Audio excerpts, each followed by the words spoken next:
Hey, it's C-Mac for Old Chicago. Lots of excitement in the world of sports with football going on. And no better place to enjoy football, great pizza, and great beer than Old Chicago. Founded in Boulder in 1976. Go Puffs! Okay. The pizza is amazing. Old Chicago at its best. Pizza crust made from scratch. Legendary. It starts with good dough, and you can pick from 3 options. Chicago-style tavern thin. OC thick, that's deep dish, and one of my favorites, the ale crust infused with real beer. Then you build your own melty, cheesy, perfect pizza, or try a specialty like the Chicago 7. Old Chicago for the win. And speaking of winning, go on the Old Chicago World Beer Tour. That's 110 local and legendary beers, so tasty, so delicious, and you can earn rewards along the way, like branded merch and even $5 OC bucks to use on your next visit. Again, legendary. It's Old Chicago. Find your local Old Chicago at oldchicago.com.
Jeff Legwell, brought to you by the International Brotherhood of Electrical Workers, IBEW, Local 68.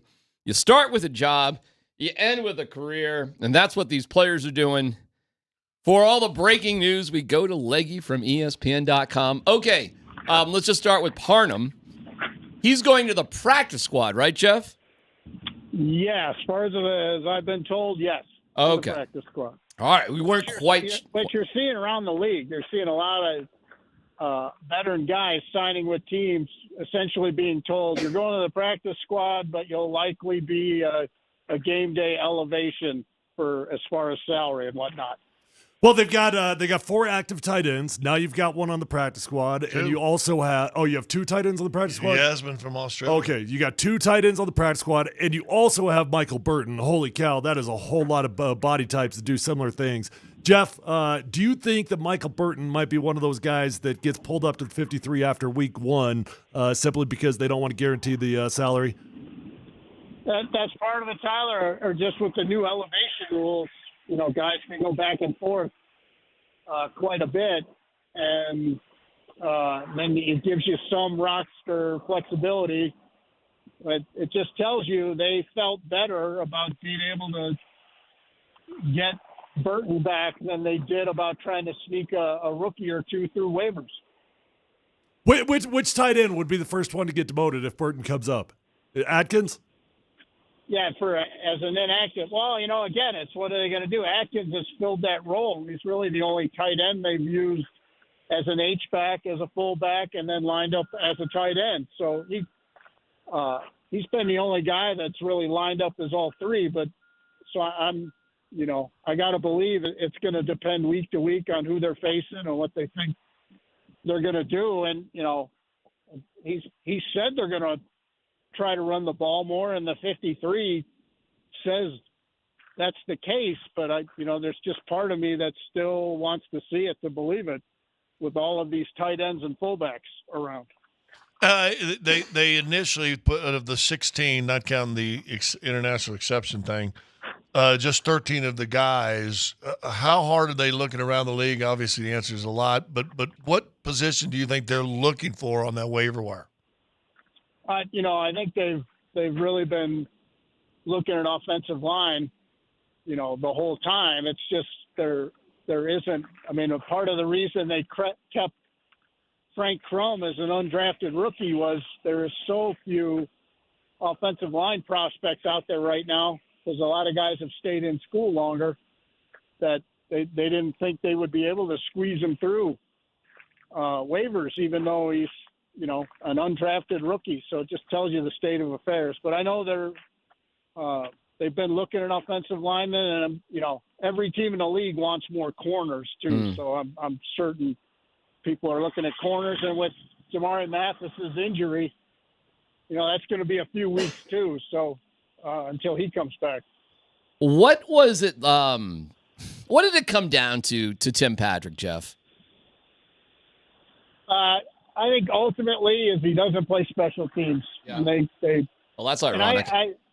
D-Mac, I think also, I think in a perfect world, they really, really, really wanted to keep 6 receivers and just couldn't figure out how to do it. I think that an extra offensive lineman was that slot. They kept an extra running back. That was that slot. They just, I know there were scenarios they did within the last week where Tim Patrick makes it.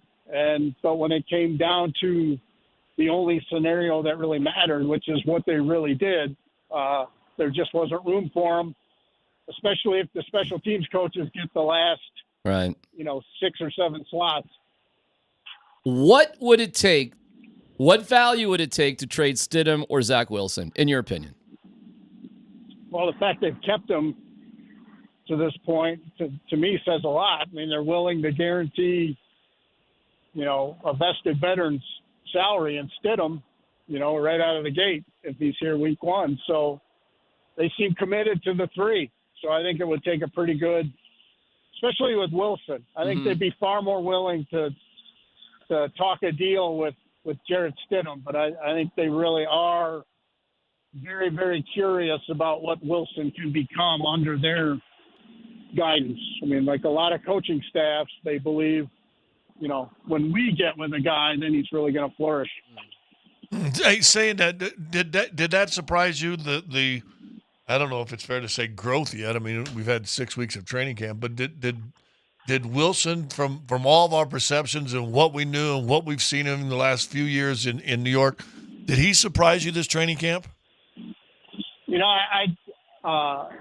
I went back when they traded for him. I went back and looked at all the things I had collected before that draft. I still had my notes from the the game video breakdowns and all the interviews I had done with scouts and everybody. And, there was all kinds of talk about arm strength, but it's a lot more explosive of a delivery than I gave him credit for before he got here. It's a very, in baseball, they would call it easy cheese. I mean, he's got a very short delivery and the ball just pops out, and that's rare and it's hard to find. So I can understand why they're so enamored with seeing where that could be. And I think people have conveyed to me they were very impressed with how Wilson has handled himself just off the field here,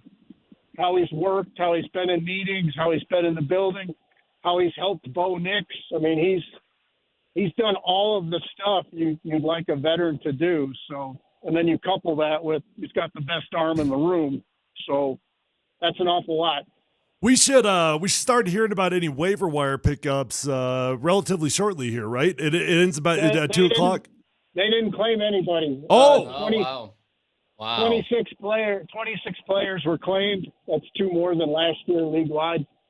And the Broncos only had 1 player claimed from the players they waived. Wow, only 26. Who was claimed?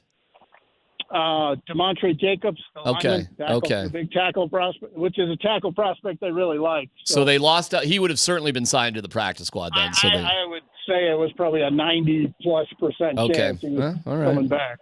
Well, that means if they add anybody, it would be a free agent sort of guy. If they were, it would be somebody with more experience in the NFL. Are there any guys like that, Jeff? Is there anybody out there that may fit that bill? I don't. Again, I just gave the list a quick glance. I don't get that sense. Okay.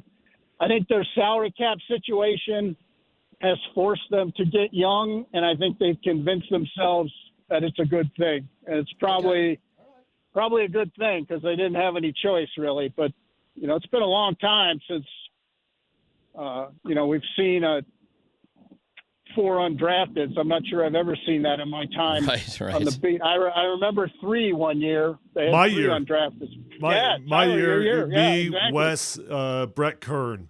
Me, Wes, and Brett Kern. So this year it's Smith. Is he Tremont or Keandron? Is that right? How do you say his name, Jeff? Help me out there. Or no, I think the undrafted rookies technically are Crum, Watson, Lavelle Bailey, and I got to think. Think on it. Oh, was Keandron Smith already in the NFL for 1 year? Am I missing that up? K-Dron. I think he's got some practice squad. Oh, was he really? Okay. And there's one more? So. Who is it then? Who's the other guy? Yeah, I'm having a Jordan. moment. It's not Jordan Jackson, is it? No, he's a 1 year. He's a 1 year guy? Okay. Oh, all right. Well, somebody. I don't know. All right, Jeff. When I hang up, I'll think of it. It'll be spectacular. Okay. All right. Okay. Was this we had 2 guys who were picked up by other teams right away. We had another dude claimed off waivers. All right. Okay. Does that give you, should Broncos fans be encouraged that this was a pretty deep roster, and that the construction so far is pretty solid? Well, I mean, I think, technically Tim Patrick's going to a practice squad with some elevation. Yeah, I don't know that you can make some grand thing that they're better now because other people wanted a couple of their players. I think it's more telling to me that, look at the skill positions suddenly. The quarterback's a rookie. You've got 9 receivers and running backs on the roster, and 6 of them are either rookies or in their second year. So I mean, it really is, particularly at the skill positions, a super young group, and that's either awesome for the future or welcome to the growing pain part of the program coming up here in the next few weeks. All right, good stuff, Jeff. Anything else for Mr. Legwell, boys? Scotty, you got? Well, what was it? What was the wide receiver we talked about with the Raiders? Had a tough year last year. Hunter Renfrow. Renfrow. Is Renfrow been signed? And if not, is it just the point too small, too slow? Think his best years are behind him? What's the deal with Renfrow? Well, Scotty, they took a $53 million dead hit this year here because they didn't want to deal with the quarterback, and that they're saving every dollar they can on decisions, and they got a pretty expensive quarterback room. So I think that's why I think he's a little too old for the profile here, unless they had a couple injuries or something. All right. Push them to think differently. Great stuff, Jeff. I know practice starts here shortly, a little bit later, and we appreciate it. And we'll be following along as it goes. But do you predict wins, Jeff, before a season starts? I don't know if you do that or not. You want to throw a number out? No, I don't. I know you've predicted like 15. That's what I have not. Come on now. You still have the pom-poms in your back pocket after the rookie was named the quarterback? Or Jeff, I got a Bo Nix like you can't believe right now. I mean, he's the starting quarterback, and I'm all for it. Yeah, well, it did look like a victory lap to me. That's all I'm going to say. I'll just leave it at that. All right, thanks, Jeff. We'll talk to you later. Thank you. You think? Oh, yeah. This has been a 6-year-long coming victory lap. No doubt about it. No doubt about it. I'm trying to be humble. How am I doing on that? What if after week 7 they're 1-5? Nick says 4 touchdowns, 9 interceptions. I think keep going, and I can't wait to get Travis Hunter. Here's my advice to you: don't pull a Dion. Okay, don't pull a Dion. Don't start talking before anything's really happened. Do you believe? I do believe. Believe. Now, when you say pulling a Dion, is that just not understanding basic words? No, not answering. That means not answering Tyler. Oh, not answering Tyler? Oh, he does that anyways. Boycott Tyler. Tyler's not allowed. Boycott him from asking you questions. Oh, that's too funny. That's hilarious. Listen, I think, Jeff, great way to point it out. It is a youth movement like we probably haven't seen before. It is which should have been done 7 years ago. Correct. So for everybody out there that's been begging for not just the quarterback, but like, hey, let's really restart this bad boy. Well, here we go. If you do it right and it works, it's pretty awesome. Not only do you move to the quarterback, and everybody wants a young quarterback on a rookie deal, right? That makes everything friendly. Okay, if we can reset things at a couple other positions, you get rid of guys like Tim Patrick. Now you got young wide receivers coming in. Yeah. In theory, you do it right, you're going to have a boatload of money to spend when it comes time to retain your own guys. But like he's already said, though, if you develop young players and draft correctly, then that free agency is the Neil Smith that puts you over the top and you win 2 Super Bowls. Now you can add guys like that. Exactly. Next year, you could add guys like that. Yeah. So that's where, and I know everything's hindsight, but after you won the championship and they cut you because you were old, it should have been right then. The year Manny doesn't play, they should try to win as many as you can, but you should have gone hard young right this year. Here we go. Let's see what happens. Take it easy. They didn't cut me. Take it easy. Tyler retired. Yeah. Okay. Could have come back. Yeah. Probably should have. Look at that bank account. Hindsight now. 2020. That bank account's gone the wrong way, boys. I'm with you on that. Could have you guys? Well, I could have had a year in Cleveland. Well, what would that look like 40 years later or whatever? What kind of morons were we? What kind of morons were we? Got $1 million sitting in front of you, and you walk away from it? Like, what the hell was I doing? I didn't even tell you that. And my salary wasn't even close to that. It was like, but it's still $500. I bet it's more than you're making now. But hold on, the guy that Tim Kempton, the guy that they signed instead of me, had, you're only gonna make this. You're back up Brad Doherty. There was like a bonus in there, a minutes played bonus of $1 million. Blah blah blah, whatever. Yeah, never gonna get. Yeah. Brad Doherty tears his ACL game 2. Oh my god! And my boy Kempton got that $1 million bonus for minutes played. It was all leading you guys to this moment to work with me and Dan. But hold on. Stupid.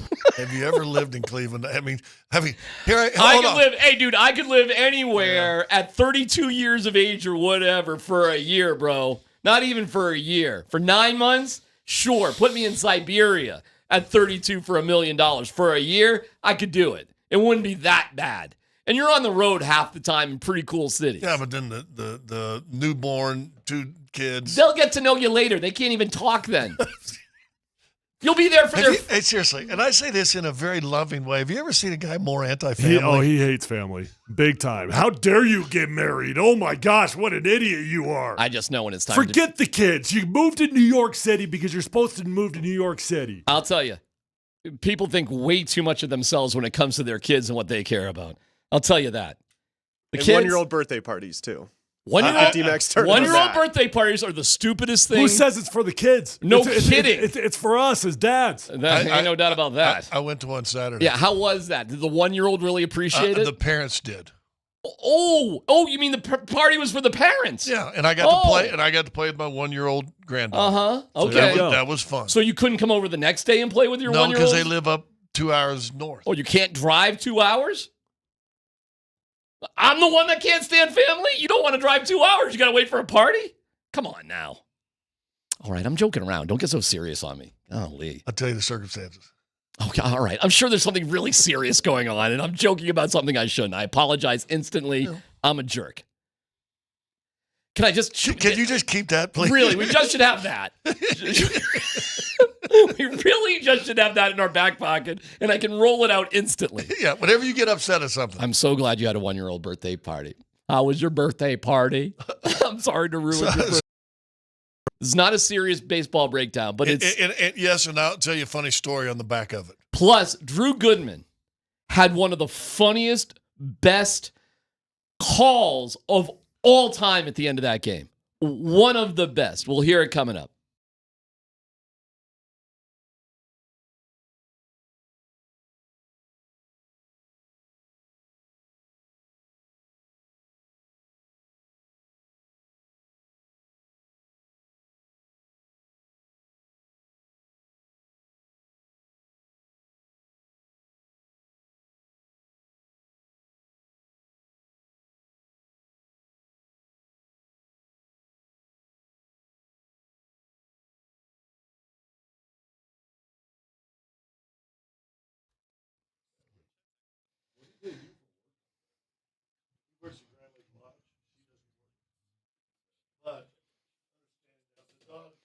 Hey, it's C-Mac for Mike Maroney, Ford Longmont. All right, you're hearing a lot about interest rates.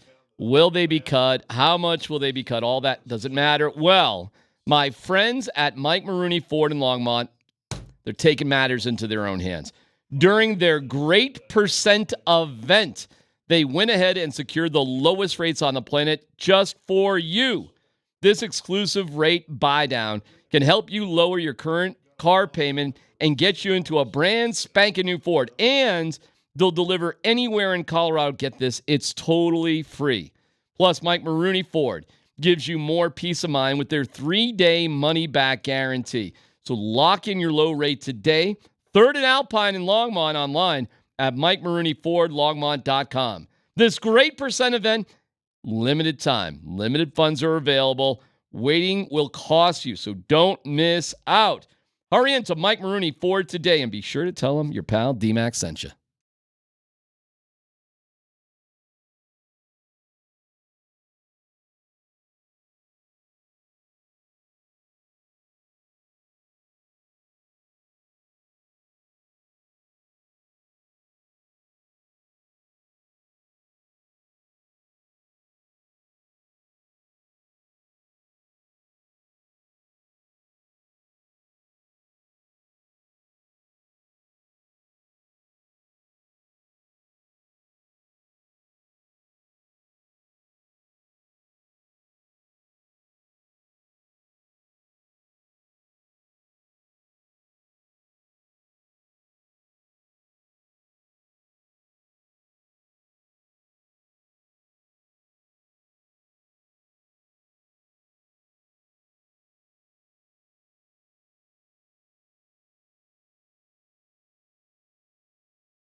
All right.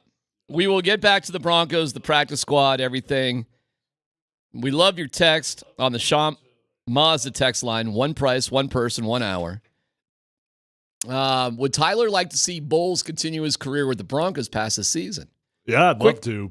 Would you? Okay. I mean, the only thing preventing you from getting playmakers is potentially having to get a left tackle. And your offensive line right now, in theory, is set for a long time outside of left tackle. You got to make a decision after this season on what you're going to do on Garrett Bowles. Yep. And if he plays, just all you need is a reasonable play. Doesn't have to be an elite tackle, but if he could be a top 12 tackle in the NFL, I'd re-sign him in a heartbeat because that gives you the luxury of going after playmakers next year.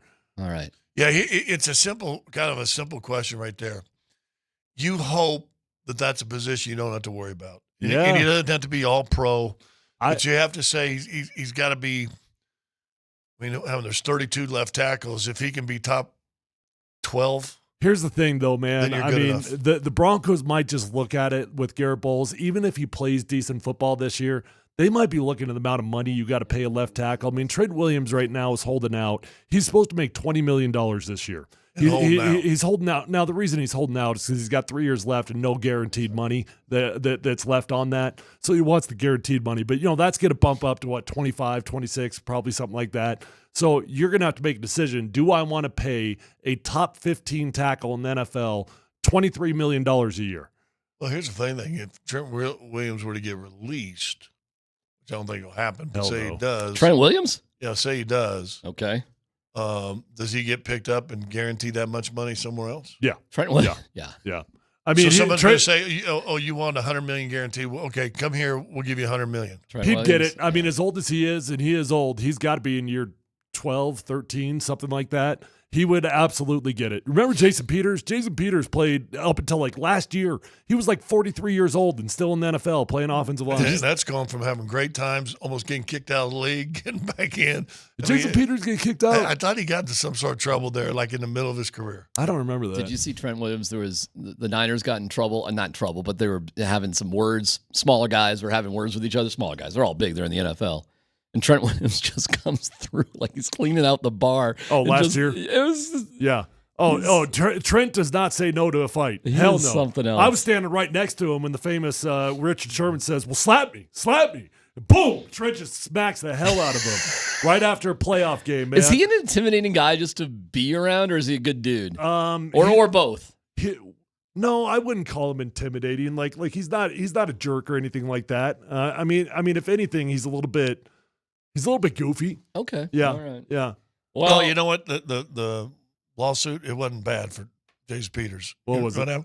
Torn Achilles. Oh. They gave him one on the walkers. Oh. The walker collapsed on him, retore his Achilles. Oh my God. And so he won a $2 million lawsuit from that company. That was what the Walker Company? Yeah. Oh, that's fantastic. Actually, roll out Walker.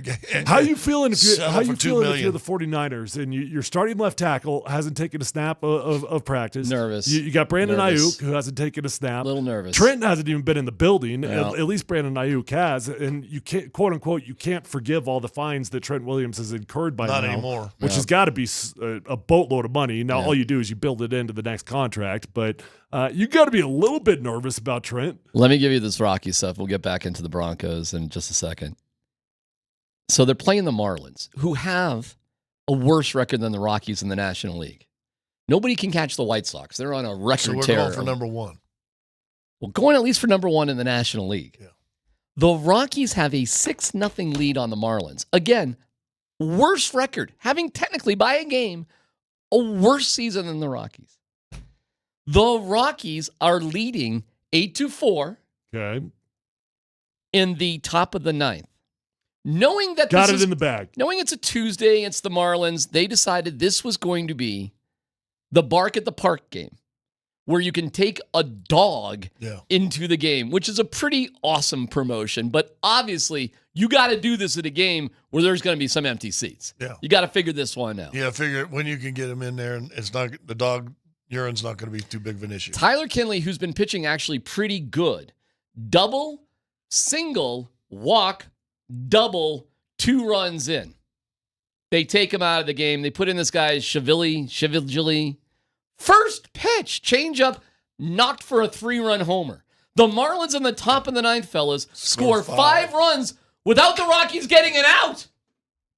It is the 4th time the Rockies have given up 4 or more runs in the 9th inning to lose, which is a major league record, eclipsing their own major league record. Right.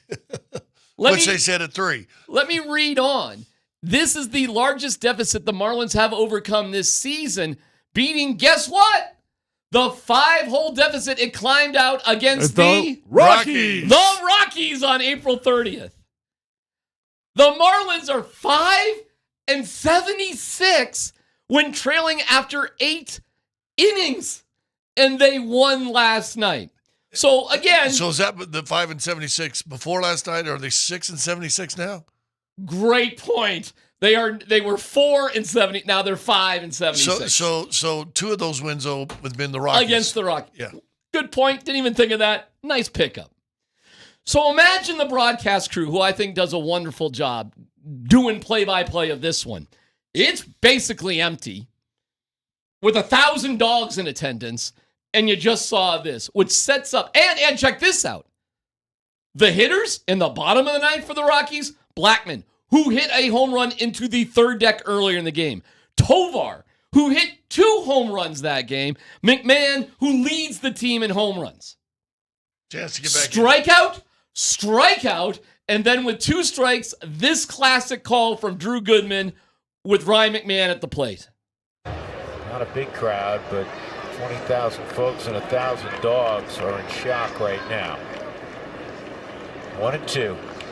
Strike 3, ball game over. And this is another one of many, unfortunately, crushing losses this year.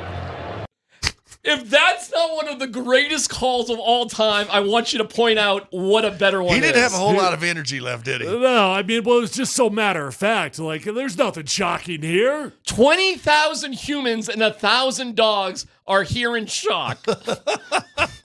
Boom! Strike 3, ball game. Drew Goodman, I'm telling you, I know it's a downer moment. It's gallows humor. But literally, Dan, one more time, this is one of the greatest calls I've ever heard to end a baseball game to describe what just happened. One more time, Dan. Not a big crowd, but 20,000 folks and 1,000 dogs are in shock right now. 1-2. Strike 3, ball game over. Okay. Strike 3, ball game over. So I got to tell you a funny story. Do you guys? What a call. We've all done radio shows around the country from different folks and blah, blah, blah, right? We've all been on in New York or Kansas City, San Diego, whatever. I got these guys from Huntsville, Alabama. That's awesome. That somehow I got hooked up with. You're their guy. 6, 7. So I'm their guy. So once or twice a year. That's awesome. Football season, NBA season. They're checking in with me. I got a dude in North Dakota who loves me, and it's great. I love the smaller the better, as far as I'm concerned. Exactly right. Yeah. You know, we'll talk. I mean, Arkansas, they're in Alabama, right? So fantastic. So I get to bust Alabama or Auburn. You know, all the jokes, whatever. In fact, coming in, leading in, there's a Cabrera spot, and the guys, we're here at the Cabrera restaurant. I said, listen, when I think of Alabama, I don't think Italian restaurants. But anyway. So we're sitting there talking, we're wrapping up our thing. He goes, that's too bad. The Rockies aren't any good. Or the Rockies are having a tough season. Otherwise, we can talk a little Rocky. I said, my classic line to make Tyler proud, I said, here in Denver, we didn't even know they were still playing. Yes, sir. Yes, sir. I've got Bud Black throwing the team under the bus, but that's nothing new, so we can avoid that. I just want to let you guys know. We all should have bosses in our lives that love us as much as the Monforts love Bud Black. Not a big crowd, but 20,000 folks and 1,000 dogs are in shock right now. 1-2. Strike 3, ball game over. And this is another one.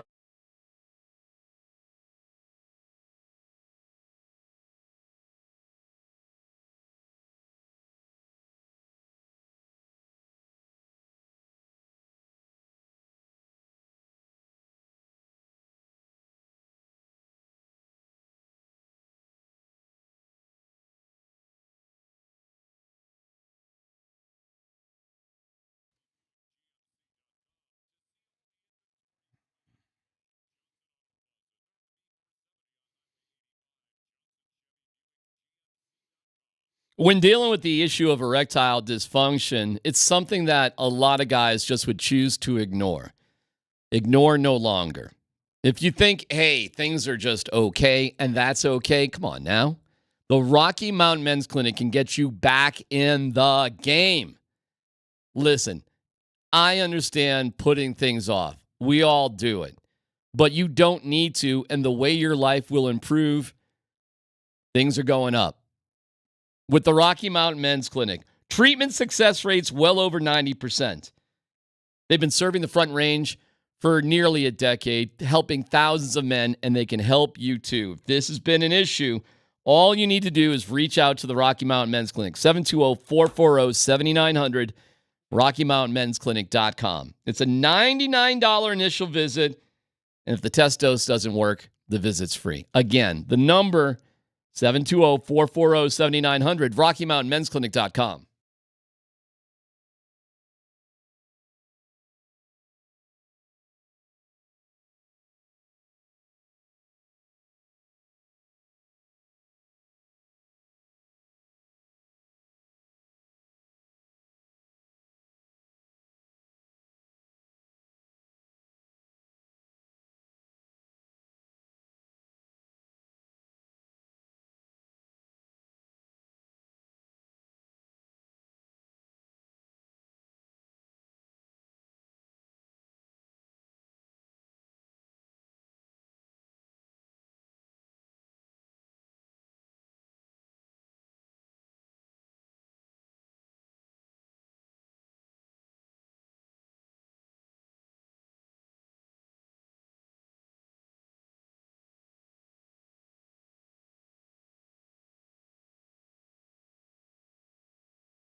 Hey, Jeff, it's hard. I mean, they've all produced at different times during camp and the off season. I mean, I'm talking, receivers. We thought 1 through 12 could play in a game. And so how do you get down to 5? And so, there was a lot of collaboration, between Sean, the scouts, myself, the coaches, and it's hard. It just doesn't happen overnight. We talked about this really all through camp. We knew we had some tough decisions to make, and we drafted 2, right? We signed a free agent in Josh Reynolds. And so if you're on the back end of the roster, you really had to make your mark. That's George Payton in his conference call yesterday. To just, hey, Dan, why don't you put that up again if you can, the latest in the Broncos practice squad. They did lose DeMontre Jacobs, who was going to be a practice squad tackle. They lost him on waivers. Samaje Perine signs with the Chiefs. 53. How about that? And Tim Patrick is on the practice squad with the Lions with the agreement that he'll be elevated to the 53 at some point. Meanwhile, they pick up, is it David Parham? What's his last name? Parham. Parham. Well, no, what's his first name? Donald Parham. Thank you. Close. Donald Parmesan. 1 mile, 3. That's an easier way to think of it. They sign him to the Broncos practice squad, which feels very similar to the Lions with Tim Patrick, meaning after the first game, hey, let's see how everything shakes out, And but if Perine signs on the 53, his contract's now hell his contract, yeah, right? Yeah, that's right. Yep, if he's on it for the first game, yep. Yeah. And that is a great example, too, of how a championship team just gets marginally better by bringing a guy in for a short period of time. Like Jeff Legwald pointed out to us, rightfully so, this is a youth movement probably unlike the Broncos have ever had. Yeah. And that's very encouraging, honestly, that they actually made the decision to move on from Tim Patrick, to move on from Samaje Perine. Right. Because when it comes down to the deadline and you're making decisions, it is very, very easy to give up on your plan and be like, oh, man, but I don't want to give up on Tim. We love Tim. Well, think about this, and I'm just trying to go in my head, and I'm bad on the defensive side of it, but on the offensive side, when they won the first Super Bowl, and I know he was traded on draft day, but basically John Elway a draft pick, Terrell Davis a draft pick, Rod Smith a draft pick, Shannon Sharp a draft pick, Dan Neal, your right guard, draft pick, the center, our guy, draft pick. The nut guy you worked with got real skinny. Nailing. Tommy Nailing, yeah, nasty. Was Nailing a draft pick? He was a draft. He was like a seventh rounder. But he was on practice squad before. Tommy was P squad. God, Rod Smith was. I want to think he was. But think about that. Think so. I just said 1, 2, 3, 4, 5, 6 or 7 of your starting offensive team that won Super Bowls were draft picks. Mm-hmm. Right. I mean, and then you fill in like you're talking about with Kansas City. And then you fill in with a Zimmerman in left, a Mark Schlereth as your left guard. Right, that's how you do it. McCaffrey was basically on waivers with New York, but it worked out with Shanahan in San Francisco. And if you can build the team the right way, hey Neil Smith, we got you for a couple. Yep. Right. Hey DeMarcus Ware, why don't you join us for? Hey Ray Bork, you know what I'm saying? Got to build in the draft. You got to supplement free agency. But when was the last time the Broncos did anything like this? It's been a while. Been a long time. Yep. And you hope this is the team that, as the timeline you put out 2 or 3 years, now you can add a Aaron Donald type, whatever, to come in and do it at the end of his career. And here's the beautiful part about giving up on Tim Patrick and Samaje Perine. Are they any better than anybody else we got? Not really. Not really. I mean, is Tim Patrick arguably better than 1 or 2 of the wide receivers? Potentially. I mean, marginally, nothing of significance. Samaje, we're not losing anything on dropping Samaje Perine. So you drop 2 guys that you like, but it doesn't hurt your football team. The only thing that would be like grit your teeth is if week 15, Josh Reynolds drops a pass and Tim Patrick catches one for the Lions for a touchdown. That he may have a moment of like, what are we doing? But you made your decision on Josh Reynolds when you gave him the contract. You did. so it was never a debate between Josh Reynolds and Tim Patrick. That's fair. That's fair. You already made your mind up. As long as it's not in the postseason, Reynolds will be fine. Okay, so the practice squad then. Is this the whole practice squad there, Dan? No. Is this it? Oh, it feels like this is a older one. But Michael Burton, Matt Henningsen, Little Jordan Humphrey, DeAndre Tillman, Will Sherman, Nick Gargiulo, draft pick, Thomas Yasmin, Reese Taylor, Tyler Beatty, Michael Bandy, Quentin Newsom, Jordan Miller, David Sills, the fifth, Tanner McAllister. What stands out here, all these guys were in camp. The Broncos haven't added anyone. Mm-hmm. Jeff Legwald told us they did not even put any waiver claims on anybody else. And that part surprised me. Jeff said there were only 26 players in the entire league that were claimed, and that's actually up to from last year when there was 24.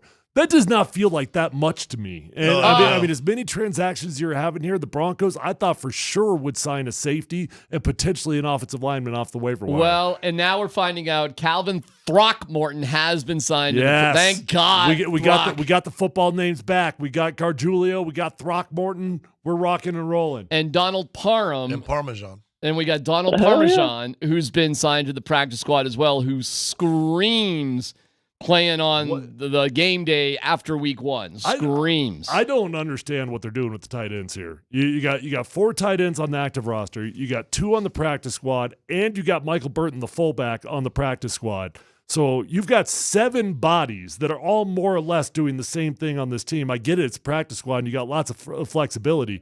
That is a boatload of tight ends. Well, here's what I see. Screens, slants, play action, running the ball, power football. That's what it screams to me. Okay, that's fine. You better not fall behind. Oh, for sure. Well, but you don't have the explosive, we're going to come back in 30 seconds sort of offense. That ain't what it is. The tight ends answer his question, just kind of like what you said also. You want to be able to run the football, so we see more double tight end sets. Now you can bring, the other guy playing a fullback, so you could really put some power thing. But the strength of Bo Nix passing the football is short, accurate throws. And what are tight ends' specialty? Short, find the hole, up the crease, in the seam, boom, boom type of throws.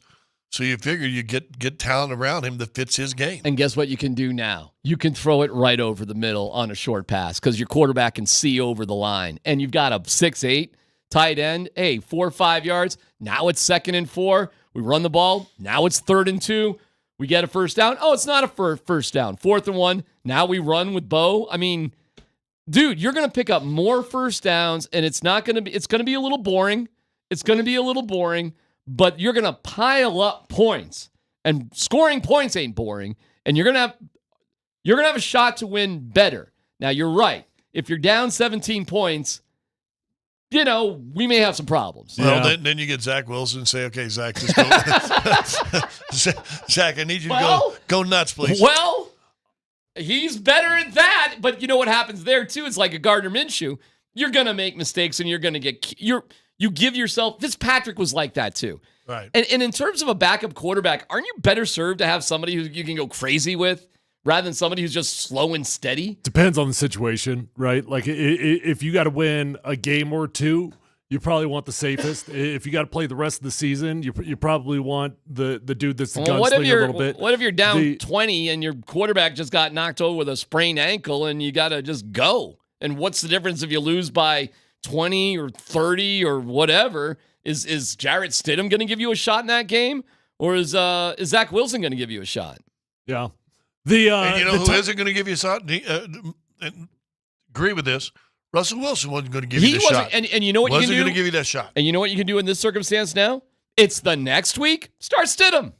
I mean, you're carrying 3 quarterbacks. Yeah. So if you need break glass in case of emergency, who cares what happens? Zach Wilson. If you need slow and steady, hey, we got Jarrett Stidham. It's actually kind of a sweet situation if there's an injury to Bo Nix. The tight end situation with 6 dudes between the practice squad and the active roster, to me, that screams they don't really love anybody. You don't carry that many guys if you love your dudes. They're trying to figure it out, right? So they're going to rotate through those guys. It's kind of like the Cleveland Browns. The Browns are carrying 4 quarterbacks on their active roster as of today. 4 quarterbacks on the active roster. What's the logic on that one? Well, they're just hoping and praying. Look, we're going to hold on to as many of these guys as we can. Let's hope and pray somebody needs a quarterback and one load somebody. Maybe we'll get a 7th They're rounder. trying to trade Jameis. It will not stay. They will not have 4 active quarterbacks for the first game. It will not be that way. They might have 3, but it will not be 4. Just checking here. But if you carry 4 quarterbacks, you don't love any of them. You don't. Just checking. We sure Sean Payton wouldn't rather have Jameis Winston than Jarrett Stidham? I don't know, but I don't think it's an option at this point because now you got Zach, so you're not looking to add anything. Whatever you liked in Jameis, now you like it in your own guy that's already in the building, and Zach Wilson. Okay, so, just checking here. Did you guys hear Stefanski's response to why he was carrying 4 No, quarterbacks? what'd he say? So, well, why are you carrying 4 quarterbacks? He said, well, we got 4 good quarterbacks. Okay, you got 4 good quarterbacks? Really? Because the rest of the league can't find 2. Who are the 4? I mean, Watson, Dorian Winston. Thompson-Robinson, Oh, okay. Joe Flacco, Tyler Huntley. Well, and Flacco's there because of what he did at the end of last season. But let's jump in. I bet he's the one they stick with. Well, that's slow and steady. Who's the? It's gonna Tyler Huntley. So if you want to carry 3, you keep the slow and steady and Joe Flacco, and then you keep Tyler Huntley as your sexy one. All right, Dan. Dan actually has that. Go ahead, roll it, Dan. Yeah, we have 4 good quarterbacks. Simply. That's it. We have 4 on September 8th. We'll see. I can speak for today. What's today? What is it? Nobody knows what today is. Yeah. 27. Yeah. What a dumb question, reporter. Yeah, why am I carrying 4 quarterbacks? Because I got 4 amazing quarterbacks on this team right now. Is that dude just a jerk, Stefanski? Nah, not really. Not really. I love Stefanski, actually. Okay. I think he's a hell of a coach. Because that was a pretty jerky response right there. Why are you carrying 4? Isn't it obvious? I got ballers. I got 4 ballers. Look at this league right now. I've never heard of a team carrying 4 on the 53. It's never happened. I bet. Well, I don't know. I bet it's never happened. I've heard 4 on the roster because, practice squad and everything. Sure. Can you name all 4 Broncos on the roster during COVID when they got in trouble with the bracelet stuff? Drew Lock, Jeff Driscoll, Brett Rippon, and Teddy. No, it's a good one. It's a great one. Chad Kelly? No. Chad Kelly, no. It's a really good one. And right. supposedly... Jeff Driscoll, Brett the Rippon, Drew Lock. The cigarettes in the... Yes. Blake Bortles. Blake Bortles, yeah. That is a world-class trivia question for Broncos history. Yeah, I got you. Cigarette guy. 3 miles about cigarette guy in the sleep. Bortles may be... is he clever, stupid, or just dumb? Blake Bortles. What? Is he? But do you remember that line? Walks that what would you fine do line. if you weren't a quarterback? I'd probably be sitting around with a pack of cigarettes rolled up my sleeve. I mean, classic answer right there, right? Yeah, that led to the most embarrassing football game in the history of the Denver Broncos, with Philip Lindsay technically being the starting quarterback because he took the first snap. That is who is our other guy who played quarterback? Hall of Fame. Hall of Famer. Kendall Hinton. Very good. There's so many good. And Kendall Hinton's in the Hall of Fame. Who was the coach that they played against? Sean Payton. Lots of good ones from that particular game. Yeah, that was the NFL being a little heavy-handed. Who was the starting quarterback for the Saints in that game? I don't know. It's a good one. Wasn't Winston. Nope. Was that Teddy? Taysom Hill. Taysom Hill that's right. started that game. And if they'd have had a quarterback, Denver wins that game. Did you guys see who was voted the most overrated quarterback in the NFL? I saw that. Scotty? By other players. Drew Lock or Taysom Hill? No. You got to think starters. Overrated. You got to think starters. Josh Allen. Josh Allen. The most overrated quarterback in the NFL according to the players. We appreciate... also voted the best trash talker in the NFL. There you go. There you go. go. Yeah, I tell you what, Mahomes ain't by himself. Mahomes pretty good too. As a trash talker? Watching the quarterback show, he wasn't afraid to dust it up. It's nothing like being badmouthed by Kermit. Is Josh Allen a huge trash talker? I guess I haven't watched closely enough to see that. It's enough for Stephon Diggs to take off, so to get the hell out of Buffalo land. Is Von Miller still on the Bills? Yeah. And he made the team? Yeah. Okay. Just checking on Von, seeing how he's doing. How's that career going to end, by the way? What do you mean? I don't know, man. He's got 2 or 3 more years on a contract, doesn't he? He could end just being scratched, and there could be some... Yeah, but I think he's got a healthy guarantee still left. Okay. Well, we wish the best for Von. Yeah. Hope he doesn't have an issue with the weed. I think he overcame that, but also it's helpful to overcome it when they no longer test for it. Right, exactly. Who cares? Yeah. You asked the question. Wasn't that your question? Is marijuana part of your life? No. just lying. But that's okay. It's not, they don't even test for it anymore. Who cares? Nobody is stupid to test for in the first place. Not endorsing it. Vaughn's good at least for another year, I think. He's got a dead cap next year, $15 million. Oof, they might be regretting that too. Hey, we appreciate you listening wherever you are, especially on the Altitude Sports Radio app. It's powered by the Wilhite Law Firm. Injury lawyers go to wilhitewins.com. That's wilhitewins.com. We have an amendment to the Russell Westbrook story. There's something. Yeah, how about that? I did not. Well, we'll get into the details coming up next.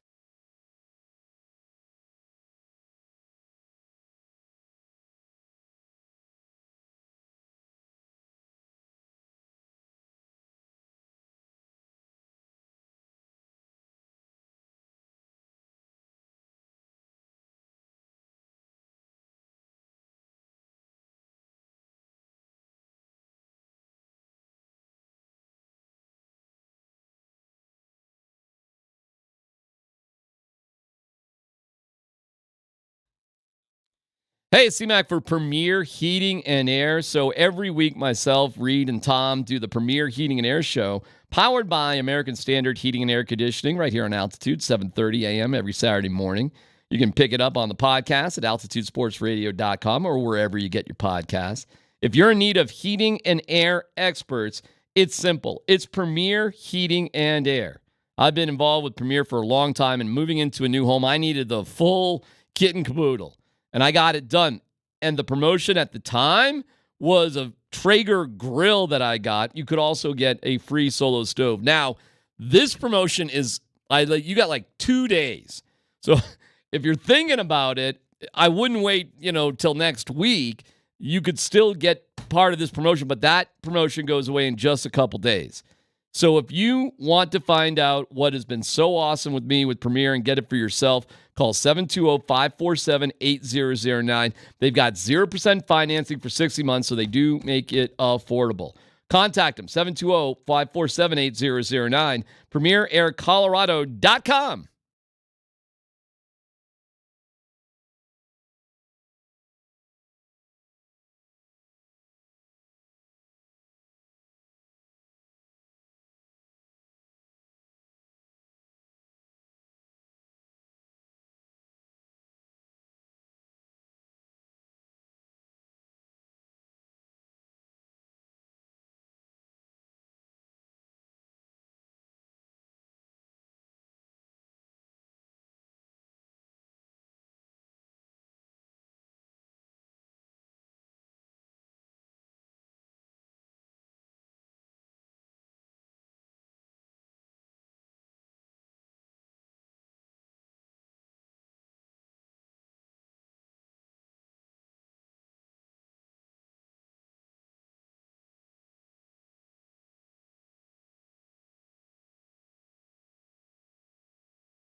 All right, we have no dumb questions coming up in just a little bit.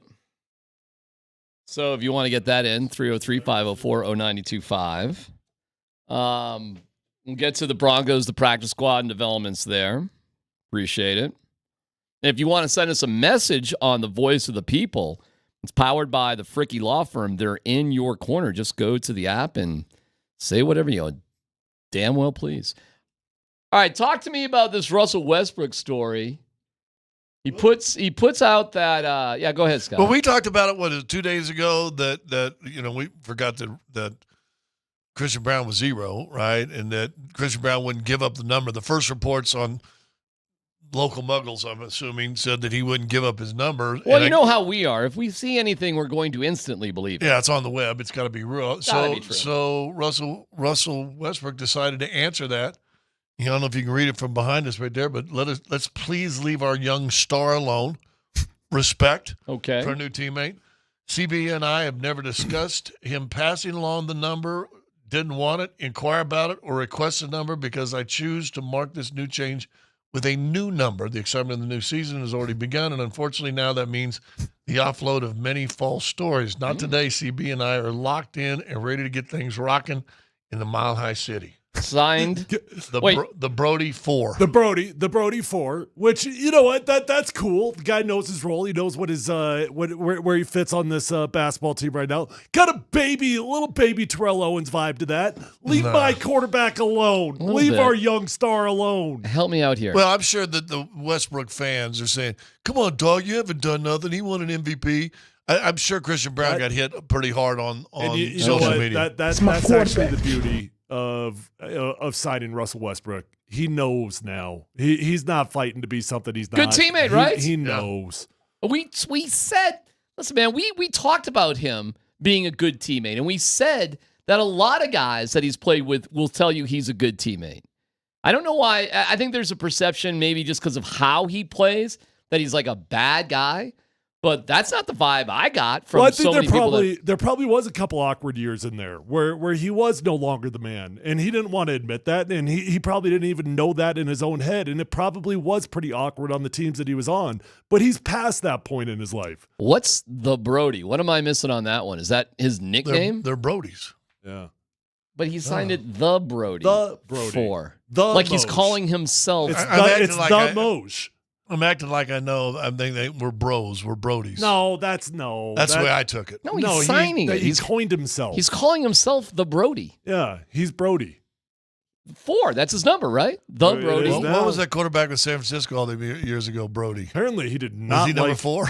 Apparently, he did not like Hunter Tyson though, because he respected Christian Brown. Hunter Tyson's different. Yeah. By the way, favorite Brody of all time? The quarterback from San Francisco. For me. No. Well, you don't ask the question if you don't like my answer. You don't know your own answer. Answer my question. No. The best Brody of all time is from Point Break.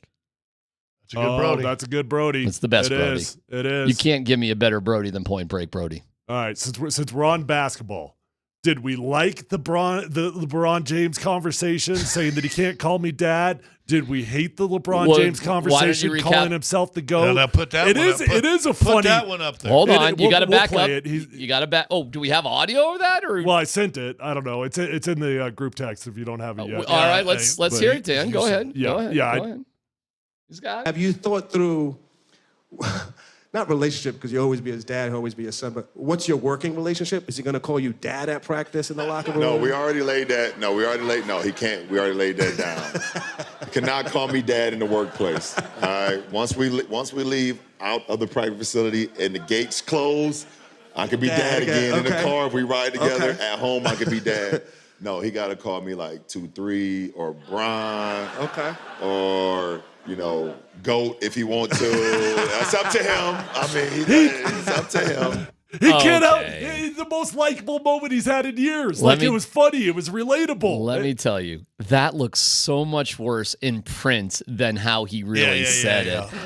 When I read it, I was like, "Are you kidding me?" And then I hear it, and it's clearly you can't invoke emotion and text. It's actually a hilarious conversation that I had not even thought about out there on the floor. Hey, Pops, throw me the ball. Pops, give me the ball. Now, first of all, you're probably not going to have to worry about it other than like the first or second game of the year.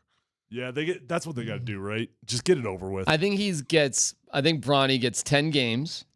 Well, is he a two-way player or one-way? He's not a two-way player. He's not a two-way player. He did not sign a two-way contract. He'll play in blowouts. He'll play in blowouts, and I think in the first 10 games, he gets sporadic minutes with his dad. I think you put him in the first half of the first game. Well, you probably do that as well, especially if it's the first home game. I don't know if they start on the road or something. Well, definitely home. You got to do home. My guess is after 10 games, though, the games are just too important, and you're just not going to be able to mess around with it. But it's the NBA, man. You drop one or two, who gives a crap, especially in the first 10. First 10 real NBA I even games. go 20. So what do you? I don't think it goes that long, man. I do. Okay. I don't think you know what a team is until after 20. So if you're Bronny, what do you call him then? What are you calling him? Just call him Bron. 2-3. I don't know. It's, you don't call him Goat. That's pretty funny, though. I mean, it's funny when you hear it, but when you read it, you're like, really? When you read it, it sounded terrible, but that is a great example. It's so good that we have the audio because it's so different. He's being funny. If you don't think that's funny, I'm going to be the guy. You're still a turd for coining yourself the GOAT. I don't care. You're still a turd. You're not being serious. I am serious. You're definitely not serious. I am serious. I'm not even playing. I don't care that it's jestful. You don't call yourself the GOAT. You don't do that. Oh my God, he was so joking. I got it. It was jestful. He's done it many times not being jestful. Nobody really says, call me GOAT. Nobody says. He has called himself the GOAT 100 times. He has? Yes. In a serious manner. Yes. All right, I'll take your word for it. That one was clearly jestful, but clearly. I got an issue with the dude called himself the GOAT. Like that you have an issue with? I mean, it was fun. That was a legit funny media laugh. That was not fake. That was really funny. It was a funny conversation. Call me GOAT. It'd be pretty funny if you just started calling him GOAT. Oh, that would be kind of funny. That would be funny, actually. GOAT. Let me ask this.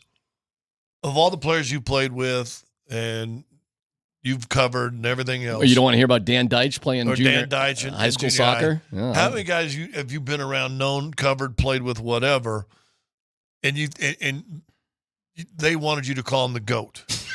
Never. Well, I mean, but what would you have thought if all of a sudden guys said, hey, man, call me GOAT? See, I honestly think, I will say this to back you up, Natalia. Thank you. I honestly I think he would appreciate his teammates just saying GOAT. Yeah. I think he would absolutely appreciate it. We're dogging on LeBron here. I'm not dogging on it. We're taking a funny conversation and we're twisting it's not it. about the conversation. It's what he's done previously. He's called himself the GOAT, and I got an issue with that. You don't get to do that. You don't get to do that. Why am I sticking up for LeBron? I totally agree with you. Know. He's an arrogant jerk. But if you're him, do you mind guys on the floor calling him GOAT? Of course not. You may have it embroidered in your underwear. Inside one of your sports coats. Here's my serious question. And I get it. Bronny's not going to be playing basketball in the first game, whatever. You put him on the bench, you don't think about it again.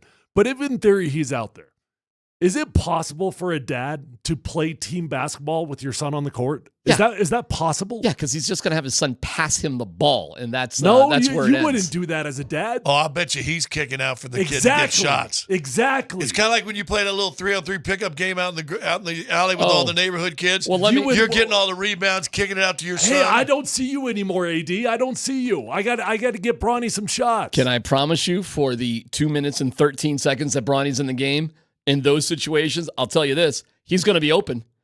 If LeBron drives, Bronny is going to be... And you're telling me as a dad, you wouldn't give it to your kid? Tom Hanks in Castaway would have more company than Bronny on the outside. Time for No Dumb Questions. Columbus, Hastings, and DMAC present No Dumb Questions. This is your safe space. Safe place. I'm leaning into the segment. You're a smart guy. Send us your not dumb question now. Tweet it, text it, or Twitch it. It's No Dumb Questions. With thanks to Old Chicago Pizza and Tap Room. Visit oldchicago.com for a location near you. No Dumb Questions. We'll stay on the little GOAT topic, if you will. Of all the guys in the NBA and maybe in pro sports, anywhere. Yeah. That could get the nickname GOAT, and you might, there's Jabbar, there's Jordan. Okay. But would actually fit. I mean, I could see people want to call, okay, GOAT. Active players? Active players that you've covered or watched while they played could have been called the GOAT while they were playing. Because usually that's saved from when you retire, right? I got 3. Active player. I got 3 that I covered, that sort of thing. Covered or watched as a kid, doesn't matter. Well, covered would be Jokic, prime, Sakic, prime, Jim Kelly, prime. Because, again, you don't prime. You could make an argument Marino and Elway had better careers overall. But when I covered Jim, it was like where he was in Buffalo. Yeah, yeah. At the time, yeah, for sure. So there's 3 for me. I mean, there's guys that obviously Peyton Manning and Tom Brady. Okay, so they're in that conversation. Active players today, Patrick Mahomes will have that conversation. A lot of people have already coined him that. I think the better question is, of all those guys, who would call themselves the GOAT? LeBron. Who exactly? And that's where I come back on the LeBron conversation. I don't think Tom Brady would do it. I don't think Peyton Manning would do it. Another guy would have done it in his career if it would have caught on?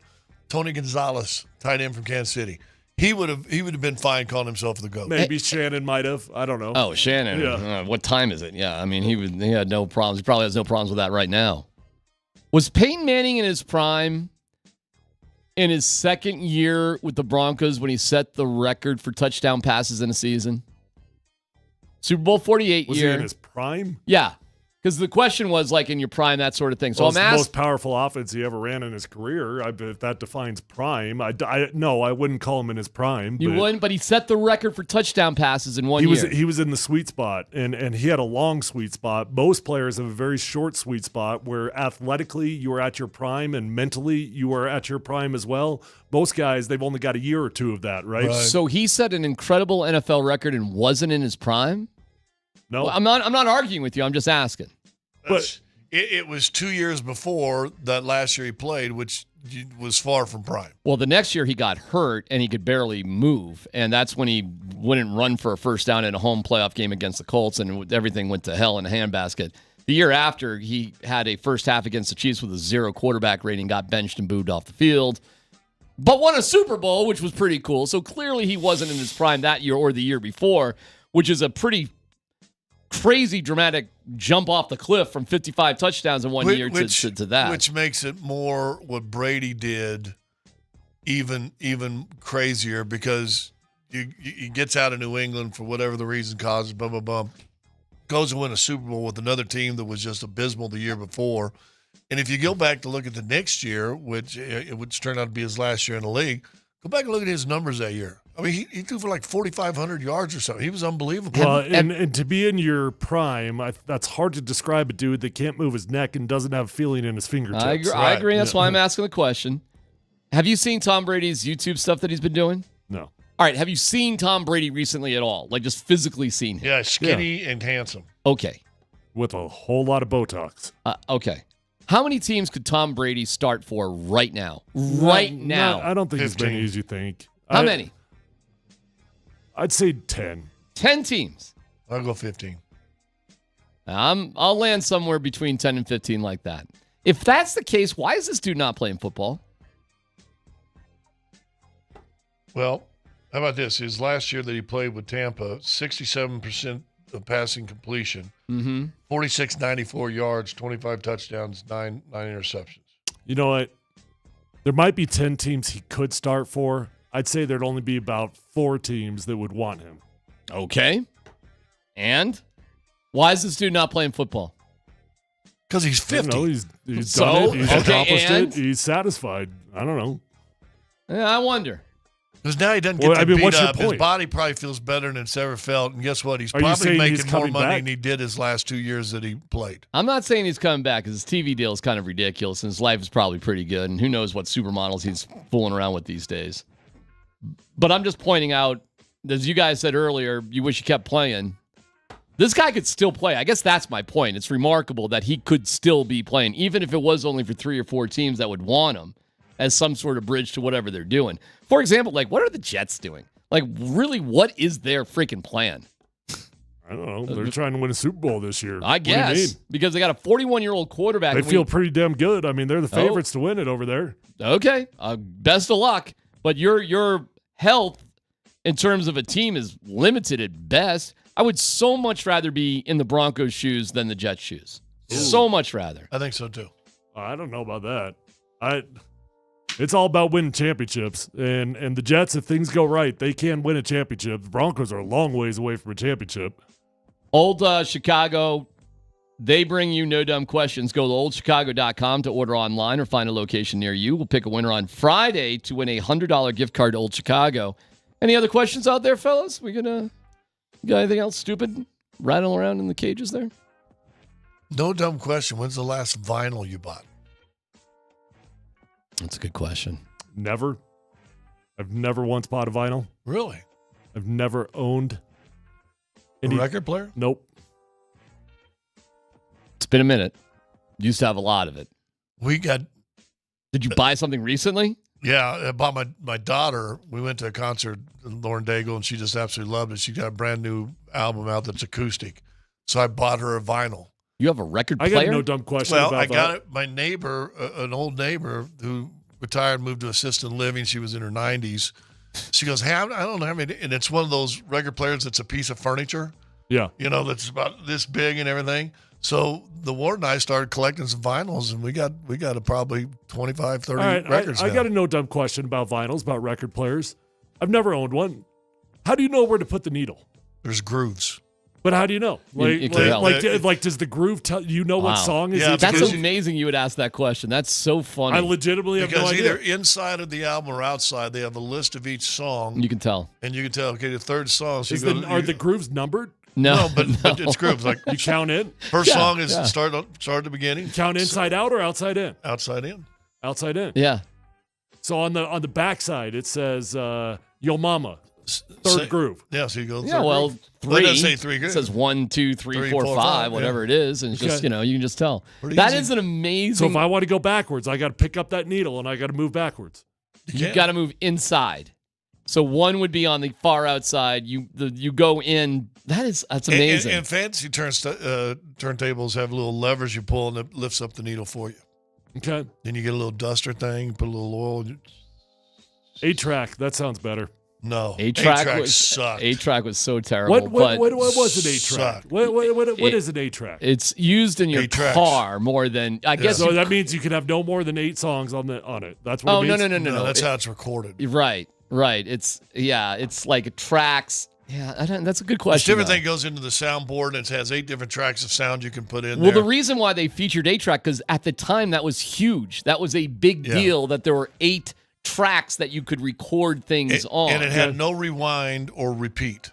So it's easier on vinyl. And they usually had 4 channels, so you could go to the next channel. So if you had a record with 12 songs, your first channel might have 3, 3, 3, 3. You could hit boom forward, and it would go to the next channel. But you could. So vinyl was actually more convenient to pick the song. I was, but 8-track had better sound. It's really hard to play a record in your car, and 8-tracks were primarily used in your car. Did anybody ever have vinyl in a car?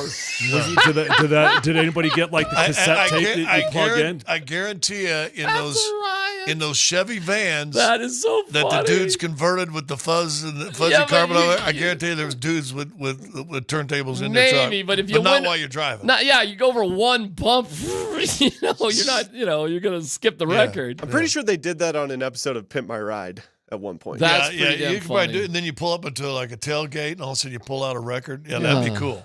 All right, no dumb questions. Appreciate it. Good one. They don't sound better though. I mean, if you want to have a little, do you know our boy Mark Stout, our guy? He has seriously, I'm not joking, 3,000 albums.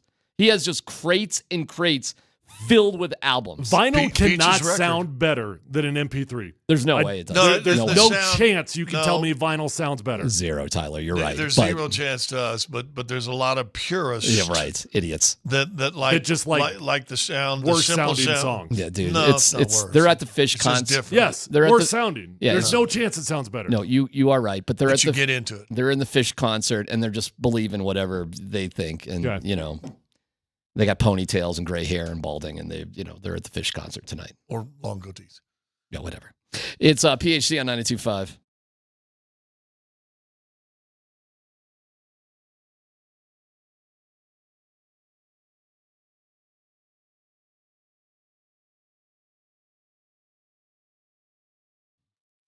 Let me tell you about Old Chicago, founded in Boulder in 1976, and they want to save you money. So they've been legendary with everything they've done.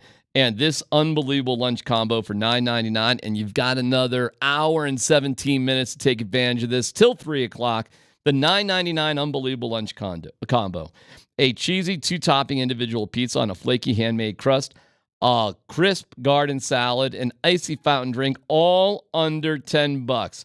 It's delicious and generous. It's Old Chicago saving lunch with the $9.99 unbelievable lunch. Weekdays till 3. You can dine in, call in. Limited time there at Old Chicago. Take advantage of it. And while at Old Chicago, go on the World Beer Tour. That's 110 local and legendary beers. You take the tour and you earn rewards. Branded merch, $5 OC bucks. Just to name a few. You're going to love your beer journey around the globe from the comfort of your neighborhood Old Chicago that you can find simply by going to oldchicago.com.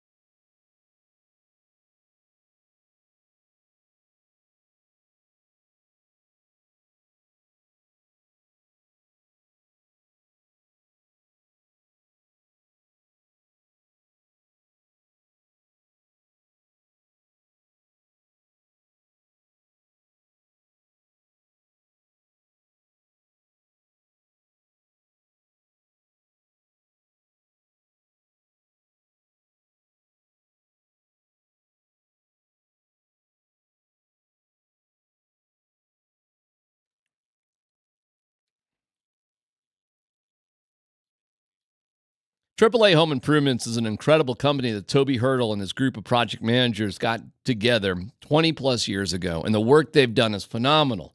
Don't take my word. Brian Karsh from Aurora, AAA Home Improvements, did a large remodel for us. They did a great job. The workers kept the job site clean and had great attention to detail. We bought our home and had them do a full remodel down to the studs. In the end, it was completed ahead of schedule and exceeded our expectations. Thanks from my man, Brian, in Aurora. Home improvement is a tricky business because the last thing you want, no communication, the work just sits there and you have no idea what's going to happen next. The way AAA Home Improvements does it, it's from turnkey, from start to finish, from design, engineering, permitting, final inspection, everything. They do it all. And you can see some examples at AAAHomeImprovements.com. That's AAAHomeImprovements.com. So check them out today and get a free, no obligation estimate on your dream renovation. Again, AAAHomeImprovements.com. AAAHomeImprovements.com. Quality at a fair price.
Come on now. Let's go.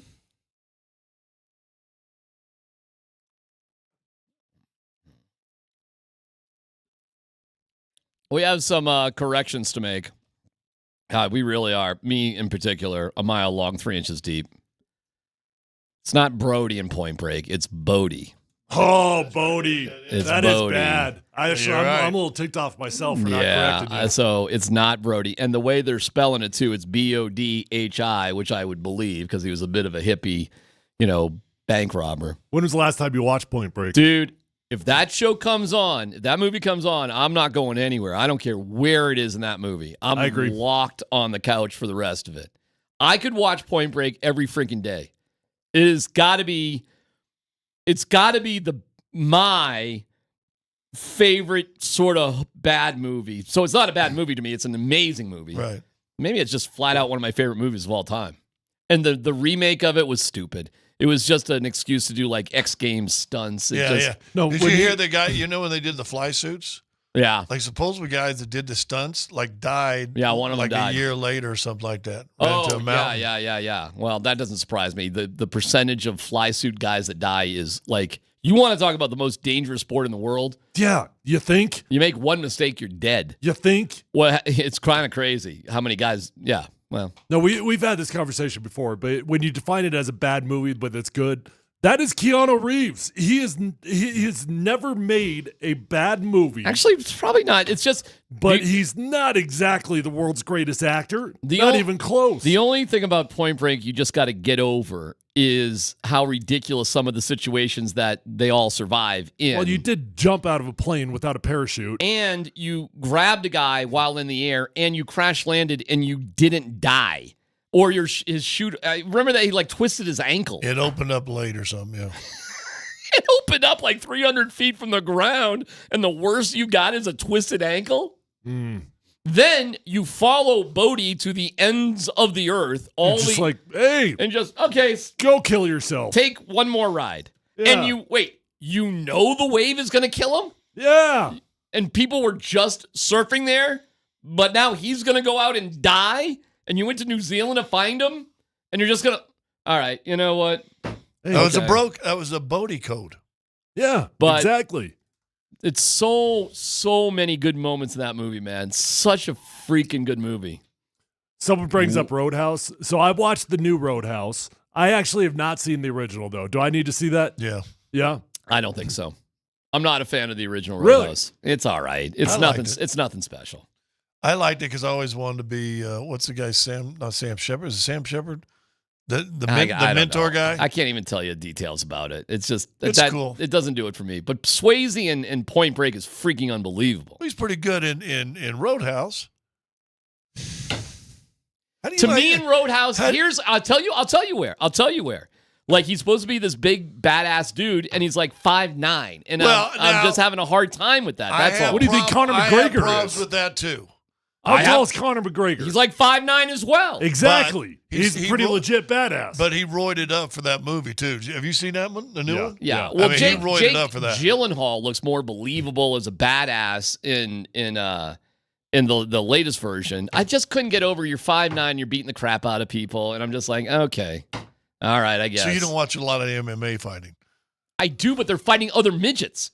They're fighting other small guys, but in this one, you got to imagine a 5'9" guy is beating the crap out of a 6'3" guy. That's why I had issues with Tom Cruise playing Jack Reacher in the Reacher movies. I don't blame you, and you see the Reacher they have now, and the guy's 6'5", 270. And he's just like the book. Yes! I believe that guy can beat the crap out of people. What were you going to say? Sorry. I don't know. Getting all emotional. I don't know. I have no idea what's going on. Hey, that's strike 11, okay? That's strike 11. You got 10 more left. Oh, that's funny. Oh my God. What was that from, Dan? That's really good. You don't know who that is? I just know. I have no idea what's going on. I don't have any idea what's going on. Towley from South Park. So I screwed up Brody. Screwed that one up. We screwed up Parham because he's on the Broncos practice squad. When you say we, why do you say? He's got a mouse in his pocket. Hey, smart guy. Flacco's on the Colts, not the Browns. Flacco's on the Colts? Yeah, said about 50 people on the text line. Well, you know what? That's exactly what I said. So what is the holdup here? What's the problem? It's PhD on 92.5.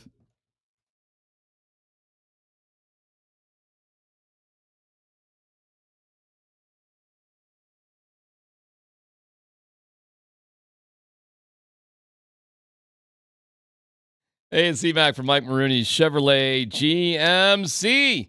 They've got over 160 remaining 2024 Chevys and GMCs. They'll be sold at their lowest prices of the year. Get more on the 24s.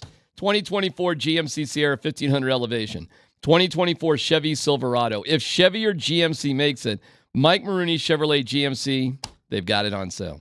And they'll deliver anywhere in Colorado totally free. So you live in Byers, all right? You live in Pueblo, okay. You live in Sterling, technically that's still Colorado. And talk about peace of mind. Mike Maroney Chevrolet GMC is offering a 3-day money-back guarantee. Find me somebody else doing that one. You can find him at 3rd and Alpine in Longmont. Great dealership. Online, makes it easy. Mike Maroney Chevrolet GMC.com. Together, let's drive. GMC, we are professional grade. Hit him up, Mike Maroney, ChevroletGMC.com.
Yeah, I mean, we think highly of the quarterback room. I really like the process.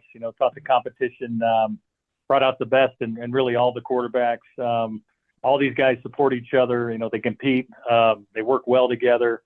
We looked at last year, I think almost half the league kept 3 quarterbacks. And so with the rule changes, we think that number will increase. And so we're glad to have all 3. And in regards to, Bo, he's earned the opportunity to be the starter. We've talked about it multiple times, just the poise, the maturity and just efficiency that he's operated the offense have been impressive. That's George Payton yesterday after the cuts were made. The practice squad was signed today. The Broncos acquired Donald Parham. You remember him, the big tight end from the Chargers. He's now on the Broncos practice squad. You've got Tim Patrick signing a practice squad deal with insinuated elevation to the 53 with the Lions. Samaje Perine got signed to the 53 of the Chiefs. How about that one, sports fans? And the Broncos lost out on DeMontre Jacobs to the practice squad. He got claimed on waivers. He was the only Broncos player to be claimed on waivers. So he's gone. So I'm trying to think what else of note. Little Jordan Humphrey and Michael Burton, yes, they will start on practice squad, but likely after the first week, there's a good chance they kind of bounce back and forth with the active roster. So you're likely to see both of them in action. I don't know about Little Jordan. I think Michael Burton will be on the active roster starting next week or starting after the first game. I could see Little Jordan Humphrey hanging on the practice squad and only just being kind of a reserve guy, emergency guy. I'm not sure if he gets elevated. We'll see where it goes. Meanwhile, the Broncos do carry 4 running backs. That's interesting. And Tyler Beatty did make it on and 150 tight ends. A bunch of tight ends. What's our guy from CU? Will Sherman. Will Sherman is on the practice squad as well, so that happened. Throckmorton Did we bring got back signed. the CSU kid? What was his name? Oliver Jones or Oliver Jervis? Does not look like it.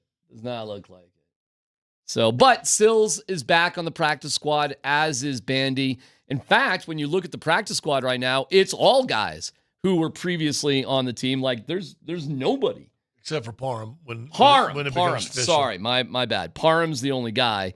Also, according to Jeff Legwold, the Broncos did not put any waiver claims on anybody. And there were only 26 players, period, that waiver claims were put on. So let me ask you this. And Tyler brought this up a while ago. 26 seems small. 24 last year that were claimed by 32 teams. So less than one a team, right? Yeah.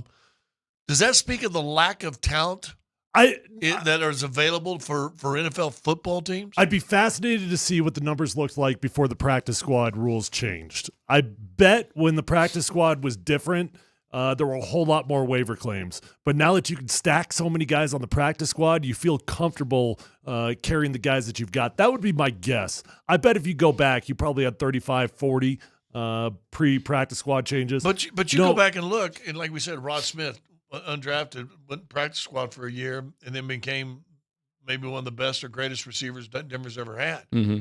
Any of those guys in that list screaming at you that someday they're going to be one of the greatest Broncos we've seen? Well, but you never feel that way. You didn't feel that way when Rod Smith was on the practice squad. To answer, right? No, I could see guys on this practice squad that could make a solid contribution to the team, though. I mean, you damn sure aren't going on the practice squad if anybody sees that in you. So the all right, 3 pick quarterbacks. out the best guy on this practice squad, and you can put Parham up there too if you want. Pick out who you think will have the most impact on the team this year or ever. Ever. Tyler Beatty. Okay. Maybe like that maybe. one. Do this year too. I like that though. I like ever. That's a good start. But do this year. Do you mean as well. like most playing time, or do you mean like most impactful? However you want to define it. I think the dude that's most likely to get playing time is Michael Burton. The most impactful of that bunch eventually. Actually, I'll go with Scott. I think Beatty finds himself into a Jaleel McLaughlin type of role on a football team somewhere and is a big contributor. Ironically, I just said I don't know if Lil Jordan Humphrey gets elevated or not. If he does get elevated, he will be utilized for sure.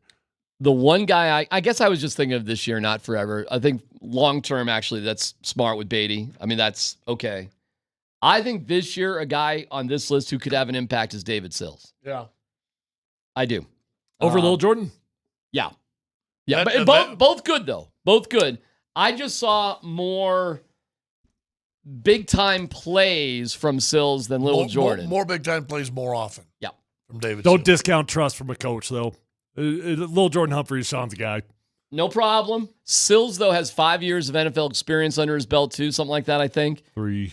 3? Is it 3 years? Well, this will be year 4. Okay. Year 4. So there's a little experience. So with Lil Jordan, both of them do. Guess Sills' stat line over his 3 years. It's probably got like 5 catches. Like 4 or 5 games. Play for the Giants or something, I think. He has 23 targets, 7 catches, and actually 123 yards. Not bad off 7 catches. Giants, mostly? All Giants. Giants, yeah. I'm just pointing out a guy. I'm just basing it off moments in training camp. That's all. Yeah, for sure. So the going back to the quarterback conversation really quick. So the rules have gone back and forth. Last year, you used to be able to elevate a practice squad quarterback on the active roster. He did not count against your 46, and he didn't even have to be on the 53. He could be an emergency quarterback. The rule this year is you can still have a third quarterback dressed on game day that doesn't count against your 46. Mm-hmm. However, that dude has to be on the 53. So you can dress all 3 of your quarterbacks, and it doesn't count against your 46. Do you have to declare who the backup is? I would imagine. I don't know the actual answer to that, but logic would tell me yes. I don't know about that because the old rule used to be you couldn't insert that guy into the fourth quarter, but they got rid of that. Wait, what? Say that again? The old rule with your like emergency third quarterback is you couldn't play him until the fourth quarter. Really? Yeah. Well, they used to So if also two have dudes go down in the first quarter, you couldn't put them in? Yeah, it was a stupid rule. Yeah, Yes. the one rule, it was stupid like that. If you lose the first one, second guy comes in. If you lose second, brought the third, you can't bring the first one back or something like that. There were all some dumb things. But that's why you carry 3 now, because you can't get the addition of the guy on the practice squad on game day. That's right. Listen, man. In an NFC championship game when you don't have a quarterback, it's embarrassing. I think the It's morning stupid. show was talking about this. I can't remember who I heard having this conversation, but whoever it was probably spot on. The conversation was, okay, you got Zach Wilson, you got Jarrett Stidham, they're both dressed. When and where do you utilize these guys over the course of the season? You utilize Jarrett Stidham if Bo Nix goes down and you're down by 7 or you're up by 7, right? You utilize Zach Wilson if Bo Nix goes down for 6 weeks and you need a full-time guy that you feel like can actually go win games for you. Jarrett's going to be your safe pick when you just need to carry on. Do you feel like that? I do. Do you feel like that? No, I feel like Jarrett Stidham can't play. I agree with Scott on. I don't think. Well, then why is he here? I don't know actually, because I think they need. I think as we've seen some of the other guys, I do think Sean Payton's loyal. And I think he appreciates last year, and the headache was last year having to deal with Russell, that he had stability in that room and Jarrett Stidham. If you go back and you think about it, who the hell was Sean Payton communicating with last year? Yeah. Russell Wilson or Jarrett Stidham? Exactly. Right. And so I think there's a relationship there. Yeah. I do too. I think that's fair. I don't think there's a big point of having Jarrett Stidham around at this point. I think if you needed somebody to get you 5-6 games to start the season, perhaps that would have made sense. You end up losing Davis Webb after the season, go to Jarrett Stidham and say, hey, you saw what Davis did. Would you be interested? He's not doing that, man. Stidham's going to have a Trevor Siemian, Teddy Bridgewater career as a backup. But see, I disagree. Why? Because what did Teddy Bridgewater and Siemian both do? Multiple games of starting. They were starters. If not seasons. He's never been one. I don't know, man. I think he's going to be fighting for the second or third guy if he's lucky for the rest of his career. I think there's a future for a 6'3" guy who can throw the rock and is good in the room. Well, I don't disagree with that. For a long time. But listen, Siemian going to play 15 years. I mean, we make fun of it. It's crazy He's how going to play long. 12, 15 years. Teddy Bridgewater, same thing. If How about he hadn't already. Josh Johnson? Josh Johnson. Jarrett Stidham will be around forever. But those guys started games, and so I think they're going to be the first looked at. All right, fine. But at the end of the day, you just sort of need a good dude Who knows that? Davis Webb could still be playing quarterback if he wanted to in the NFL. Dude, who's starting for the Vikings? Sam Darnold. And we thought that career was over when he left the Jets. Sam Darnold, y'all, is making $10 million a year to play quarterback as a starter in the NFL. Which is a bargain. If he could come out and have a great year, talk about, you either want a rookie contract. Mm-hmm. How about a guy you sign a free agency that's costing you $10 million and it's then not plays all very pro. often that you see guys get a second life at quarterback, and you got it in Baker Mayfield last year, and if Sam Darnold plays good football this year, he'll be the next guy also. Hey, frankly, I think you pointed out well, Tyler. When you look at this roster, it actually turns out to not be a big deal that they're keeping 3 quarterbacks. Mm-hmm. Like, who on this list of practice squad guys are you like, oh, man, I wish he was on the 53, but we have that darn quarterback?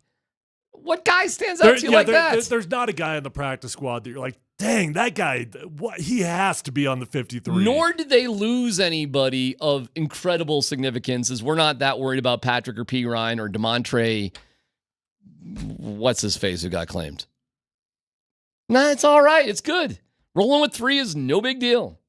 And in all honesty, I don't think they'd be stupid to put a guy on the practice squad, too. A 4th guy on the practice squad. Would make sense to me.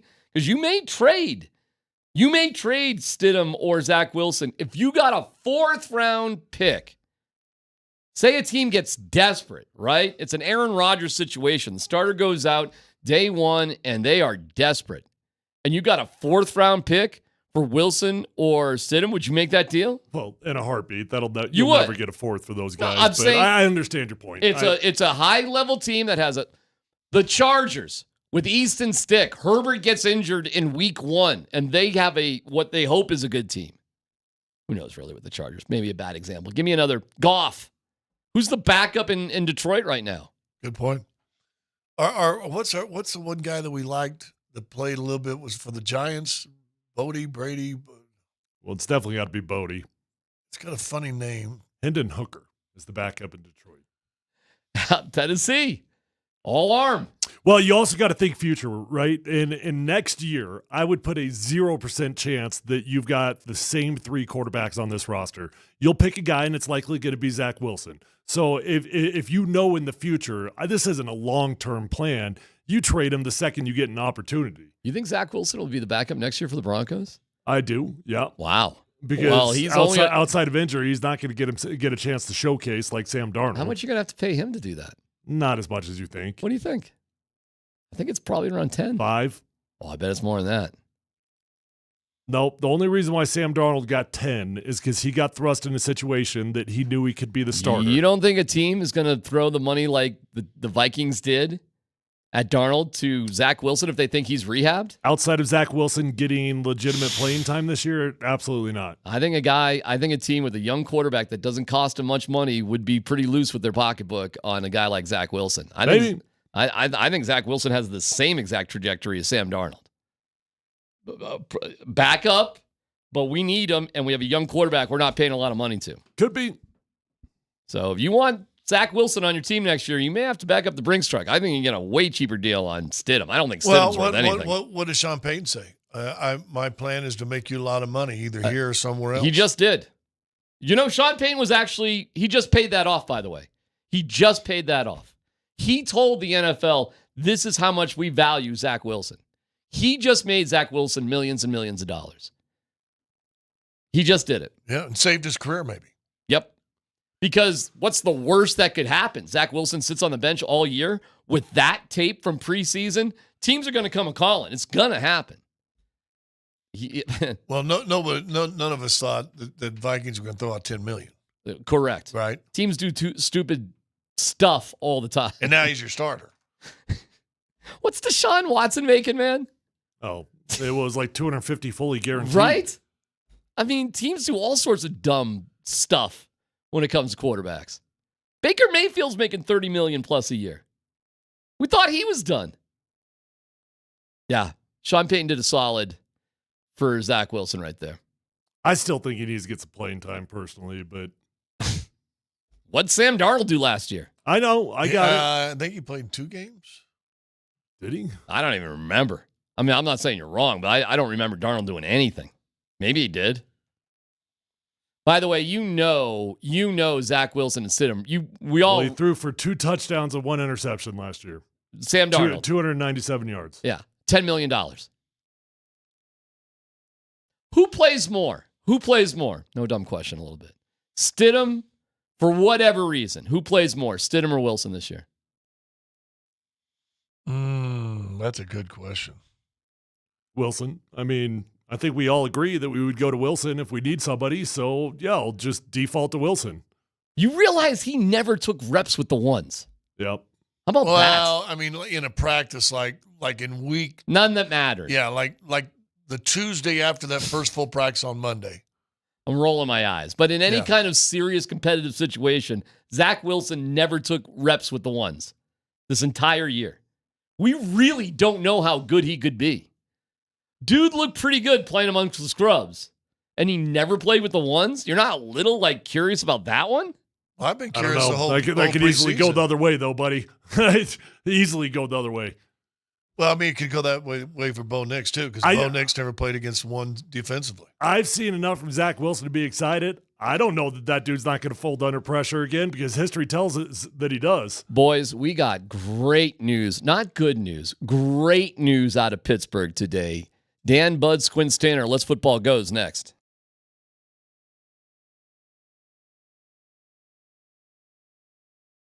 Hey, you deserve to feel your best, to look your best, sleep your best. Call my friends at Revitalize Health. Tyler Columbus here. I've been working with them for 7 years. And whether you need help with testosterone, peptide therapy, hormone replacement, medical weight loss options, they've even got vitamin B12 shots. They have got you covered. You'll get a complimentary vitamin B12 shot with your first visit. So go check out Revitalize today. You will be amazed at what kind of difference they can make for you once they get your numbers where they belong. With 3 locations, they're close to no matter where you live. Let them know that Tyler sent you on over and find them online at revitalize-health.com.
That's good. I appreciate that. That'll make it a lot easier in the future, Dan.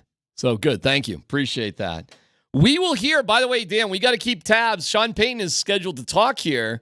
And so we'll bring you 127 seconds of Sean, because after 127 seconds, like Aaron Ralston, you'd want to cut your arm off. Just saying. That's coming up. Thank you to Mountain High Appliance, mountainhighappliance.com. They are the best. So hang on there for Sean Payton talking about the cuts and the practice squad and all that coming up here in just a little bit live. But meanwhile, we've got Dan Buds, Quince Tanner. Kick it, Dan.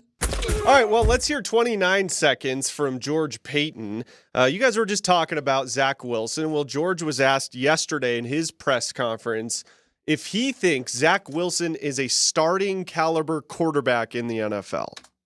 No doubt. I mean, he has starter tools all over, and it's been pretty cool just watching him. Really no expectations. He can just go out there and play football, and he has all the traits. He has all the starting traits in the world. He's still working through some things. You could see it. You can see the really good last week in the game. He can throw it as good as anyone in the league. I mentioned before, he's smart. He's a great kid. He has starter traits all over. I do think he'll be a starter in this league. I did want to add something to this real quick, fellas. Somebody on the text line brought up a good question. If Bo Nix were to struggle this year, would there be another quarterback competition next season between Bo Nix and Zach Wilson if he were to struggle this season? No, that would be stupid. That would be so dumb that I don't see this organization who's done so many of things the right way doing something so stupid. So I'll say no. If Zach, sorry, Scott, if Zach Wilson goes and plays good football this year, 100% there will be a competition. There's zero question about it. Bo Nix struggles. Zach Wilson looks good. You got a former number 2 overall pick on your roster. There will be a competition. If you say he really struggles, then he ain't going to start all 17 games this year. Right? I mean, if he really struggles, if he looks out there in game 7, 6, 7, 8, whatever, and it looks like, dude, he's, you don't want to turn him into a Sam Darnold or a Zach Wilson in their first couple years in New York. You're probably going to let another guy come in and play. Now, how does that other guy come in and play? The only way Zach Wilson is even on this team next year is if Bo Nix is so terrible that Wilson comes in and takes him to the playoffs. It would have to be a Brock something like that. Yes. It's not that he could just be okay, because don't forget, for Zach Wilson to be on the team, he's going to have to get a new contract. So he's not signed up for multiple years after this. He'll be a free agent. And if Zach Wilson is any good, he's just going to get a lot of money from somebody else. So I don't think Zach Wilson's even going to be on the team next year. Never mind, like, playing instead of Bo Nix. Yeah, and like I said, unless Bo's so bad, Zach comes in and kills it for like 6, 7, 8 games. If it's a Trey Lance, Purdy situation, fine. Yeah. But that's going to have to happen this year. Yeah. All right, we're waiting. You know what, I'll say this about Zach? I don't know if he wants to be a starter. I really don't. I'm sure at some point he will get the itch again. I think right now he is so freaking satisfied and happy to be somewhere where he's wanted, where they like him, where the pressure is off of him. He's satisfied right now, boys, and I'm sure at some point he'll want to start again. But right now, he's got to be the most comfortable he's ever been. Well, this is hopefully the year for him that last year was supposed to be. Would you be comfortable if you were about to make $2.7 million for virtually doing nothing? I'd be pretty chill on that one. I'd be comfortable. Well, aren't you now? No. Next up, Dan. What's the math on 45 advertisements? Not as much as you'd expect, my fine feathered friend. All right, fellas, I'm looking for 46. Ready. Yes, go ahead. Get your popcorn ready because week 2 is going to get spicy here in the Mile High City. Here's Steelers head coach Mike Tomlin explaining why it's going to be so interesting in week 2. I met with both quarterbacks here just a few minutes ago after practice, and I informed them that Russ is QB1 going into week 1. It was a difficult decision, but not difficult in a negative way, to be quite honest with you. It was difficult in a positive way. The decision was difficult because of what they're capable of doing. Decision was difficult because of how they have conducted themselves. All right, so barring any injury in week 1 for Russ, it's going to be Russell Wilson and the Pittsburgh Steelers versus Bo Nix and the Denver Broncos. Maybe. Maybe. Because it's going to be bad for Russ right off the bat. But it gives him the best chance to face the Broncos, and I'm happy for that. Well, he did drop a week 1 in there. Mike Tomlin did. Oh, no doubt. He did drop that week 1. I'd be shocked. It would have to be so freaking bad for him to get benched after 1 week, D-Mac. I mean, realistically, he'll probably get a minimum of 3 to 4 weeks, and then you make a decision after that. Justin Fields wasn't any good in the preseason either, but he brings an entirely different look at that position for Pittsburgh. I think if Mike Tomlin, who I believe just inked a new contract this preseason too, now is going to be around. If I'm then, I think they're hoping Russell plays good this year, and they can give Justin Fields a year like we just talked about with Zach Wilson, or a year that we just talked about with Sam Darnold got in San Francisco last year, that they think that they can maybe rehabilitate that a little bit from the debacle that Chicago was. And now you're going to have a future guy that, again, just like Zach Wilson, was a pretty high draft pick. I'm cheating because I'm looking at it, so I'm not trying to be smarter than the average bear. Do you guys know who Pittsburgh plays in week 1? No. I looked at it the other day. It's not Kansas City, but it's somebody keep like going. that. It's on the road. San Francisco? Atlanta, that's right. Yeah, he can win that game. You know, if you're going to play on the road, playing indoors at Atlanta, who knows what they're really all about? You know, we don't know with Kirk, and how's that going with him down there too? I have no idea how. I mean, the reports are he had a phenomenal camp. Okay. Not a bad place to start if you're Russell Wilson. Yeah. I guess. I will say, and I am not a Justin Fields fan at all. Those two options right now, I'd go with Fields. I would. Right. I mean, come on. At least you know that if you go 3 and out, at least you know you got a chance of the dude scrambling for a first down or something. But if you're going to try it, this is the mistake the Broncos made with Drew Lock and Teddy Bridgewater. You should have just started Drew Lock because you just got to see what you got. And if it's not working out, you can always go Teddy Bridgewater. You got to give it a shot with Russ. I actually agree with it because in terms of development and whatever with Justin Fields, you got time on that. You really do got to see what you got out of Russ. You do. I actually agree with that because it's no big deal if you move on from him. Remember a few years back when the Titans came into town and Ryan Tannehill got benched for Marcus Mariota and he never got his job back. Wouldn't that be a little bit satisfying if that happened to Russ here in Denver? It would be for me, but I'm petty and small. Yeah, and I don't. He's letting live in my head. He lives in my head. Yeah, I got an Airbnb in the left frontal. Like Tyler's turned into, I don't cheer against players. But I got pom-poms against players. I have anti-pom-poms. I know this for a fact. I am in Russ's head. Oh, we do know. I know that for a fact. How are you in there and he's not? Oh, I know why. I know exactly why. Are we having story time or not? Well, I know why I'm in Russ's head, and it goes back to a couple of years ago. I was the one that broke the news that he was giving Seattle Seahawks audibles at the line of scrimmage, and the guys were looking at him like, what the hell are you talking about? We don't know what Red 7 means. You know, when his first year here, he was giving Seattle audibles. He was giving Seattle audibles when he was here. That turned into a nationwide story. Pat McAfee picked it up. He was replaying me. It was all over everywhere. It's probably my biggest 15 seconds of fame in terms of national stuff. And I got on his radar right then and there. And I was pretty close with a couple people in his camp. Never again after that moment. Never again. Yeah, by the way, Tyler just doesn't think that. Now knows. Now, I mean, I know for a fact that as recently as like last week, I'm in Russell Wilson's head. Yeah. Not debatable. Period. The end. Crazy. If we believe Tyler. Oh my God, Scott. Next story, Dan. All right, Tyler brought up earlier that Josh Allen was voted on by his peers to be the most overrated quarterback in the NFL. Well, Josh Allen went on Mad Dog's radio show this morning and was asked what his reaction was to being voted the most overrated quarterback in the NFL. So my reaction is I'm not mad that 11 players not on my team don't like me, right? So that's number one. I actually think that's a term of endearment. When other players don't like me, that means I'm doing something the right way. I am mad at, however, I'm never ever invited to participate in these anonymous surveys.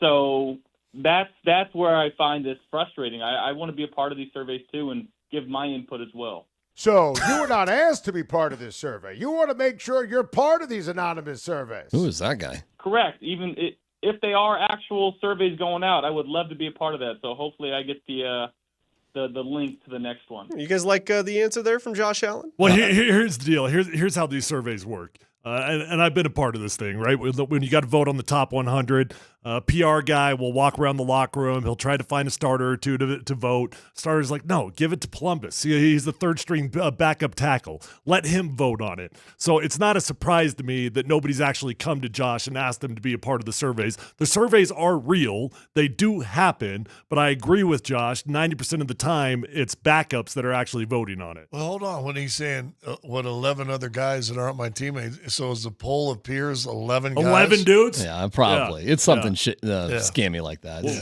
So you got a little close on that. No, I got close. Yeah. I walked the line, buddy. Yeah, you got a little bit close. I walked the line. All right, so here's the question. Is Josh Allen the most overrated quarterback? No. The most overrated quarterback is Russell Wilson because he can't play dead in the Western. He's not overrated. Nobody thinks he's any good. Anymore. To be overrated, people got to think you're good. He's starting quarterback. Mike Tomlin's overrated right now. I've got the list here, fellas. Yeah, what do you got? Of the 11 guys. Well, so this was ESPN actually asked 103 NFL players. That's the survey. So here's the most overrated according to what the players said. That's a lot, 103. Josh Allen 1, Jalen Hurts 2, Tua is tied for second. Justin Herbert 3, Trevor Lawrence 4, Deshaun Watson 5, Kyler Murray 6, and Brock Purdy is tied for 6th as well, according to 103 NFL players surveyed.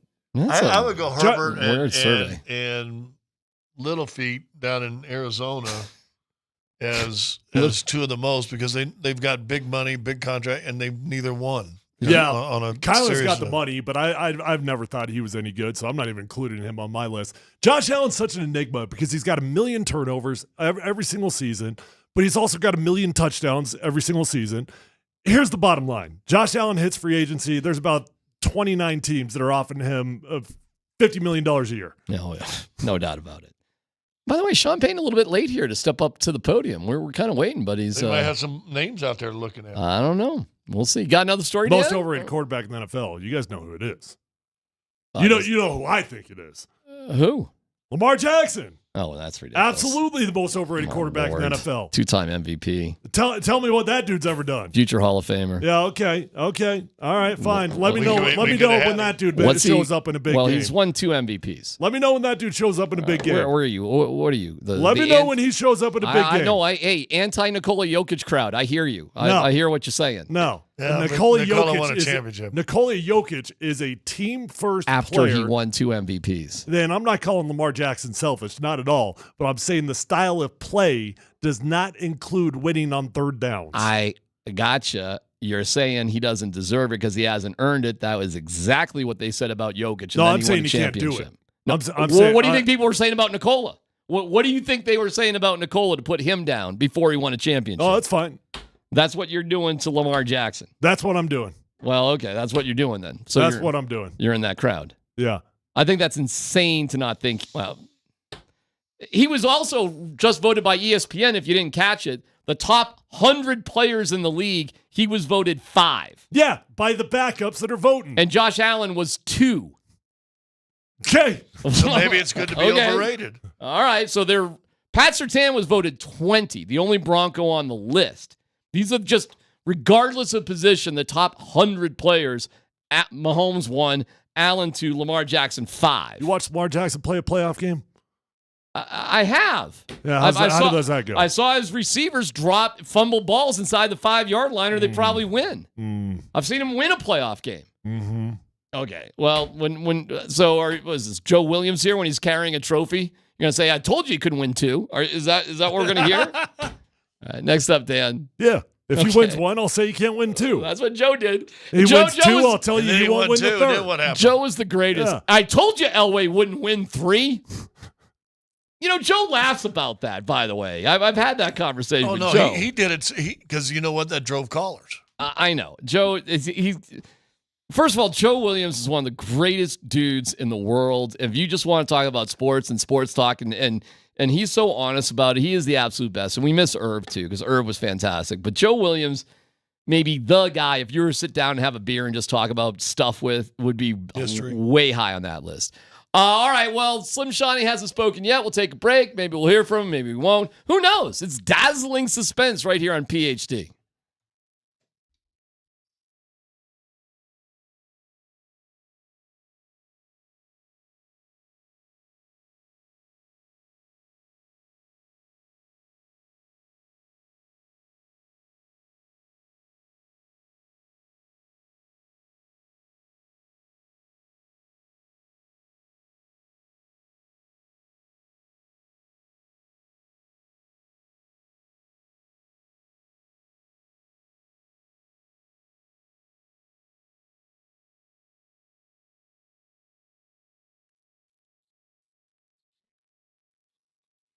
What's up? It's D-Mac for Mike Maroney Auto Group in Colorado.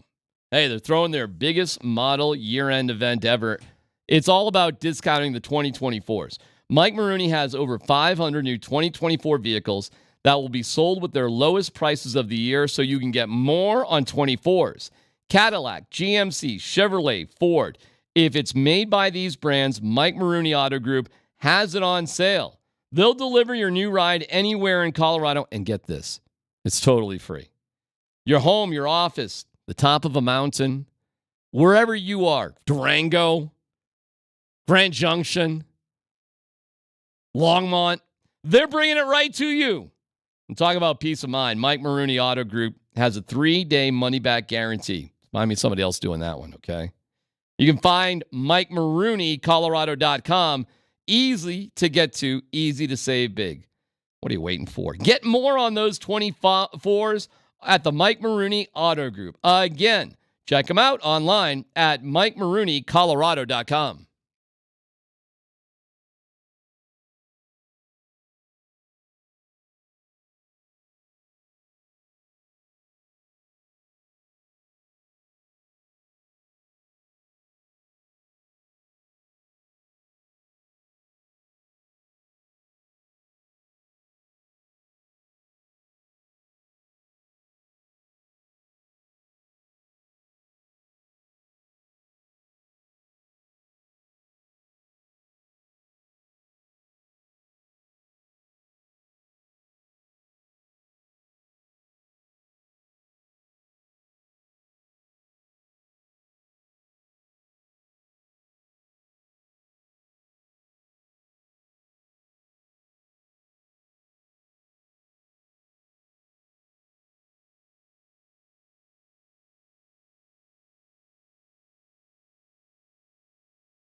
Where's our guy Slim Shoney, man? He's not talking yet? He's scared. Practice going late? Scared of the media. I guarantee you there's some wranglings going on. What do you mean? I think there's somebody they're competing with to try to sign, so they're negotiating with some agents. It may be a little bit of a name they want to announce. I bet. It could be a quarterback. We've been offered a 6th-round pick for this. I think there's some work going on. Logic would tell you they are going to add somebody. Like, come on, they're not going to just go through with the guys that they got here. Well, the only guys they could add at this point would be a veteran. It wouldn't be a younger guy who would have to go through waivers. Yeah, but those are the guys Scott's talking about because those are the guys that can actually negotiate a deal right now. It's tough because they're obviously going with the youth movement. Is Parmesan a veteran? So is he veteran enough to think at him? Yeah, he's a vet. So, I mean, he was just, once he got cut, he could choose wherever he wanted to go, which is why my guess is they've said to him, give it a week. You'll be on the roster. Won't be guaranteed, but come on here and we'll make it happen, which is exactly. Give you a week to get it, sure, updated on what the offense is and everything. Which is exactly what's going on with Tim Patrick in Detroit right now. And that's why Tim Patrick's there. Barnett actually, he doesn't have enough years. He's only been in the league 2 years. Yeah, so really? Yeah, so I think you're signing guys now. Well, they didn't sign him to a waiver claim, though. Although you're announcing that he's going to join us, but it said just a while ago that it's not been officially added to their list. So maybe you negotiate, and then, okay, once no one's picked him up, then you can sign him. So maybe that's a negotiated deal. I wonder why he didn't cut the mustard there in Charger Land. Where are they with tight ends? Who are their guys? Probably went to Michigan State or something. You think Harbaugh's being petty? Yeah. Well, Ohio State. Actually, go look it up. You're connected to Midnight Mel. You're just on the bad side of Harbaugh. Yeah. Where'd he go to college at? Don't know. You can look it up. Donald Parham. Tyler's looking it up. I don't know. Let him do it. No, I'm not good at this. You're not good at Googling? No. Slowing everything down. Thanks, Dan, by the way. Donald. Am I really going to beat everybody to this? That is pathetic. I'm going to tell you. I got it. What? Well, hold on. He went to... Wikipedia doesn't say it. It doesn't... No, college. Played at Stetson. Stetson. What state is Stetson in? New York. Wrong. Scotty. Stetson. What state is it in? There is a Stetson, New York City. It is Oklahoma. Wrong. Yeah. Don't look it up, Dan. Stetson is in Utah. No. South Carolina. Nope. Dan? Don't look it up. I didn't look it up. Wow, I would not have Virginia. guessed where it is. Nope. I looked it up. You're and this not is about allowed, the last spot I would have guessed. You're not allowed to guess. The only reason I know is they've got a high-quality baseball program, and my kid went to a camp there. But so it's got to be a warm place. There you go. Playing 20 questions with Stetson. 20 questions with Stetson. Does it share a border with Colorado? No. See, Tyler's eliminated himself from this fun game. Dan, are you still playing 20 questions? Known for hurricanes? Yes. Louisiana. No. That's what I was getting. What's the nickname? Stetson is something like that's a good question. I'm not quite sure. I want to Hatters. Say Hatters. The Stetson Hatters. Yeah, the Hatters. Yep, you're right about that. 20 questions. Come on, Dan. Scott, it's a hurricane area. You got that one. I would say it's in Texas. No. Did Deion Sanders play college football there? He played in that state. Florida. That is correct. What town? What's the name of the town? Well, Stetson. I don't know where Stetson is. It's a private nonprofit university. DeLand, Florida. DeLand. Yeah. Yeah. My kid, we paid like $1,000 for a baseball camp, 2-day camp. The first day got rained 20 out. questions. 20. What's the capacity of their stadium? 23,000. Since we're playing random, well, that's just 20 high. questions. That's just high, low. Do you have the answer? Yeah, got 25,000. Scott? No, you got to say you're too high or you're too low. Well, okay. You don't say Scott. What do you mean? 25, high or low? Fine, high. I'm too high. Okay. 21. High. 15. High. 10,000. High. 5,000. Low. 9,723. High. 8,000. High. 6,700. High. 6,500. High. 6,300. High. 6,100. High. 6,092. High. 6,050. High. 6,015. High. 6,003. High. We said 6,000, and you said low. 6,002. Who said 6,000? We said 6,000. Nobody No, said you said 6,000. 8,000. Oh, 6,000. Nobody said 6,000. Right, 6,000. 6,000. Is that right? That's correct. Oh, okay. That was fun. So you didn't know how record tracks were on albums, and you didn't know how to play the high-low game. No, we were playing 20 questions, dum-dum, and then you turned it We into were not, high-low. because you gave a number. Everybody knows. I said we'll play 20 questions, and then you turned it into high-low. Because number games are always high-low. You can't have 20 questions with number games. Sure you can. You cannot. All right, my turn. Ready? Population of DeLand, Florida. 50,000. 20,000. 20,000. Low. 30. Low. 35. Low. What's low? 40. 40's low? 48. 35 is due. High. 45. High. 42,503. High. 41,000. Low. 600. High. I'm not doing this. 41,420. Officially the worst part of our show ever. This is the dumbest 41,324. You started it. You started Cool it. story, How did I bro. start He it? started it. I did not start it. You I don't know the continued the difference game that you played. 20 questions in high-low. Numbers are I high-low. didn't play Places. high-low. I was playing 20 questions. I know, because you're obviously a moron when it comes to this. Yeah. You can't play 20 questions with an answer that's Why a number. not? It's a number. Is it 14? Is it 14? No. Exactly. You don't know how the game. Is it What's the lower than question? 16,000? Did you really graduate? Hold on, this Did is you easy. graduate from Is it CU? lower than 16,000? Yes. Is it higher than 15? Yes. Is it in between 15,000 and 16,000? Well, we already got it with that second It's half. a high-low game. He's Number playing fight. the high-low game. It's just. I'm playing 20 Yeah, you know, questions. right there, that little argument right there you have with you remind me of Dave Portnoy on that one. I apologize instantly. I'm a jerk. This piece of pizza is awesome. This pizza sucks. I actually love his pizza reviews. I know. They're great. Remember the dude he got in a fight with, put him out of It's business? one of the best things of all time. The guy comes out to yell at him, and he fights with the dude having a pizza. F you, It ended his entire business. Yeah, it got the like guy came off like a jerk. He did. it got like 100 million views. It's just like seriously on the old. It just went cha-ching, cha-ching. I know. It's just you You got to be on a YouTube channel. Tell me about it. Trying. I got to be stupider. If I was more dumber, it would work out better.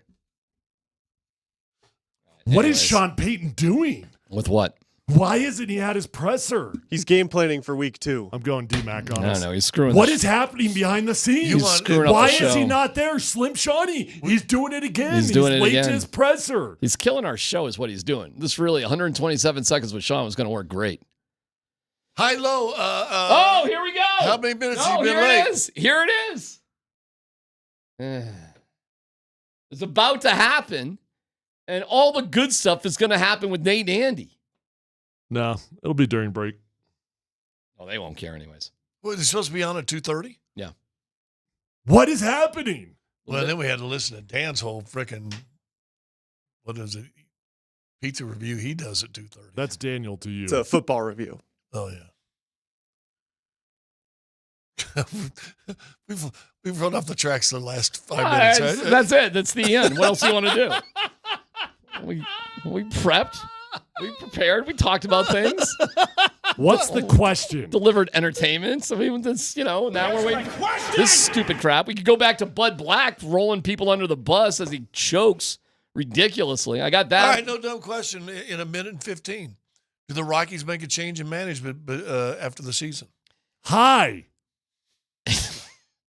They don't, and it's sad that they won't. You're high. The fact that they've accepted this is beyond staggering to me. Denver, Colorado coach on a hot seat. Or if you want to go to the state of Colorado, is there a coach in Colorado right now in the whole state, major programs, that is on a hot seat? Yes. Who? I'd say no. Bednar.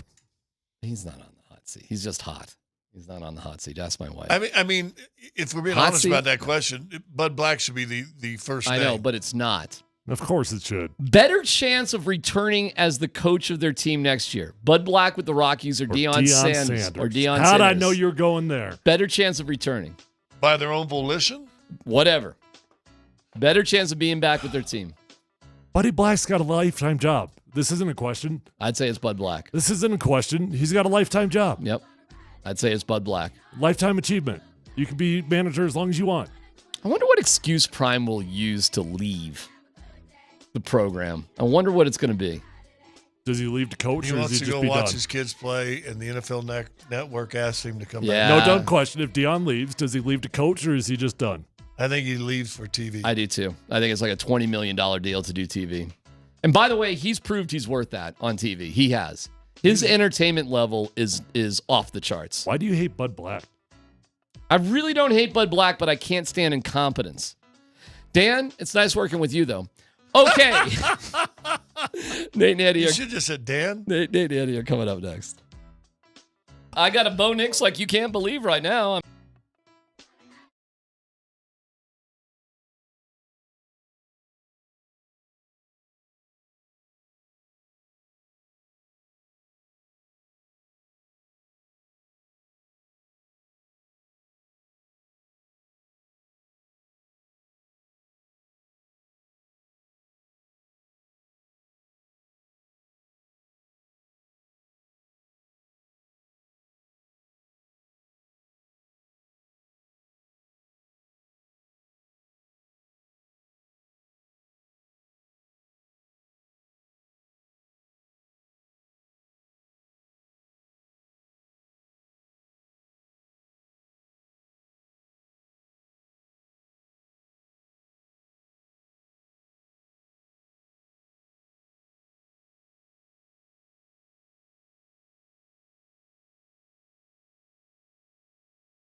Denver, Colorado.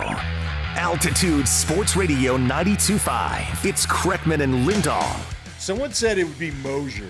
Who would be the lost person of our group? Would it be Moj? Could it be Moj? He'd get injured. I could see Moj going, look at that hawk. That's an awesome hawk. Let me go get a picture of that hawk. And he's just off wandering around trying to get the perfect phone picture, and the next thing you know, none of us know where he is. Firing up a tasty stick, and then he tears his Achilles. Stick it. Middle of the middle of a hike. Help! I'm lost! Somebody help! I need to pick up a couple of good sticks. Here's Nate and Andy, driven by Colorado Offroad.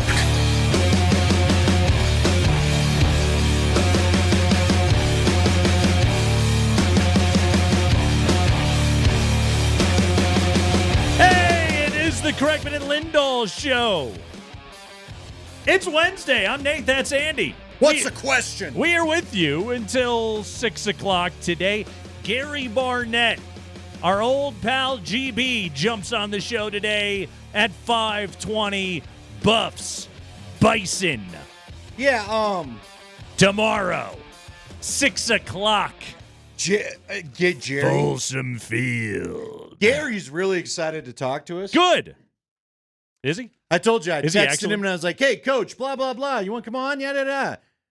And I go, basically, how about 3:20 or 5:20? He just goes, 5:20. I told you, I can even just hear. You can hear. 5:20. Cripes, now Lindahl's got to bother me again. You know, he saw your name pop up on his phone, just like, Yeah, he rolled his eyes. What does he want? This guy. All right. Why do I do this job? At least if I quit this job, I wouldn't have to talk to Lindahl anymore. I think part of the reason he keeps the job is just so he can give you never-ending crap. I think he enjoys that Oh, part it of the doesn't job. matter. You know what? There was one time he was on such a roll of disagreeing with me. Even though I told him some of the things he was disagreeing with I got from NFL players, that I thought about just saying something like a non-deniable fact just to see if he'd disagree with me. No, Gary, the sky is blue most days. No, it's not. Shows what you know, idiot. It's gray, you idiot. You moron. You know nothing. I hate that take. It was gray inside my film room, let me tell you. Yeah. Gary, man. I've been around for some Gary moments now. I was there when he got mad at his kicker. It was after a USC game. Uh-huh. God, who was the kicker? Yeah, he was not thrilled. They should have beat the Carson Palmer-led Trojans. That wouldn't have been Mason Crosby. Mason no, came along a little me? later. Mason, Mason came along a little later. No one's ever been mad at Mason. Yeah. I think Mason got to coach the team. Yeah.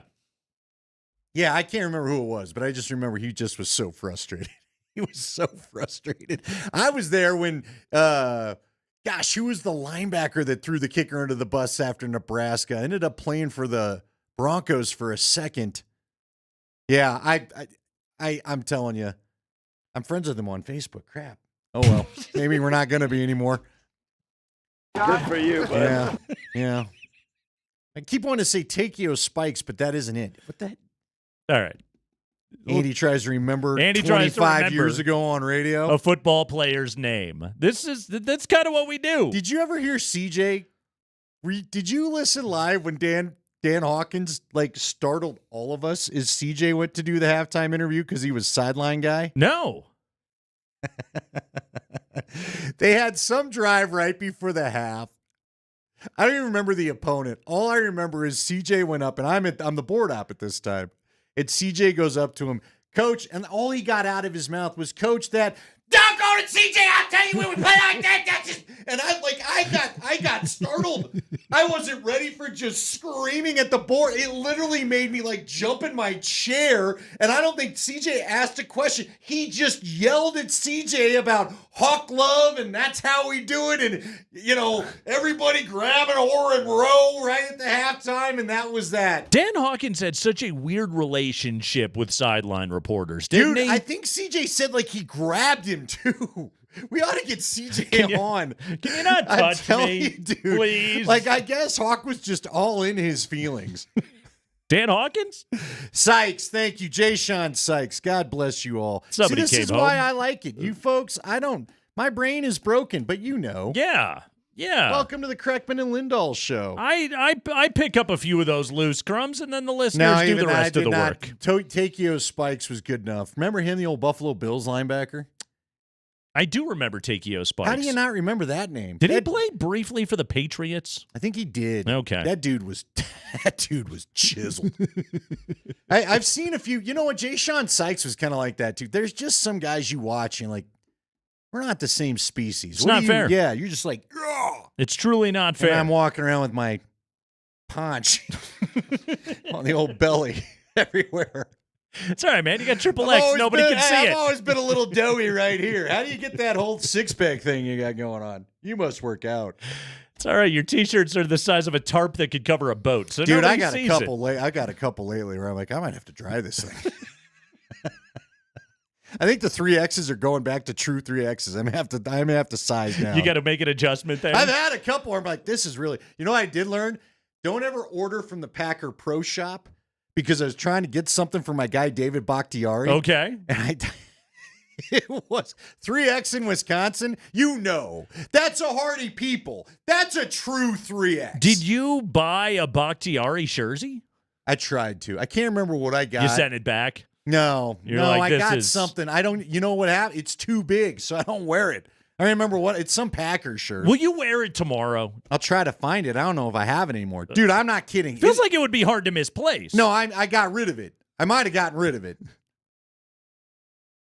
Yeah, we'll see. Okay. I'll go look for it. Is there a guy like at your local Ark or Salvation Army that is just cleaning up on your triple X's that you got rid of? Not yet. Okay. No, I haven't abandoned them all. Okay.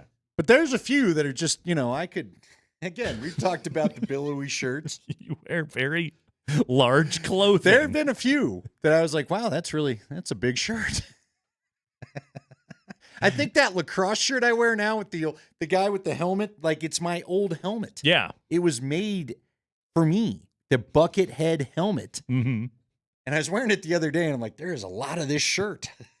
If you put a belt on, like right at your waist. It could be a dress. Okay. Yeah. We could go to something. Why is Sean Payton on behind you? It's incredibly distracting. I don't know. There is. I'm not saying take it off. I'm just saying it. Oh, he laughed. Oh my God, save it. He laughed. Look, he laughed. He laughed. He's still laughing, Nate. There's an oversized video of Sean Payton over my shoulder. I'm trying not to look at it. Dude, he's smiling. Look real quick, he's smiling before it's gone. I can see it in the reflection on the other side of the room. I guess you can. It's really weird. What exchange was that? Why do we have Sean Payton? That is the happiest Sean Payton I've ever seen. Why do we have him in IMAX right now? Did somebody ask IMAX? him about somebody asked him a Bill Parcells related question, right? It was either about Parcells or about something from his first 6 years in New Orleans. Had to be. That's his favorite stuff to talk about. We all need to bet. Now we need to gamble. Why? Dude, he full on laughed at something. Why was Sean Payton happy? Like he generally tickled himself. In a good mood today. It's not game week. I mean, there's no Elmo around. There's nothing to be frustrated about right now. It's not game That is week. a hell of a call there, Nate. Yeah, you're right. It's not game Monday. Yeah. Come Labor Day, he's going to be kicking the barbecue. We show up on Monday. It's all different. Yeah. It's the looks and relative twos are going to get a lot shorter. I got to know what made him laugh. I got to know.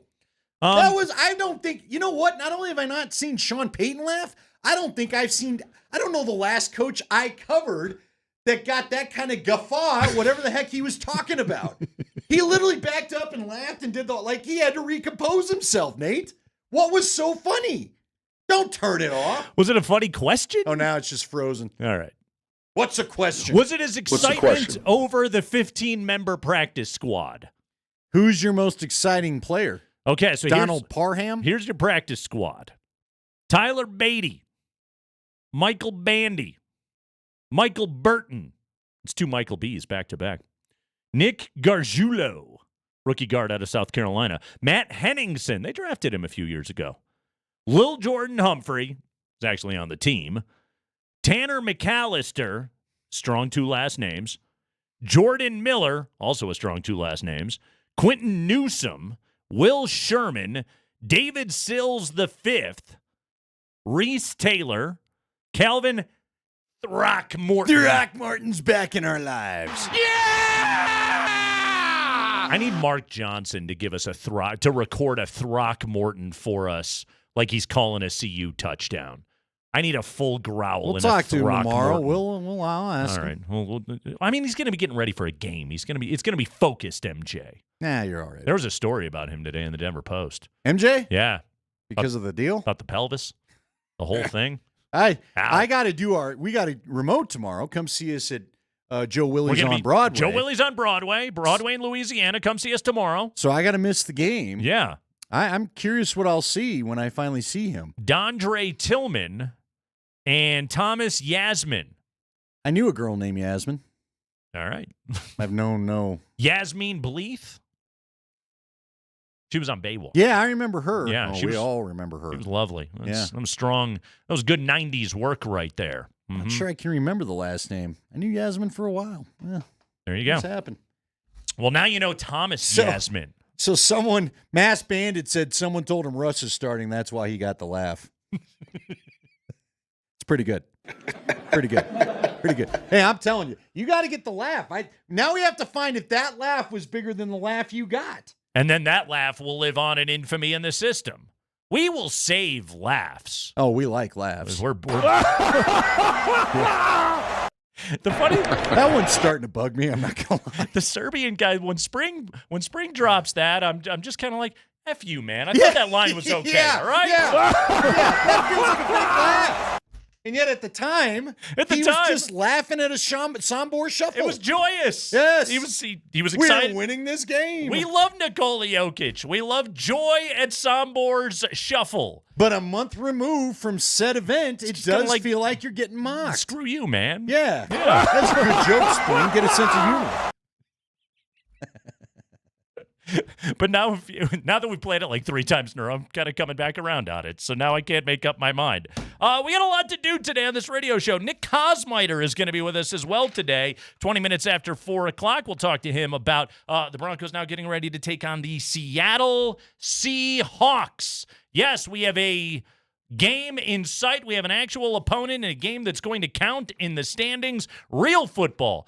Bo Nix and the Broncos will actually go up against professionally well-compensated football players that are ready for your nonsense. They sure are. So we'll talk to Nick about that at 20 minutes after 4 o'clock. Gary Barnett joins us today 20 minutes after 5. He is the radio color analyst for CU football. Of course, legendary head coach of the Northwestern Rose Bowl team. But I don't have to go into that whole spiel here today. You can watch us on the Twitch, and you can look at Sean Payton's giant He's laughing again. Joyous face. Nate, he likes this roster. He's having a good day. He's enjoying his time. He's in a great mood. He's kind of breaking another little. The guy is not angry. He's really licking those lips. Yeah, right now he's going to need some dang chapstick the way he's been going at it. I mean, that's a little much, Sean. Hey, did he skip the lattes today? Is that maybe it? One less latte? It could a little be. Green tea? It could be. He's sober and enjoying himself today. I'm saying. Do you think Sean's a green tea guy? No. No. Kidding me? Give me the hard stuff. That sissy stuff out of here. Whatever Dan Campbell orders, triple it. You got 5 shots, I got 10, Campbell. You can watch us via Twitch. Twitch feed presented by Safeway. Order online. Safeway does the rest. Get easy delivery or free pickup with the same great deals. Get started at Safeway.com and order to cart. Safeway, fresh foods, local flavors. Andy, I want to start today. I got NFL lists. I got lists. Oh, we got lists aplenty. We're going to get listy today on this show. We're going to list in every direction. We got a practice squad list, technically. We got a practice squad list. We already got one list in. We'll only do more lists today here on the program. But no, we have we have quarterback tiers. Yeah. I love a tiered system. You know that.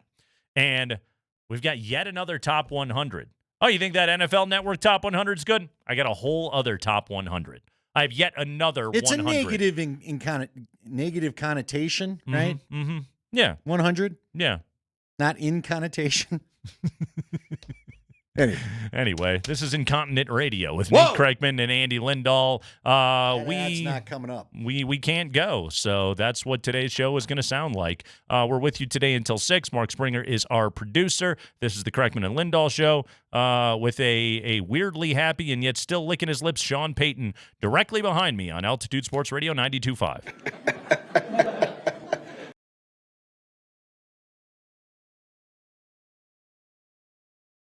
Hey guys, Andy Lindahl for my friends over at Colorado Offroad. My friends being Jerry and Wendy Jones, great owners there of Colorado Offroad, longtime Colorado business. I believe we were talking the other day. Jerry was doing the math. We're coming up on 25 years of this business. Folks, they know Colorado. They know the weather. They know the trails. They know everything that you'd like to do if you got a truck or 4x4. And that's important to you because that means they'll be able to guide you in the right direction if you need any help with choosing your accessories or whatever you may need for your truck or 4x4. Jerry can do a lot of stuff. You need to get on out there and just talk to him about what you need. For me, it was a bed cover. The very first thing that I wanted was a bed cover when I got my F-150 back in 2019. And he guided me into the right direction there. I was looking at a product that I know I would not have been happy with. I've been very happy with the one that I ultimately did get put on the truck. And that's why I recommend you have a conversation with him. Step rails. What does he have? He has everything. You want light bars? He's got light bars. You can put the tow things on the back of your car. He's got the bed covers, bed liners, camper tops, you name it, he's got it. And if he doesn't have it, he can probably order it. So go see their showroom. It's 3 blocks south of downtown Littleton on Prince Street, or find them on the web at cooffroad.com.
Oh, we're a day away from the Buffs in North Dakota State.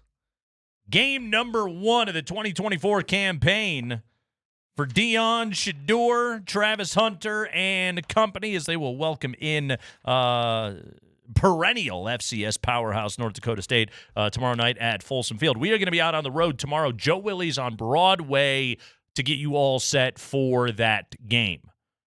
So that's going to be a hell of a lot of fun. Get out to Joe Willie's, watch the game. Broadway in Louisiana. Food's incredible. Oh, yeah. The food is so good. Got to figure out what we're going to have tomorrow. I'm ecstatic about this. They did a great job of having us sample the menu our first time out there. What's in store for our second show at Joe Willie's? I can't wait to find out. And plenty of TVs to watch the Buff game. Plus, they have an upstairs. I like the upstairs. I can't wait to find out how much I'm going to clog my arteries tomorrow for the sake of delicious food, which is always worth it at Joe Willie's on Broadway. All right, Andy, I got lists. You like a list? 2024 NFL rank predicting the top 100 players for this season. NFL rank. ESPN says to create the list, they asked a panel of dozens of ESPN NFL experts to rate players based on performance expectations for the 2024 season compared with their peers. Emphasis placed solely on the upcoming season and predicting potential greatness rather than on past performance or positional value. From those ratings, they ranked the best players in the NFL. 103 people voted. That's a lot of people. Is it? There's 45 on one roster. 45. Heck, there's 60 on one roster.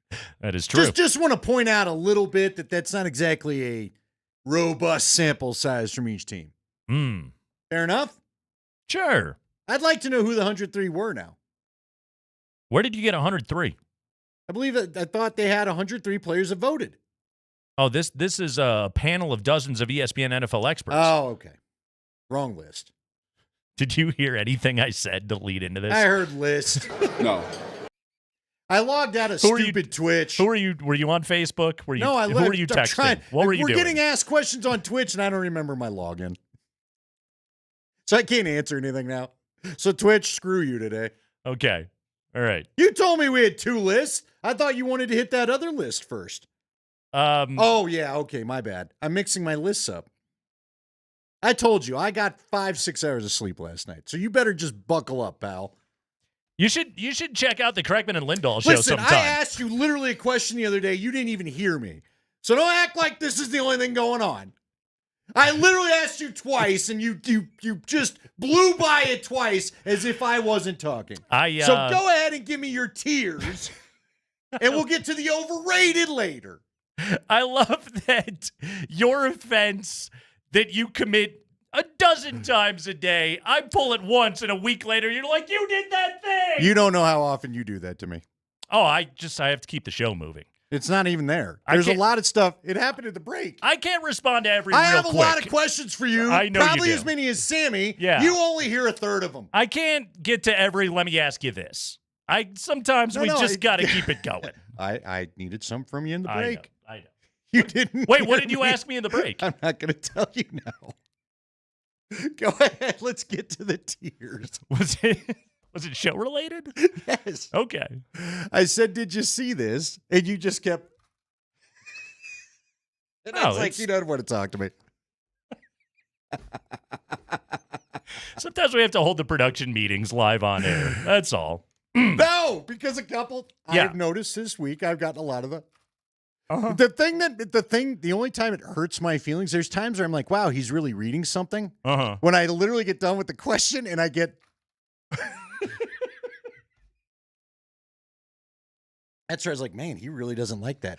I listen to the first few words, and if it's something I need to respond to, I will. I'm just telling you, I did the same thing. I heard QB lists. Yeah. We have 2 of them. You started talking about 103. I had no idea. Yeah, that's the other list. Anyway. Tiers. The list. Tiers. ESPN tiers for fears. I am in tears as I attempt to do this radio show. What's your shirt? No, I'm just kidding. Panel of dozens of ESPN NFL experts. Dozens, Andy. Dozens. I suppose dozens could eventually amount to 103, but I don't know how many. But how many? I mean, they've been through some stuff. How many are left? We have a dozen. I think so. Couple dozen. Yeah.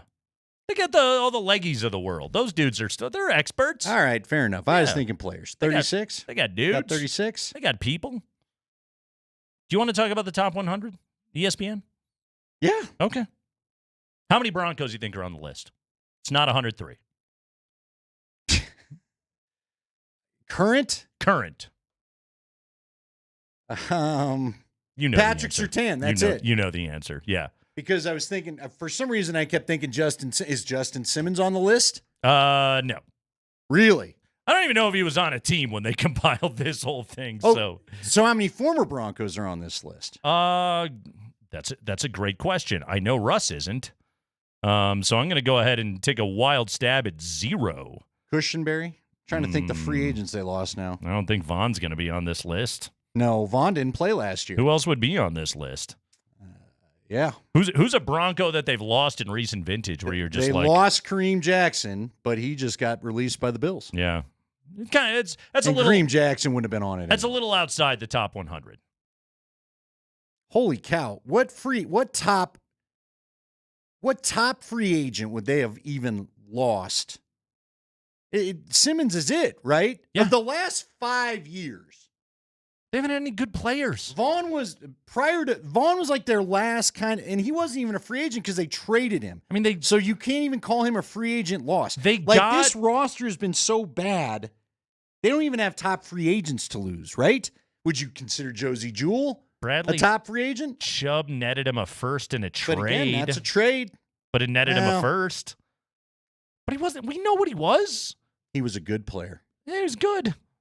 And for everybody there's good, then there's great. Yeah. That's the tiers. This team has not had DiNucci, not a tight end. DiNucci. Noah Fant's not making the list. Drew Lock's not making the list. Who the hell's even been on the offensive line? None of those guys, right? Who was the right tackle before McGlinchey? It's almost as though there's a reason they've struggled as to we get have to the this playoffs. discussion. There's a reason the Broncos have been poo as long as they have been. They haven't had good players. The safeties were Simmons and Kareem Jackson for a while, so not a big deal. Who's been the opposite corner? Oh, Damari Darby? Mathis? Remember Darby? Who Sort barely of. played? I can't remember his first name. Terrence Trent Darby? Ronald. What about Terrence Trent? What about him, too? He's Slightly. a singer, isn't What he? about the Kentucky Derby? Slightly out of the All top right. 100. You know what? That was a good one. I gave you a hard Where's time. our Serbian friend? I gave you a hard time for what was the name that you did the play on? Bad instead of good. It was Jeff Criswell. Criswell, the guy that gave up 3 homers that in a was row. it. Yeah, He one. He pitched Chris Porley. That was forced.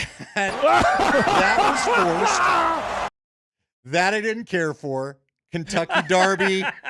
I'll give you that one. At least you heard it. Surtain at 20. I heard of both. Surtain at 20. 20? 20. Top corner? How many corners ahead of him? Let's see. Sauce is at 17.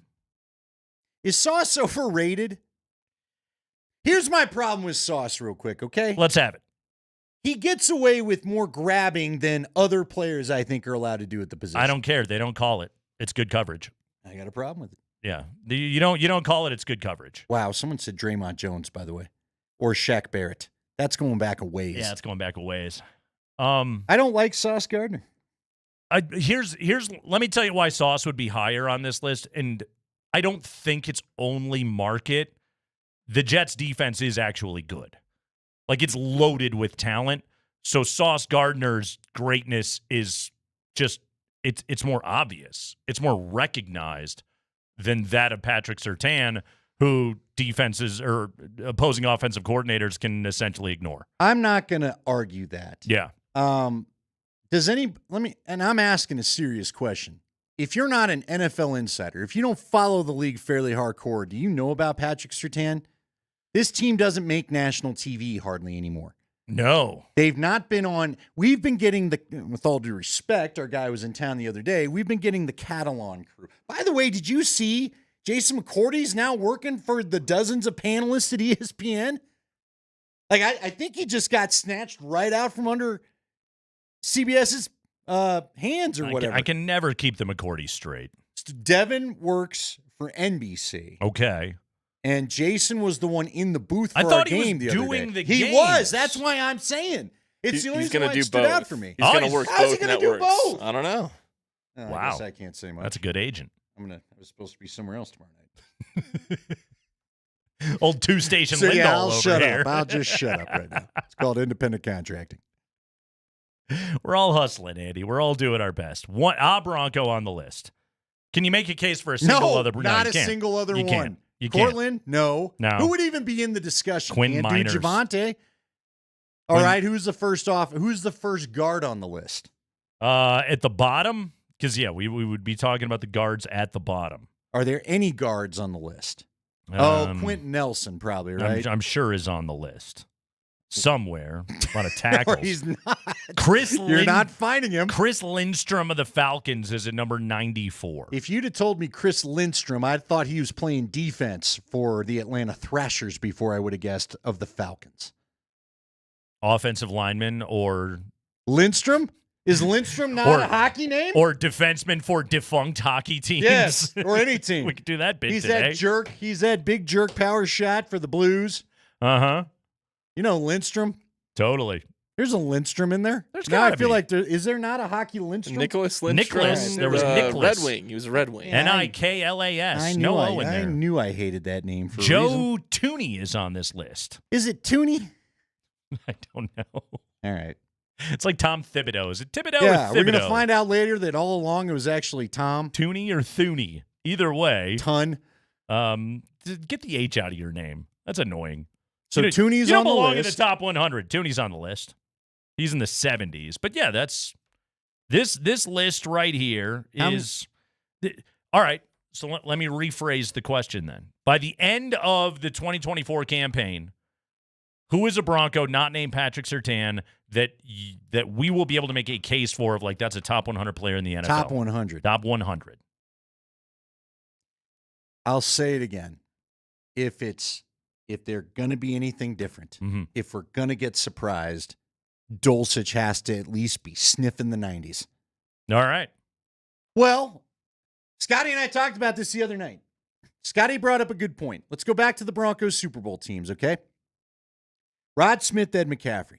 I think eventually Rod Smith proved to be a true number one receiver later in the career. Yeah. But when the Super Bowl team was rolling, Smith and McCaffrey were both even Steven in my mind, right? The guy that I think was the true problem for teams was Shannon Sharp. And so Scotty's point was because of Shannon Sharp, you could get away with maybe not having the superstar number one wide receiver. If Greg Dulcich can be Shannon Sharp's tall cotton for a guy that can't even get through a season. But again, we've seen it inside practice. He showed it in training camp plenty. He is a matchup problem at times, okay? He's got to be that. If he's that, then the fact that you don't have name your top Devontae Adams or A.J. Brown or whatever is not going to be a big deal. But if he's just another dude and it's just another injury-filled year, I don't know what skill position player pops in the top 100. Do you think Cortland Sutton's top 100 days still exist? No. How about Josh Reynolds? Could he surprise us? No. Okay. No. Marvin Mims, is there about to be a reckoning in the second year? The Mimsessance coming our way. Okay. See, now you're back to trying. That's like Grizz poorly. It would be the Mimsessance. Yes. Sure. I'd take it. I'd take him just completely. It doesn't feel like in this system, it is built for the downfield speed dude. My guess is, like, by the end of the year, Cortland, this is health being everything. Cortland Sutton will lead the team in targets and receptions. Josh Reynolds will be, honestly, it could be Javonte Williams is second in targets. And you hope that then we start talking about Josh Reynolds and Greg Dulcich. If you're going to do that, then it needs to be Eli McLaughlin, doesn't it? Who? Jaleel McLaughlin. Jaleel McLaughlin. Yes. I'm going to go home. Jaleel McLaughlin. What happened to you last night? I told you, man. I stayed up. Do you just want to hear it right now? Let's have it. Let's just do it. I watched Hard Knocks. Okay. I fell asleep during Hard Knocks I know you last did. night. You didn't miss anything. Last Okay, one was good. kind of a lame episode. Other than they did show Tyson Bagent's dad.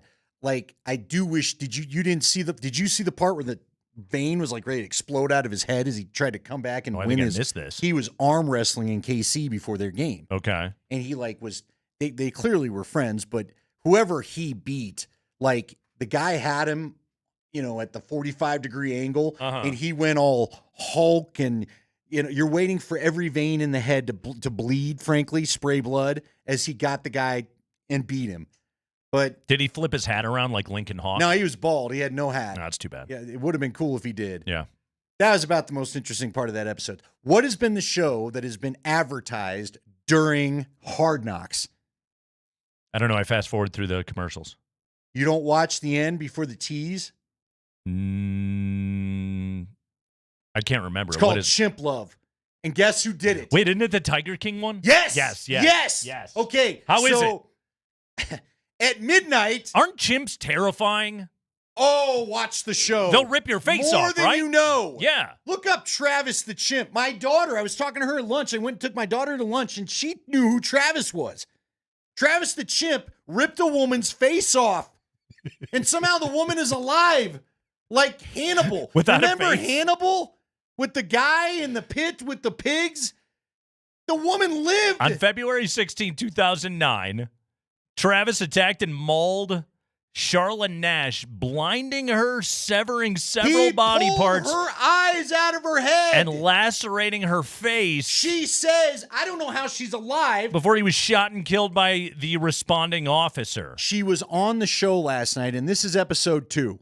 This is why I stayed up. I watched 1. I had to go to 2. It was 1:30 before I went to bed. Oh, my God. And I had to get up at 7 because, I got kids. But you were hooked into... But I almost watched 3, and then I talked myself out of it, Yes, thank God. yes. So this is why I can't think. I've not slept at all, and all I keep thinking about You're is having nightmares? somehow this woman survived a chimpanzee basically ripped the front side of her skull off. She said herself her brain was hanging out of her head. I don't know how she's alive to tell the tale. They interviewed her, and she's wearing like a Kentucky Derby hat with like the veil over it so you don't have to see what is left of her face.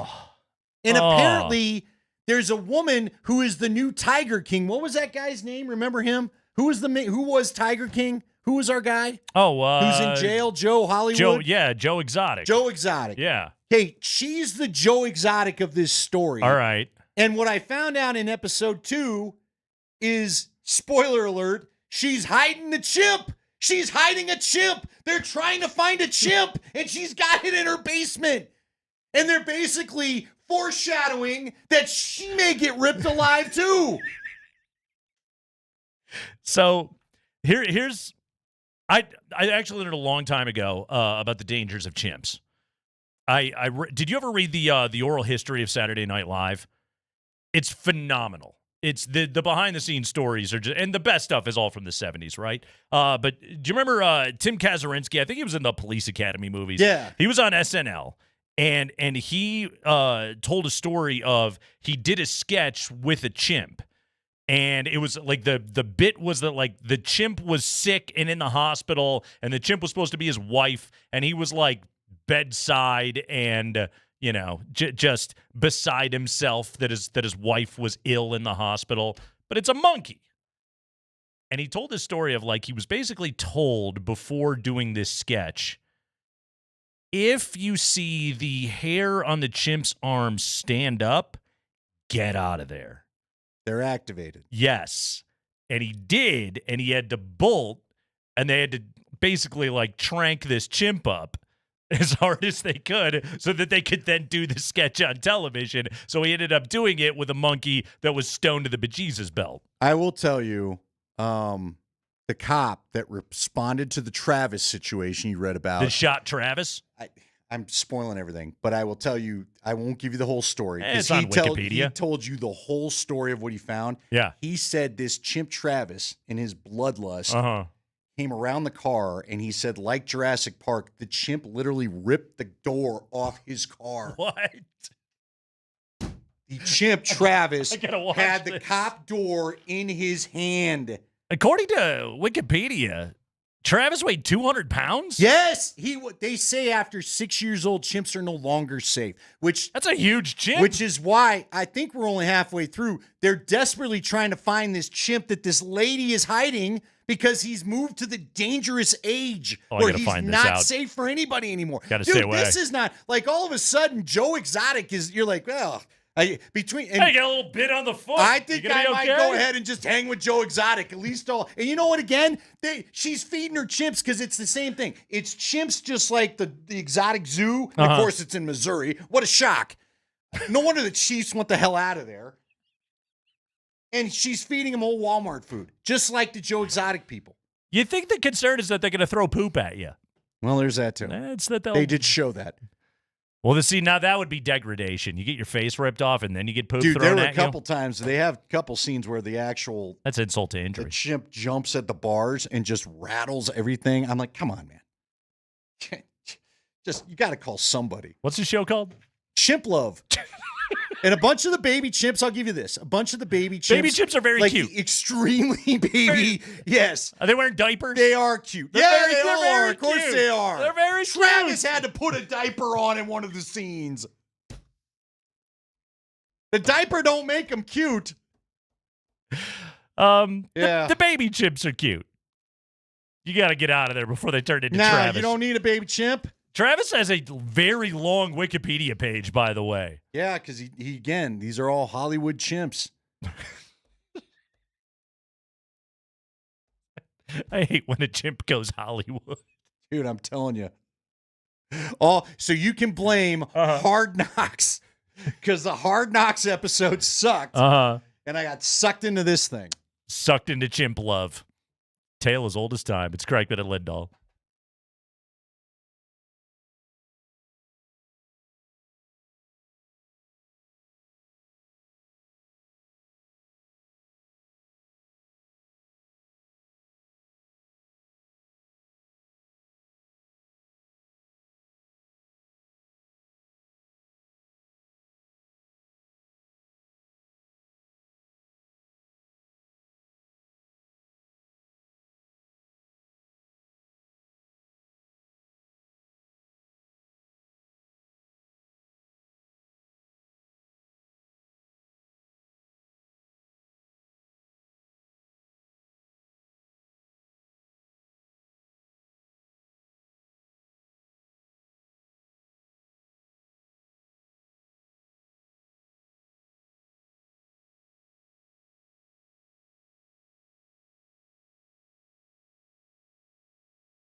Well, in Fort Collins, that chimp is the number 1 pick in the Travis draft. Suck it, Kelsey. I'm fine with that. Well, it sounds like this chimp could beat up Travis Kelsey. He'd beat us up all. I'm not sure. I don't think Tyler Bajan's dad wants a piece of that chimp. Wouldn't mess with it. Are you finding this Hard Knocks? There's a couple of times where I feel like you thought the second episode was good, right? But you didn't really feel the first or the third. You said right there last segment you fell asleep 5 minutes in. Yeah. I also, it was the first week of my college football podcast. No, I get that. Working late and I popped a sleeping pill. I didn't urinate on anybody on an airplane. I simply just took a sleeping pill and fell asleep. I'm telling you, I don't think you would have stayed awake for this episode. Okay. I'm enjoying, I always enjoy this stuff because I like the behind the scenes of it and the banter, and it's fascinating and everything else like that. But also, there is just a degree of like Hard Knocks has been done. You know? I still enjoy it when I watch it, but the likelihood of seeing something earth-shattering on Hard Knocks feels pretty low. The off-season one was fascinating. But it's new, and to your point. Exactly. It was new, and I bet you if they try it again next year, it won't be as good because whatever front office is on it will have more editorial control, and then it won't be as interesting. Okay, I thought about that. Even though Joe Shane has become like the face of the Giants. Right. He's become a star now. I don't have a lot. Yeah. You don't have much else. Honestly. They got a pass rush. Okay, good. That's good it. for them. No, I'm curious. They have elite neighbors. I don't think they put any voices on there, but do you think they had to have, like the Patriots GM, he had to tell the Patriots GM, we're recording this, right? I'm assuming. Other teams are going to freak out and be like, no, man, we're not going to let you know that we talked. Yeah, I'm assuming. You know? Yeah. Now, this thing aired so late, the Patriots took their quarterback. I don't think any roster things, no problems were caused by what was then revealed. But aren't these guys going to get a little bit leery of, hey, are you recording us having trade conversations? Because I don't know if I want everything out there. And then the minute that, like, this will be the best off-season real one. quick, aren't football people just paranoid All of enough them. that they assume that everybody's recording everything? Probably, but I don't think they think it's going to go on television. Okay. Do you know what I mean? Do you think these guys realize all their singing scenes are going to be on television? Yeah. That's a Hard Knock staple. It's on every year. The rookie skits. Plus, they can't have swearing this year. They've all been singing, though. Is that why? Literally, they've all sang. We haven't had like a single comedy sketch. No, No one's done a it's magic all act or been anything singing. like that. Now, all the teams seem to know, everybody in the Bears locker room seems to know the songs they sing because it ends up being a sing-along by the end. Why do they do that every time? Has this been limited more than the others, do you think? Because of the cussing and is it Regina? What's her name? Regina McCaskey? Virginia McCaskey? Sure.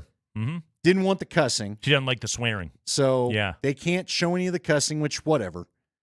Well, it's smart to play. If you're doing karaoke, do a sing along, and then you get the room going, and it takes the pressure off you. I know. That's just a savvy Yeah, move. I'm with you, Yeah. but I could have. Gets people excited. Like they showed this guy last night. He's got these bowls that make like wind chime sounds, and he's talking about resetting his chi and all this before a game.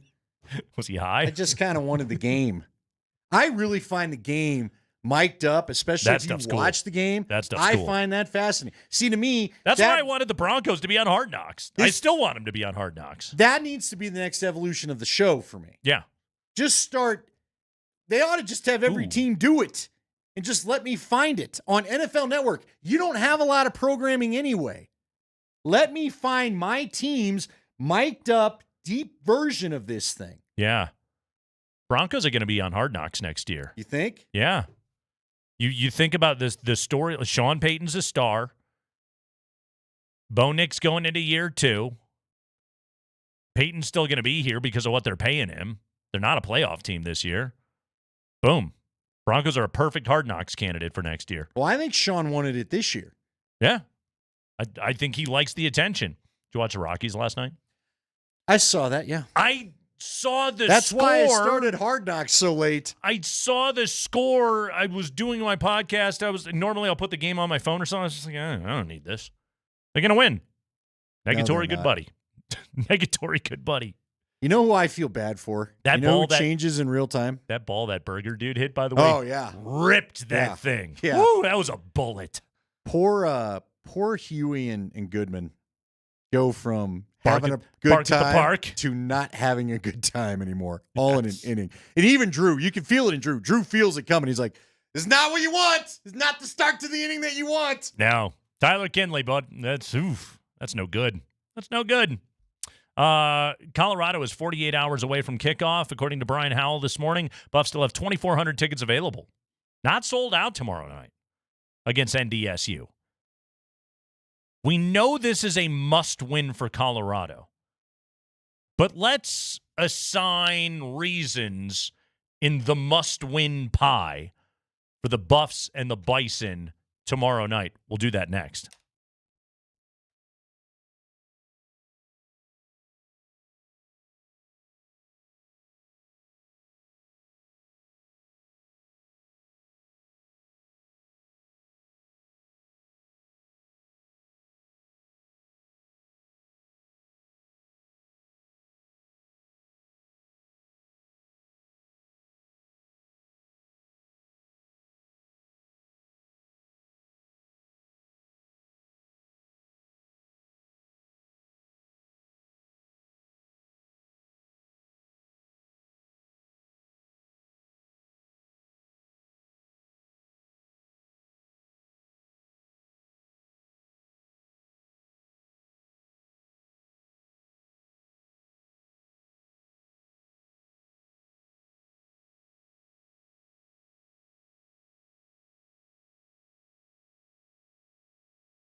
is the second hour of the show. It is the Kreckman and Lindahl radio program. We are with you until 6. Nick Kosminder this hour, 20 minutes after 4 o'clock specifically, is when he shall join us to talk roster and happy Sean Payton. All right, Andy. Buffs, 9.5-point favorites at home tomorrow night against North Dakota State. That's been juiced a little bit too, right? Yeah. I think it started out only around 6.5, 7.5. We'll kick this bad boy off 6 p.m. tomorrow night. Nice early game up there at Folsom Field. Still tickets available. Go check it out, everybody. You got North Dakota State, perennial FCS power, 9-time FCS national champs. 6-1 in their last 7 games against FBS foes. Most recently, 2022, they lost at Arizona, but a game where they had a lead deep into the fourth quarter. So North Dakota State has done this plenty of times. They beat Minnesota in 2011, CSU in 2012. They smacked those dudes.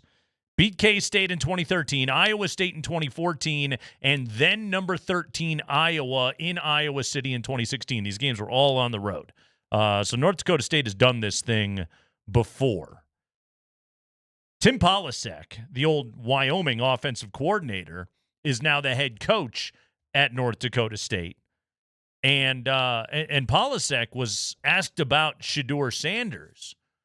And listen to what the North Dakota State coach had to say about the Buffs quarterback. This is from his weekly press conference. Yeah. 4 weeks ago, getting started on this process, everybody's asking about Colorado. My mind, just went to off-schedule plays, him making things happen, outside the pocket or, off schedule, right? He's the best player that NDSU has played yet. Okay, and I really believe that. This guy is process-oriented. He's progression-based. He's aware of footwork and timing and rhythm. He takes what the defense gives him. Okay, he goes to the right spots, and then on top of that, he can play off a platform, different platforms. I think he has a great ability. Probably in my opinion, his strongest suit is that he can get his cleats in the ground and deliver the ball quickly when he has to. And that has a positive effect on RPOs. That has a positive effect on relief type plays, a run with relief. He's impressive. If you were to line up and show him a 3-man rush, he's going to buy time back there, and hit second and third level throws that are uncommon, with great accuracy and deep crossers and those kind of things. Some of his best plays are the simple play of throwing the ball away as well. I admire Shedeur from the standpoint that he's playing the position the way it's always been intended to play. Rhythm, timing, footwork, all matching up. And then you put on top of that the ability to extend plays looking to throw. He's not a runner first, but he is capable. But extending plays and keeping his eyes downfield is pretty impressive. It's exciting. I think our fans should be excited and should appreciate that they get to see one of the top, a first-round draft pick at quarterback get to play against the Bison. Called him the best player North Dakota State has ever gone up against. Take that, C.J. Beathard. George Kittle was on that Iowa team, too. Did C.J. Beathard play for the Niners? When you one of those backup guys? Yes. Okay. Mm-hmm. Well, there you go. Hey, there's a lot to like about Shedeur's game. Sure is. So this game for the Buffs, you look at the schedule right now, Andy, the math has to add up to 6, right? You got to find 6 victories. And in any situation in which the goal is bowl eligibility, you have to win games against FCS opponents at home. So, automatically, simply because of the math game of college football and getting to a bowl game and taking a step forward and going from 4 wins a year ago to being a bowl team, you got to get this game. Yeah. It is a must-win in that regard. You have to be able to beat the so-called cupcakes that are coming into your building. Although I would not consider North Dakota State to be your typical FCS cupcake. This isn't like Hawaii playing Delaware State last week. So you got to get this victory simply because of the math. But then there's also the part where there's a bit of a target on the back of the Colorado Buffaloes. Last year they go out in the opener and they beat TCU on the road in a nationally televised affair that all of America was watching. Thrilling shootout of a game.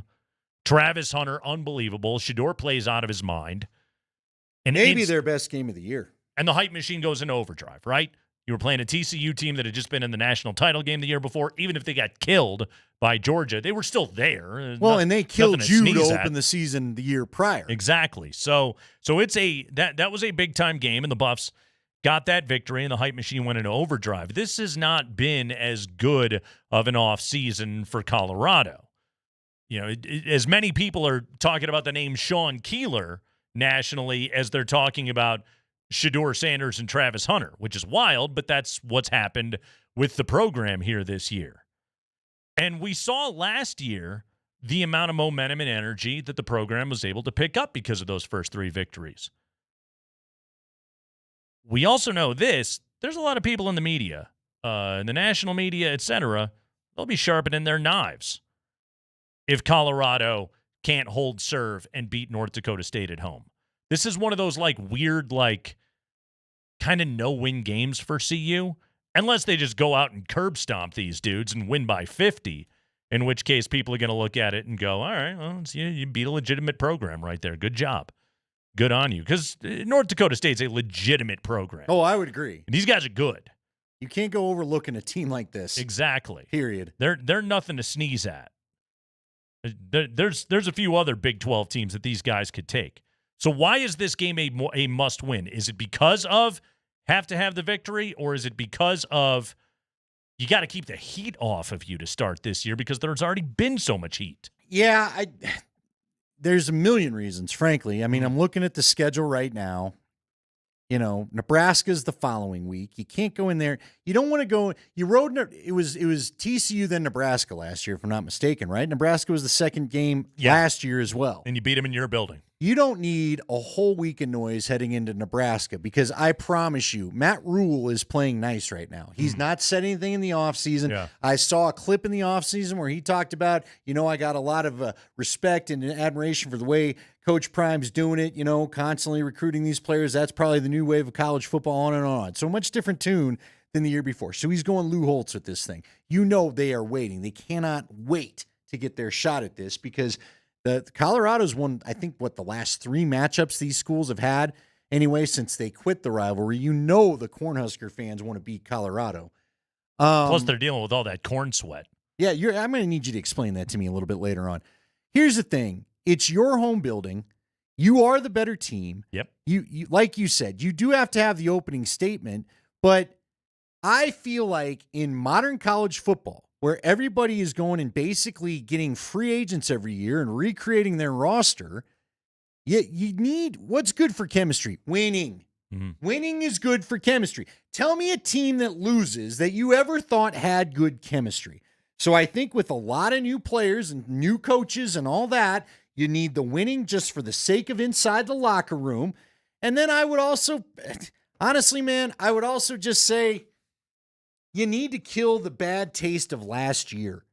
You ended poorly. You struggled down the stretch. Big time. You don't want it to feel like it's last year all over again. You know what I mean? And Shedeur does all the things the coach just talked about there. Is there going to be a run game this year? Is Pat Shurmur going to use some semblance of a run game? I think in order for Shedeur to get the Heisman, he wants the lion's share of the numbers. But Coach Barnett, who we'll talk to in about an hour's time, said it time after time last year, you've got to be able to run the ball when you want or need to. Right. And so we got to see a little of that this year. There is a size, speed, flat-out talent advantage. You should have the better athletes. They do have the better. Without a doubt. They have the better athletes. There's no question about that. And North Dakota State's a little bit banged up. Their All-American safety is out for this game. Their All-American fullback is out for this game. I know their tailback's a little bit banged up, although he's returned to practice. This Barika Kapinu dude. But North Dakota State, their whole thing is we're going to run the ball. We're going to run the ball between the tackles. We're going to try and shorten this game as much as we possibly can, take the air out of the football, and keep this thing close and hope that we get a couple of bounces to go our way. That's North Dakota State's strategy for winning this game. This game is going to require, because the Buffs do have such an athletic advantage in this game, it is going to require quality execution, taking care of the football, good game planning, discipline, all of those things that, quite frankly, started to go out the window in the back half of last season. It's like, okay, Pat Shurmur now running this offense. Have you now been able to rediscover some of that and get over all the upheaval of, kicking Sean Lewis out of the play calling role and everything else that happened last year? Like, does Pat Shurmur have this thing kind of grounded and streamlined? Here's the thing. So the things that I hear from practice up there, and we'll get coach's take, I am excited to watch this Buffs defensive line. I have been told they have some dudes. They have some dudes on that defensive line. So if they do have those dudes, it may not be the best idea to try to run between the tackles as North Dakota State's told us they're going to do.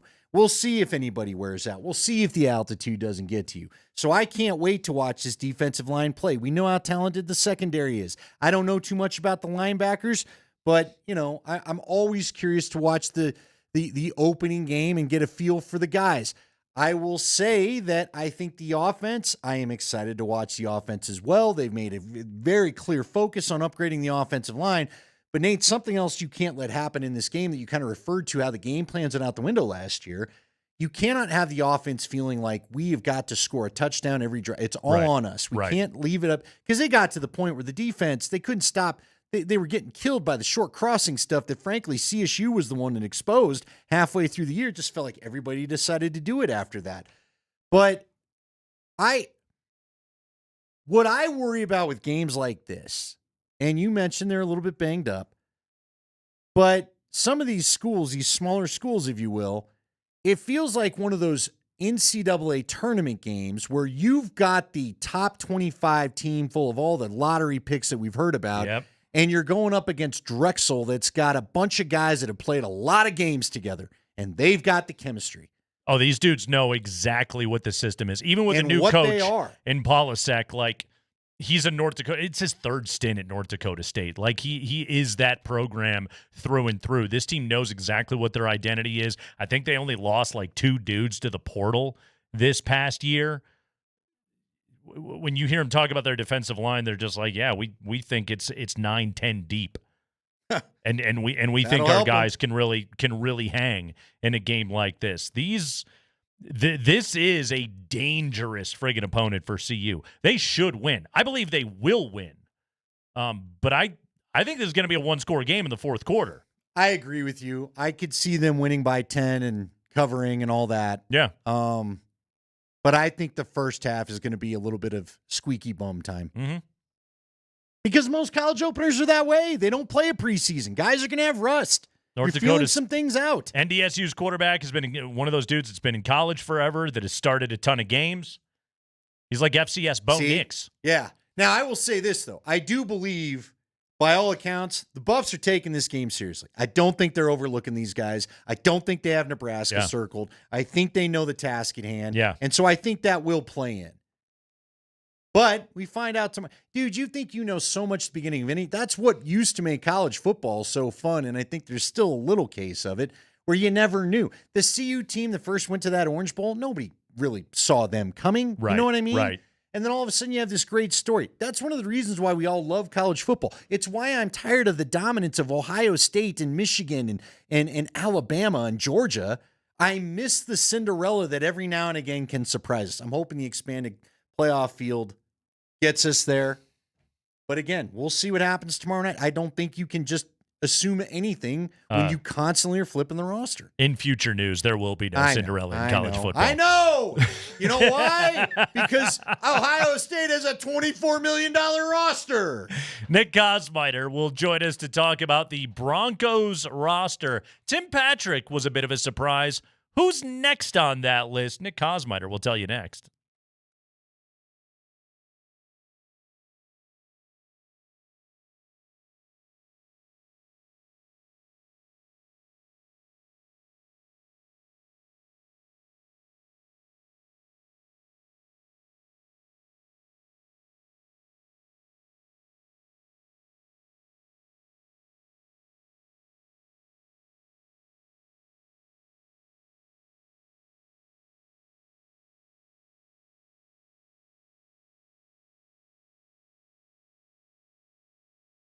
Oh, that's right. College football is upon us. Week 1 starts tomorrow night. This is a perfect time to go to getsporttrade.com and download the Sport Trade app onto your phone. You can use code NATE, get yourself 10% cash back on every bet you place in your first week. Terms do apply.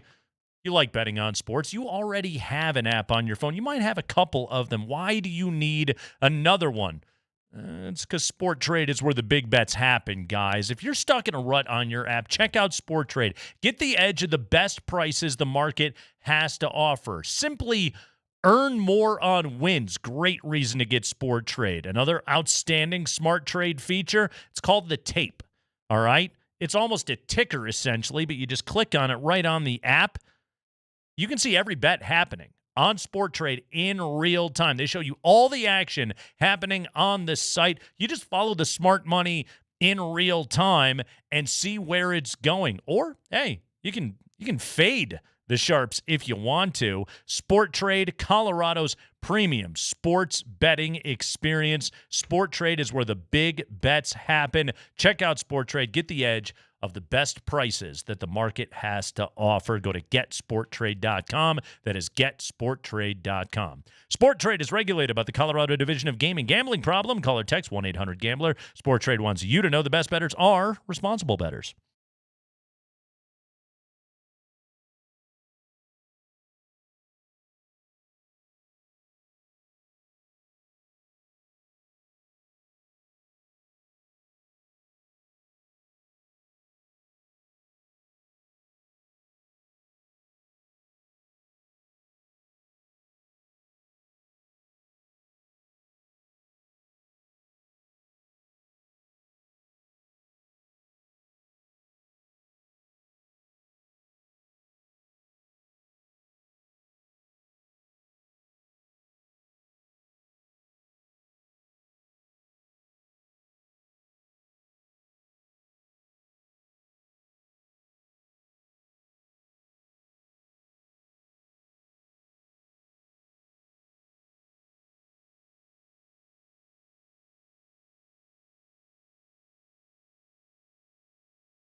Yeah, I mean, look, I think I said it in a meeting inside. I don't know that I said this to you guys, but I said, I think there's going to be a receiver or two that ends up playing for other teams based on what I'm watching from the group. And so I knew and felt we were deep. You root for all of them, not just your draft picks. And so it gets back to what we discussed with Bo and whether it's Bailey or Franklin and so that was one of the tougher position groups just with our depth. A number of our guys landed in different places now, Buffalo, Pittsburgh, Detroit. And I think we knew that was going to be difficult. So that's it. I say this, it's a good problem to have when you have that type of competition. I hope I answered your question. Kind of petered out at the end there, Sean. We welcome in our pal Nick Kosmider of theathletic.com. Subscribe and read Nick's stuff. Did he answer your question, Nick? Ish, right? Wouldn't you say, Nick? Yeah, I think he more or less got there. What I was sort of looking for as well is just, kind of how they landed on this group, right? Because they talked a lot about how difficult a lot of those decisions were to make. Throughout camp, we had heard Sean Payton, and he actually had told that story of saying, I think one or two of these guys might end up playing on another team because of the depth that we have. But how did you ultimately land on these guys? And really a lot of it came down to he had talked at the start of training camp as this roster was assembled that he wanted a bigger, more physical group of wide receivers. And that's ultimately kind of what they put together, even if you include Lil Jordan Humphrey, who we know on the practice squad now, but we'll see game out. We've got four that are essentially 6'4", outside of Cortland Sutton, guys who are known as pretty physical run blockers on the edge. Sean Payton said today that Devon Bailey has already shown traits that he's an outstanding blocker. And so you add that to Josh Reynolds, who played that role well in Detroit, and they think that, that's going to help them become a more effective run team, which is where this all kind of has to start if they're going to support Bo Nix. All right, I need your help with this because Nate and I have talked a little bit about this. Nick, it's a question we've asked you since this show started. You've been a 5-year running guest, true friend of the program. How did this receiver room apparently all of a sudden get so good? Because it just seems so underwhelming in past years. Nate and I have touted how good we thought guys like Jerry Jeudy would be and the like. And then you go out there and it feels like we even talked about it in the offseason. I don't know if there's great skill talent around Bo Nix. And now all of a sudden it's a deep room and people want these receivers. How did we get to this point? Well, I think that it's still to be determined whether what they believe is really strong depth from a camp competition standpoint can translate to production on the field. I don't think we're there yet to know because you're right. There's still a lot that has to be proven when you talk about what are they going to hang their hat on. I think Cortland Sutton has had a really good training camp. And look, this is a guy who, since he joined this team in 2018, has gone through. You guys saw the Kay Adams interview when she's reeling off the numbers in terms of coaches, schemes, quarterbacks, all these different things that he's dealt with. Hasn't had a lot of continuity of scheme. And I think what we saw in training camp this year is that he's more comfortable in the offense, and that has sort of allowed him to really just kind of focus on some of his craft. He talked a lot about how his route detailing, how he kind of sets up the routes that he's running has become just a lot more crisp. I think we saw some of that even in his limited action in the preseason. So you can call him, I think, a known commodity and maybe even expect that he's going to have one of his better seasons. But beyond that, it's still a lot of unknown, especially when of your 5 receivers, 2 of them are rookies, one of who in Troy Franklin, we don't even know if he's ready to kind of see the field right away. And Devon Bailey, for all the success that he had in training camp, he was one of the young stars of this team in camp, still is, bottom line, an NFL rookie who's got to go out and show it. Josh Reynolds, again, a guy that had a year with Detroit a year ago, but is on a new team, and so they're still kind of waiting to full point to.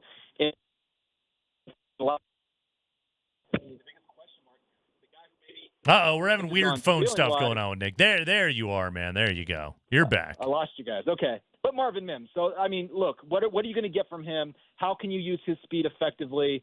Those are just some of the questions. Because you're right, Andy. I think they still have a lot to prove, this group. Nick Kosmider of The Athletic is he's on the Ramos Law hotline. Car accident, you need Ramos Law, medical doctor and attorney. Visit ramoslaw.com. Big question. Or big picture question, more specifically. Yeah, it's a big question, too.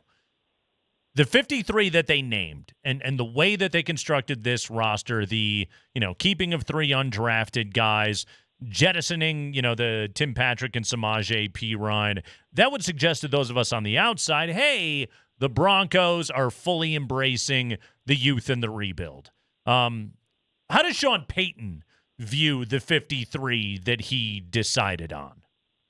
Well, I'll tell you first what Alex Singleton said, because he was kind of posed that question, right? You look at the makeup of the roster, and he was kind of said, hey, this would point to a rebuild, and he said I think any player or coach that would tell you that that's what's happening is full of what, and he says I'm 30 years old, so I certainly hope that's not the case. Internally, they don't view it that way. I think that while a guy like Tim Patrick certainly helps you, and Sean Payton gave a lot of credit to his story. I honestly think they believe Devon Vele is a guy who's ready to do more for than Tim Patrick is. I think that's the bottom line. I think that's true perhaps of some of these other positions as well.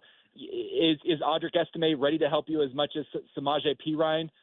No, but both Sean Payton and George Payton, oh my gosh, talked yesterday about how there is still a balance. Even though you're making a 53-man roster and you are trying to win games now, you still have to have the development piece of what you're doing. Like, Blake Watson is a developmental player that they hope can show things down the road. Frank Crum, they really like the traits that he has as a guy who's every bit of 6'8", 350 pounds without athleticism. Didn't he have a pretty rough camp in preseason? I was surprised he made the team.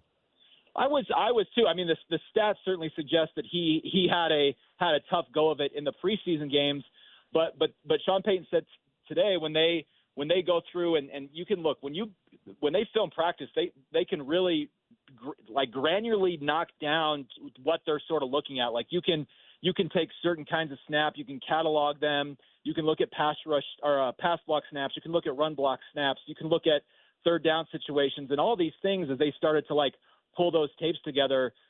Really liked what they saw from Crum. When you struggle in the games, that is certainly the things that stands out. Obviously to fans watching it. I myself was obviously surprised that he was on there, but what they were looking at behind the scenes, they've seen a different picture, and also said that the kind of the rush to get him, the competition they had to sign him after the draft, suggested that if he were to go back into that pool, they didn't think that they would be able to hold on to him. And one evidence of that was DeMontre Jacobs, another kind of really big developmental tackle who ended up getting signed to the Patriots active roster. They didn't want to have that happen with 2 of their tackles. Yeah, that Patriots offensive line is rough. Quite honestly, Jacobs, that was an interesting camp as well. Nick, it's funny because I feel like we've heard a lot about this. I know John Elway was the first one to forward this thought the year they drafted Von Miller and they had the number 2 overall waiver claim. Why do I always hear about how we're going to be active and try to get some other guys off waivers? I know Sean Payton didn't guarantee us they'd pick some guys up, but he said we're definitely going to look at some other teams' waiver wire transactions, because I thought maybe, safety, linebacker, O-line could have all been spots where I wouldn't mind maybe seeing some new blood from the camp that we saw. Why do you think when it's all said and done, Parham is the only new guy to join this roster? Well, maybe he doesn't want to answer. He hated the question. He got out of the car. I thought it was a good question. Yeah. I thought that was solid. I tried. Yeah. What do you think about Parham? That's a big-bodied tight end. Mm-hmm. That's what you think? Yes. Let's put it this way. If you're signing this week... You're right. You're right. Yeah. Go ahead and say it. I can't get too pumped about Donald Parham. No, I'm... But what if he could be... Here's the thing that I'll give Sean Payton credit for. Okay. I thought he was going to stay loyal to guys like Burton and little Jordan Humphrey. Now, they're both probably going to play plenty if they hang on the practice squad. I think Lil Jordan was active for 17 games last year. Yeah. He's going to play. He's going to. Yeah. But I like that he was at least willing to risk his guys, because remember, he lost a couple of those guys last year. Sure. So I thought I was impressed by that. He wasn't just being blindly loyal to his guys. We'll bring Nick into the conversation. The Donald Parham chat. Yeah, he was well, I'm just saying, Troutman seems to be one of his guys. Could Parham possibly be the guy that could both block and catch? Let's get Nick's thoughts on that as he returns. Nick, I'm curious why they don't add more waiver players, but they did add Parham. What do you think he could do as far as being in the mix? Be a red zone target. That's going to be the biggest thing that they used Donald Parham for. Last year, he ran 10 routes in red zone plays for the Chargers. 4 of those turned into touchdowns, and another one was a pass interference call that he drew. So really, really effective in that part of the field. And as we know, the Broncos are dying to get a lot better there after being one of the league's most inefficient teams, especially in close to the goal line. So that's where he is going to come in. He doesn't really play special teams. He's had some health issues. He's not a particularly good blocker. It's part of the reason that Harbaugh moved on from him. But he is going to be a guy that in the right situations and the right matchups, that they might call him up as kind of a red zone type specialist. Dulcich Insurance, maybe that's kind of what we're looking at right there. there. A little like the same profile from what Nick just said. Yeah. Nick, we saw, I think, honestly, from the second quarter on the other day against Arizona, Sean Payton just consistently blasting the ball through the back of the end zone. Some of the numbers that are out right now, average starting field position is about the 28, and the touchback just takes you to the 30. This kickoff thing, between practice time available and being risk-averse and just saying, to hell with it, we'll just start at the 30, is this thing just about to become more of a touchback fest? It's certainly looking like that's a possibility. Teams have said, coaches and teams have said throughout the offseason that, we're going to be holding things back. You're not showing your hand. You have all these different things that you've worked on, and the regular season is going to be a time to throw that all out there. We'll see. I don't know how much more unique you can be, what you can really be hiding that we haven't seen to this point. I do think there will be some wrinkles in there, especially when you consider that, all these teams have two returners back there. Most of them do. Maybe there's going to be some gadget type plays that come of this, but I'm with you guys. I think ultimately they're going to start measuring and saying, hey, the ball is coming to the 30-yard line anyway. That's kind of the end result of this. So why put our guys into risk for, injuries on another play? If it's going to be at the 30 anyway, and we mitigate the chance of an explosive play. I think there's more data that we have to see. And, again, I think people want to see it in the regular season, but I'm going to be surprised if it's a whole lot different, just because I don't know how much you can keep under the hood and then all of a sudden just throw out when the regular season starts. Yeah, I just wondered will they have enough time to practice it? I remember Mike Sanford talking to us that all of a sudden now I got to add a little extra period to this, and if they just decide there's not enough time, come middle of the season, do they do just what Nate talks about? All right, who do you think is going to be the impact surprise player this year? I think Jaleel McLaughlin is going to have a huge year for the Broncos. I just think that one of the big things that he wanted to do, that he kind of gained an understanding of last year, was to really kind of be the guy in this offense who can play in every situation and really be an impact playmaker. He's got to be more part of the passing game. You guys all read this story. I think my pal Parker Gabriel did at the Post of he goes and he buys this old jugs machine and spent a lot of time working with that. But even more than that was just sort of the understanding of where he needed to be, on any given play, the details that were required of that in order to become a more prominent part of the passing game. And I think we saw that throughout training camp, because he's not just your typical, hey, let's dump it down to this guy, let him try to get ahead of speed.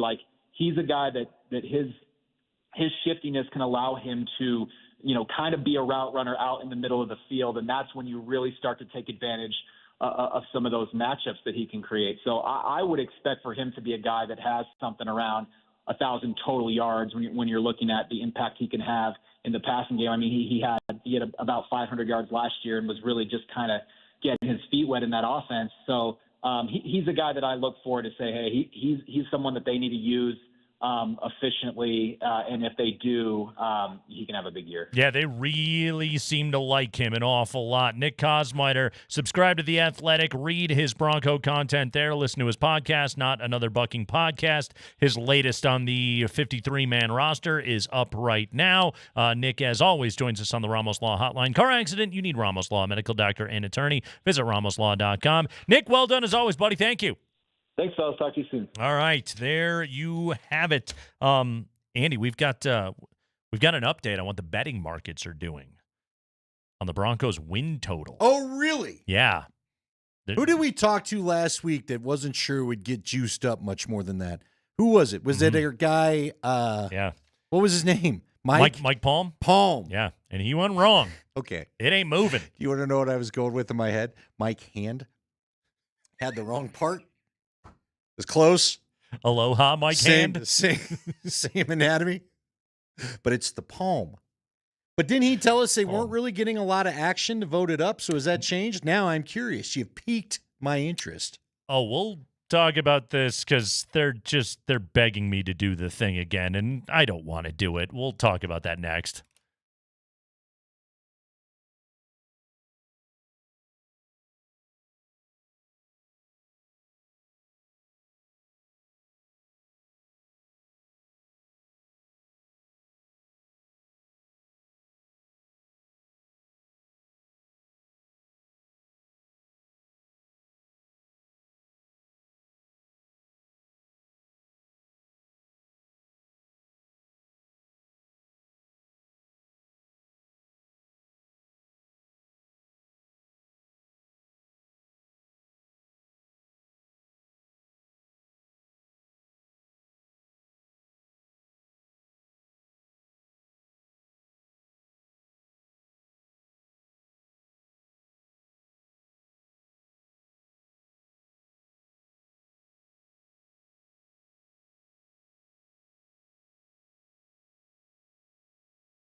We're always reaching for higher ground. We're on the road tomorrow. Joe Willie's, Broadway.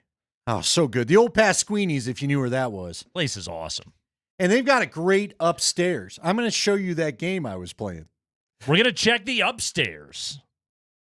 I'm trying to remember. It's like the ball in the cup. You'd probably be pretty good at it. It All looks right. like a Midwestern deal. Okay.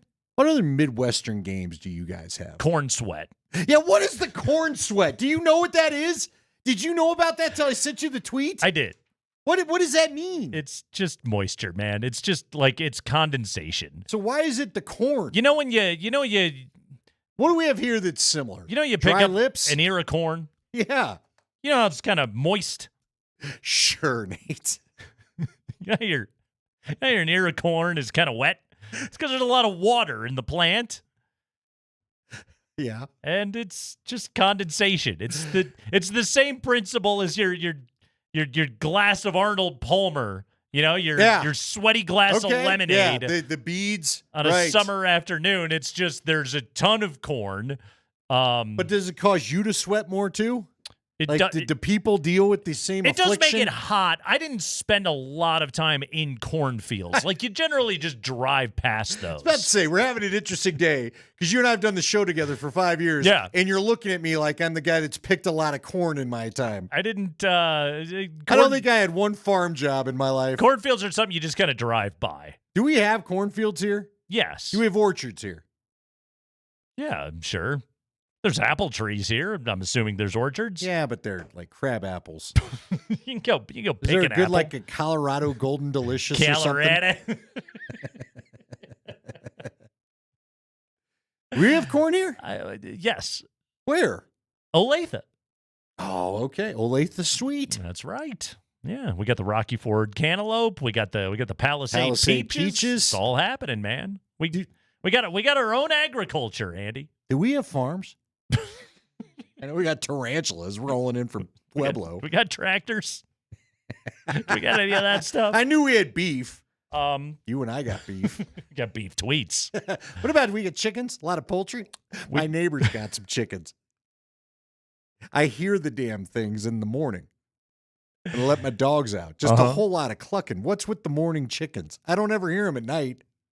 They go to bed. Well, they got a bedtime. They hit do the hay chickens early. have a bedtime? They do. Because when I let my dogs out at 11, the old final, You know what they do? They literally hit the hay.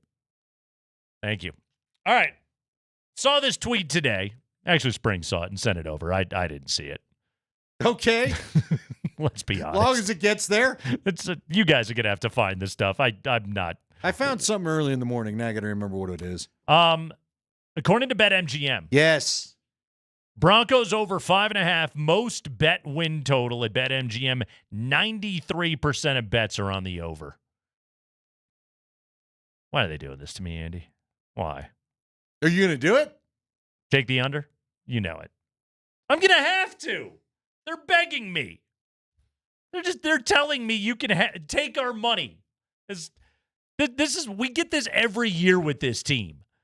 Russ shows up. Everyone's hammering the over. 90% of Denver bets are on the over. We had it again last year. Sean Payton, Russell Wilson. 8.5. Hammer it all day long. Sure enough, 8 and 9, and I'm cashing my ticket again. Should have been 9. Should have been. But wasn't. You don't get paid for should have been. So, it's funny. We were talking to Mike Palm last week.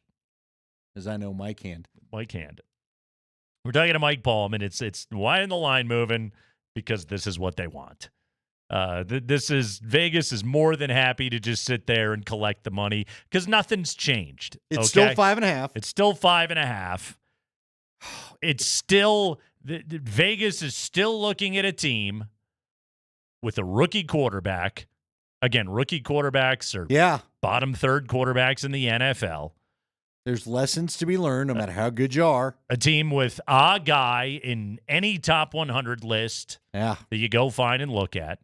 A team with a massive dent in their cap because of dead money committed to Russell Wilson. A team that has consistently not made first-round picks in recent seasons. Like this team, and we're in it, man. We talk about it every day. Okay, yes, you know? we are.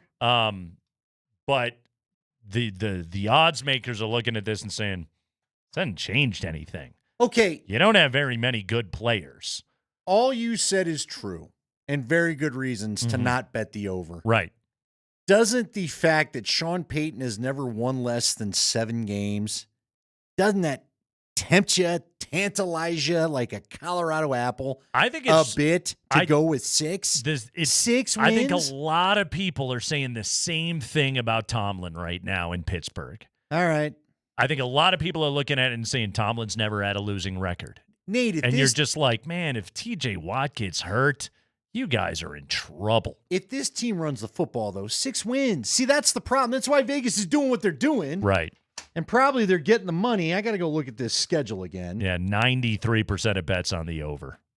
Oof. 6 wins, though. All we need is 6 wins. All you need is 6. 6. All you need is 6. 6, man. 6 is good. I have never been the biggest Sean Payton supporter necessarily, but I feel like he can coach him to 7 or 8. Mm-hmm. Am I willing to put some money on it? Mm-hmm. Yeah, we know how that goes when Andy does it, so I won't hex everybody. Right. I won't let Vegas get an easier win than they need. Right. All right.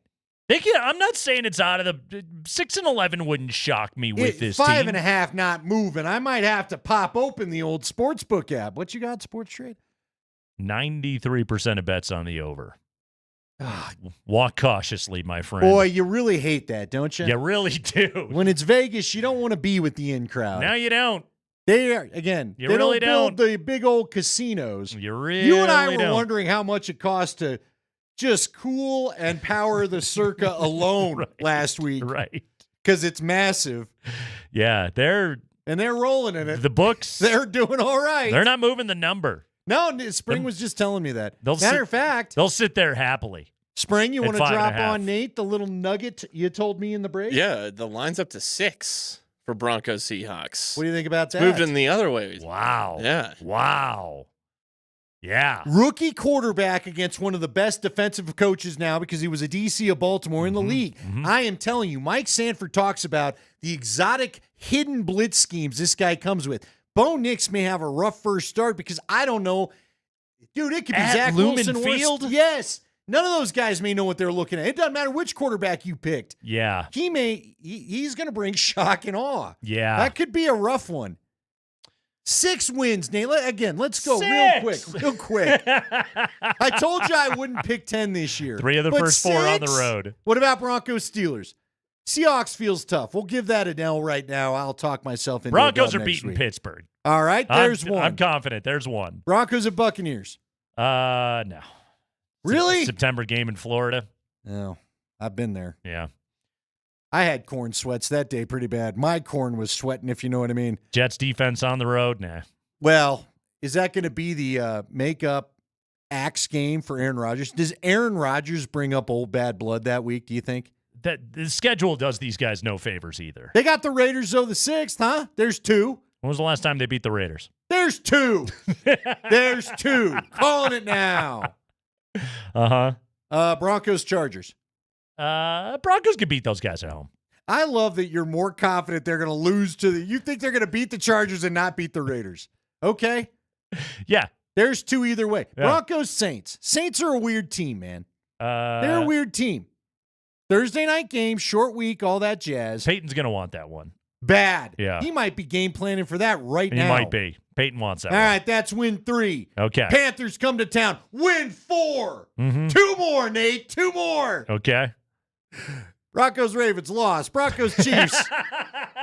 It's in the middle of a long road trip. I'm going to go loss. Who's playing quarterback for the Falcons by November 17th? I think Kirk Cousins. Win! Probably not. Mm-mm. You don't think so? That's at home. Nah. You can have it. You already whooped the Colts. They're coming to town. That's win 5, Nate. The Colts are win 5. Okay. Who's playing QB for the Browns? Jerry Jeudy grudge match. Well, the Browns have 4 quarterbacks. They got a lot of choices. If it ain't Joe Flacco. Yeah. They might be able to beat Cleveland. It can't Cleveland. be. He's a Colt. He might be the QB for the Colts by then. He could be. The 6th win is the Cleveland Browns. Hit the over. Hit it. There it is. Do it. There it is. That's the one. That's the the one. Chiefs may not care by January 5th. There's 7. Boom. Look at you. Look at this. I finally have Andy back. They're beating the Chargers and the Bengals because they're feeling their oats. We're to 9. I had to do Let me find 10. 6 months of Andy hating Sean Payton and being mad about letting go of Russell Wilson. It's good to have you back, pal. Can we be clear? You're here. I hate the cap. I still hate the dead cap money because I'd rather you go get T. Higgins. But now we got to have $50 million sitting there doing nothing. You know what? The Broncos, they're beating the Buccaneers. There's 10. Save the tape. Yes. Yes. Don't save the tape. No, they're not beating the Chargers and Bengals back to back on the road. Andy Lindahl. I'm back, baby. Has been I'm resurrected. gonna be back. When do we have to do our final picks? Next Friday? He's here. I'm living in 10-win land till next Friday. There it is. You and 93% of the public. You keep hammering that over. Yeah, I really don't. If I've learned anything working with you, it's don't doubt Vegas. They know what they're doing. I asked people about the Broncos and the Buffs last week. I did not like either answer. No. And that's stupid Vegas. Those are people that have no axes to grind other no, than they just got money in the game. All they care about is being rich. That is flat out all they care about. Anyway. We got the 5 biggest stories wins! of the day from around the NFL. Andy Lindahl is here, I'm back, everybody, baby! on Altitude Sports Radio.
All right, let's go. 5 biggest stories of the day from around the NFL. We call it the High Five. That's how we begin hour number 3. Best 5 o'clock hour in the business. Hey, go ahead, Spring.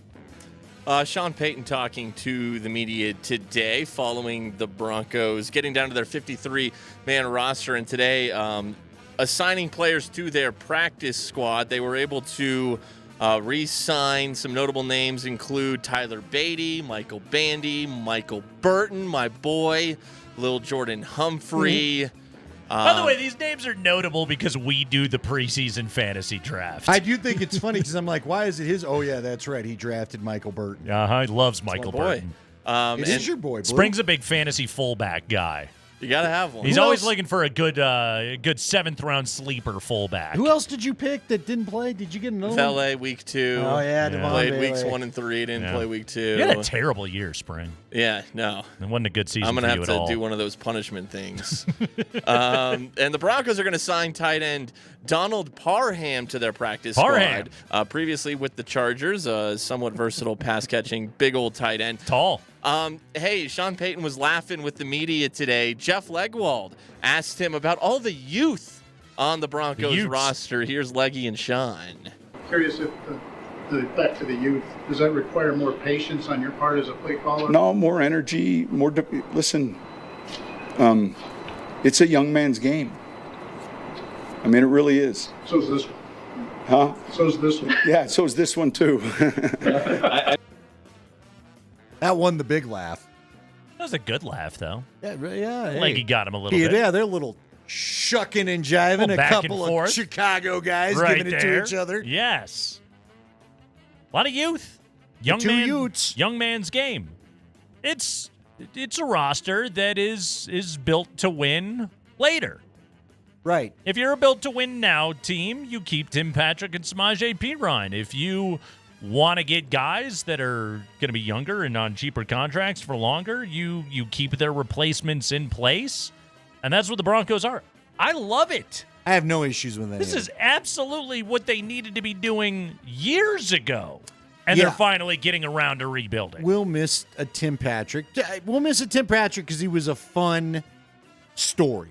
A great come-out-of-nowhere kind of guy. Good player when he played. And I'm rooting for him to complete the comeback with a great season. Yeah. Right? Good player when he played. Right. Didn't play enough. You don't need to be giving up young receivers really at all.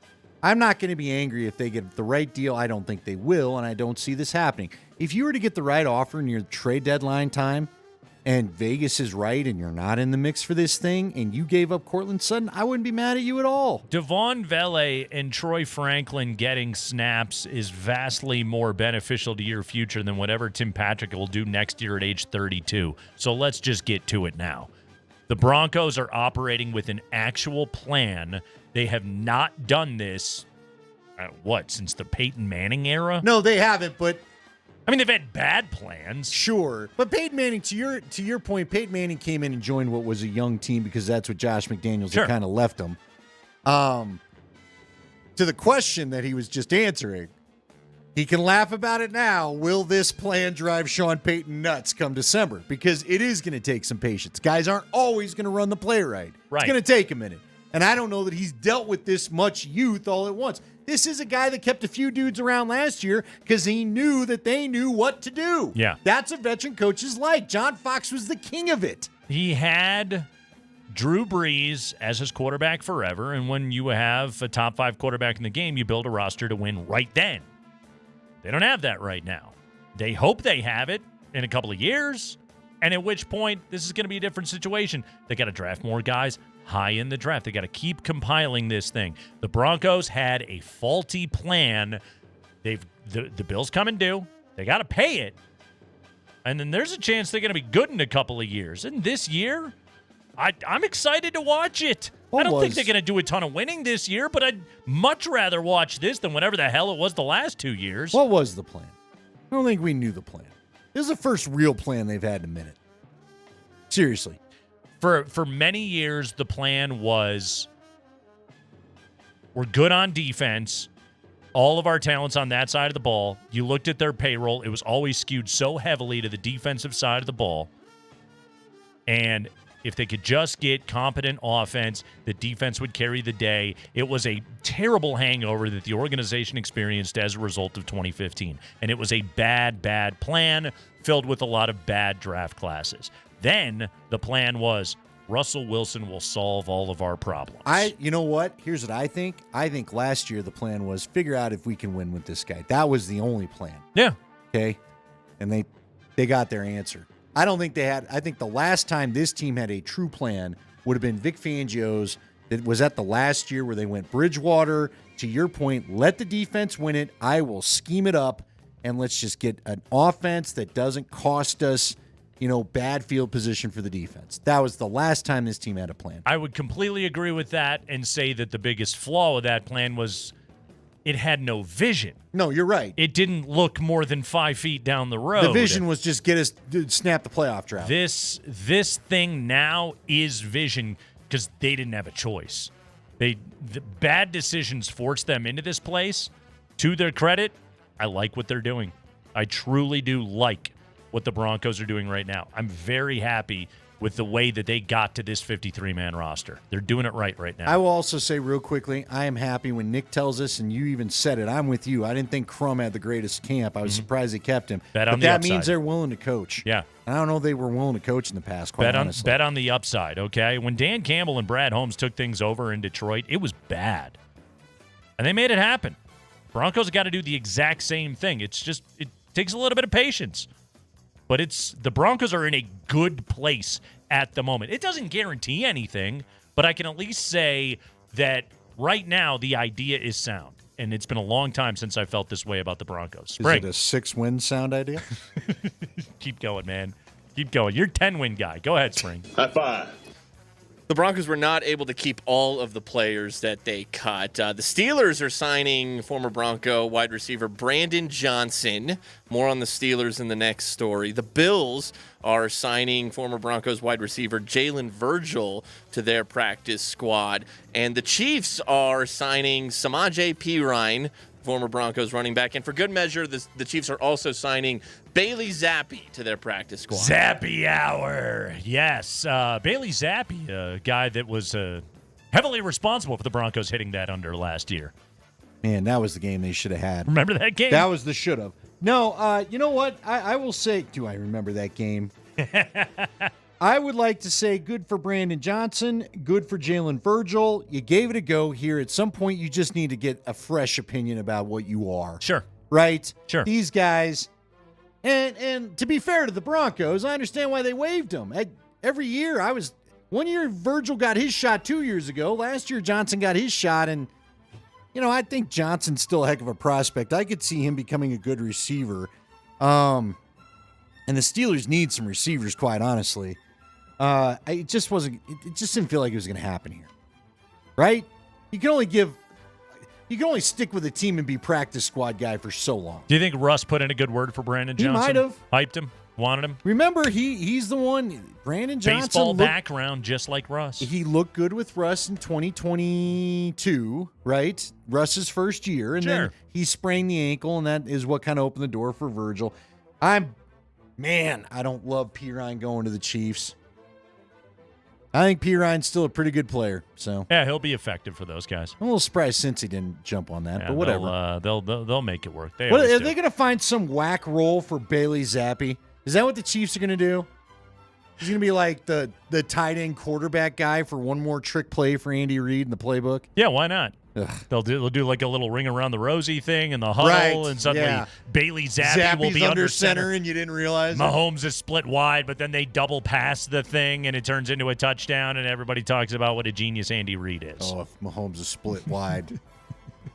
Safety, come down hard, line of scrimmage. Let's go. Just blow him up.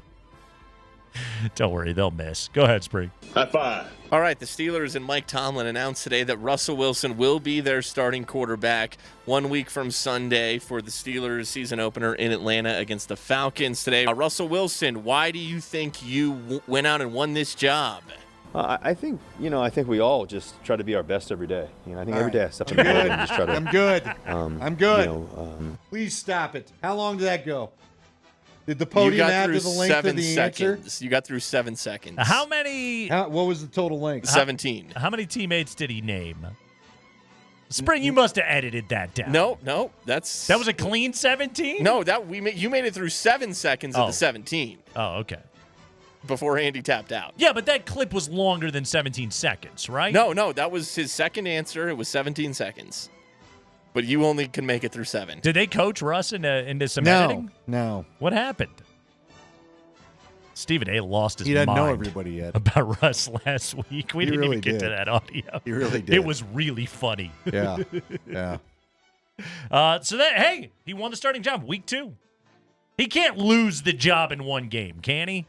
Well, I would say no. To answer your short question, no.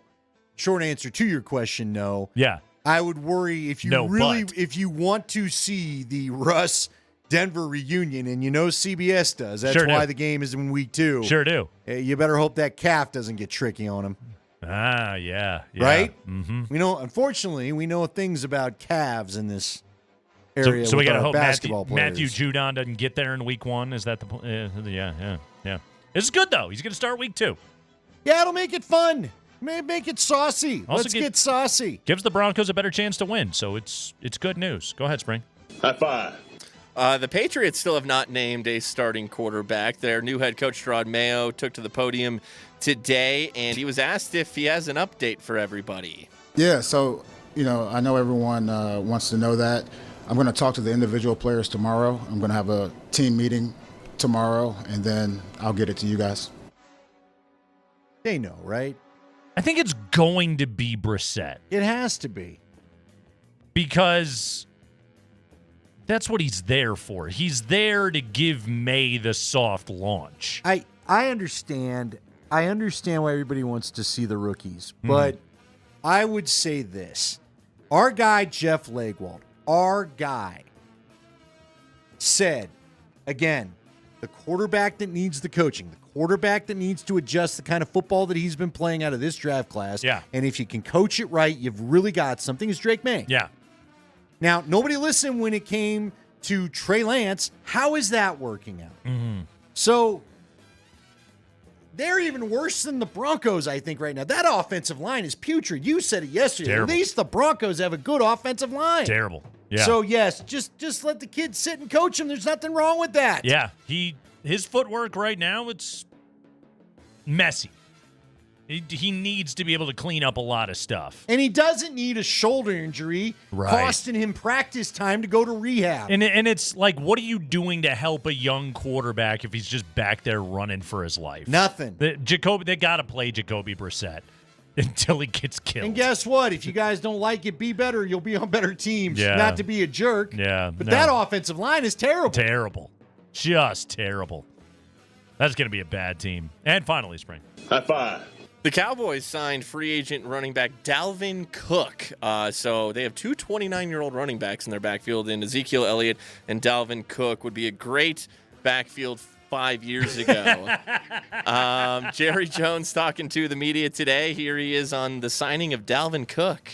Well, Dalvin is someone that we all have an appreciation for his career, and he gives us a chance to get in here and learn the system.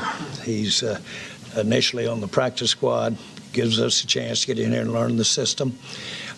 We had hoped that as time went along in this offseason, that we'd have an opportunity to maybe look at a player like of his stature if the right circumstances came along. They came along. We're appreciative of that. We had to work out for him. He's in good shape. He'll get a lot more work, but he'll learn our system as he goes, and he could easily really help us out this year. As recently as 2 years ago, he was the dude. He was one of the best backs in football. The dude. Yes.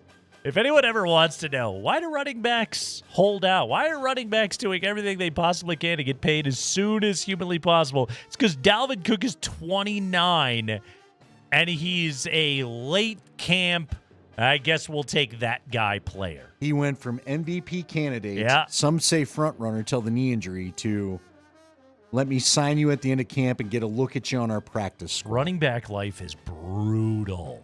Terribly brutal. Brutal. Terribly brutal. Yeah. So don't play it. Yeah, don't play it, kids. Don't. Go be a receiver. Yep. There's better money in it. That's for damn sure. That's the 5 biggest stories of the day from around the NFL. Guys, we're out on the road tomorrow. Joe Willie's on Broadway and Louisiana. We're looking forward to doing the show out there. We'll be getting ready for CU and North Dakota State. We will be eating an obscene amount of delicious food. The food is great, guys. We had the Italian beef. They do it right, okay? Oh, we had cheese curds? We had pizza? Phenomenal. Wings? The menu, good sliders, too. Yeah. They know what they're doing over there. And it's a great place to watch sports. That's TVs right. everywhere. TVs everywhere. So go to Joe Willie's on Broadway tomorrow. We'll be there live from 3 to 6 in the afternoon. And, we'll be talking Buffs and getting all set for that game. Are we talking to Mark Johnson tomorrow? I think we're talking to Mark Johnson tomorrow. We're talking to Gary Barnett next. Yeah, we're doing that coming up right now here on the Crankman and Lindahl Show.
Game number 1 tomorrow night, 6 o'clock. You'll listen to the Colorado Buffalo Radio Network on Learfield with our next guest on the call as the color analyst, along with Mark Johnson. That's right, legendary Colorado and Northwestern head coach Gary Barnett joins us right now here on the Craigman and Lindahl Show to preview the Buff season and, in particular, game number 1 against the Bison of North Dakota State. Coach, how you doing? Welcome back to the show.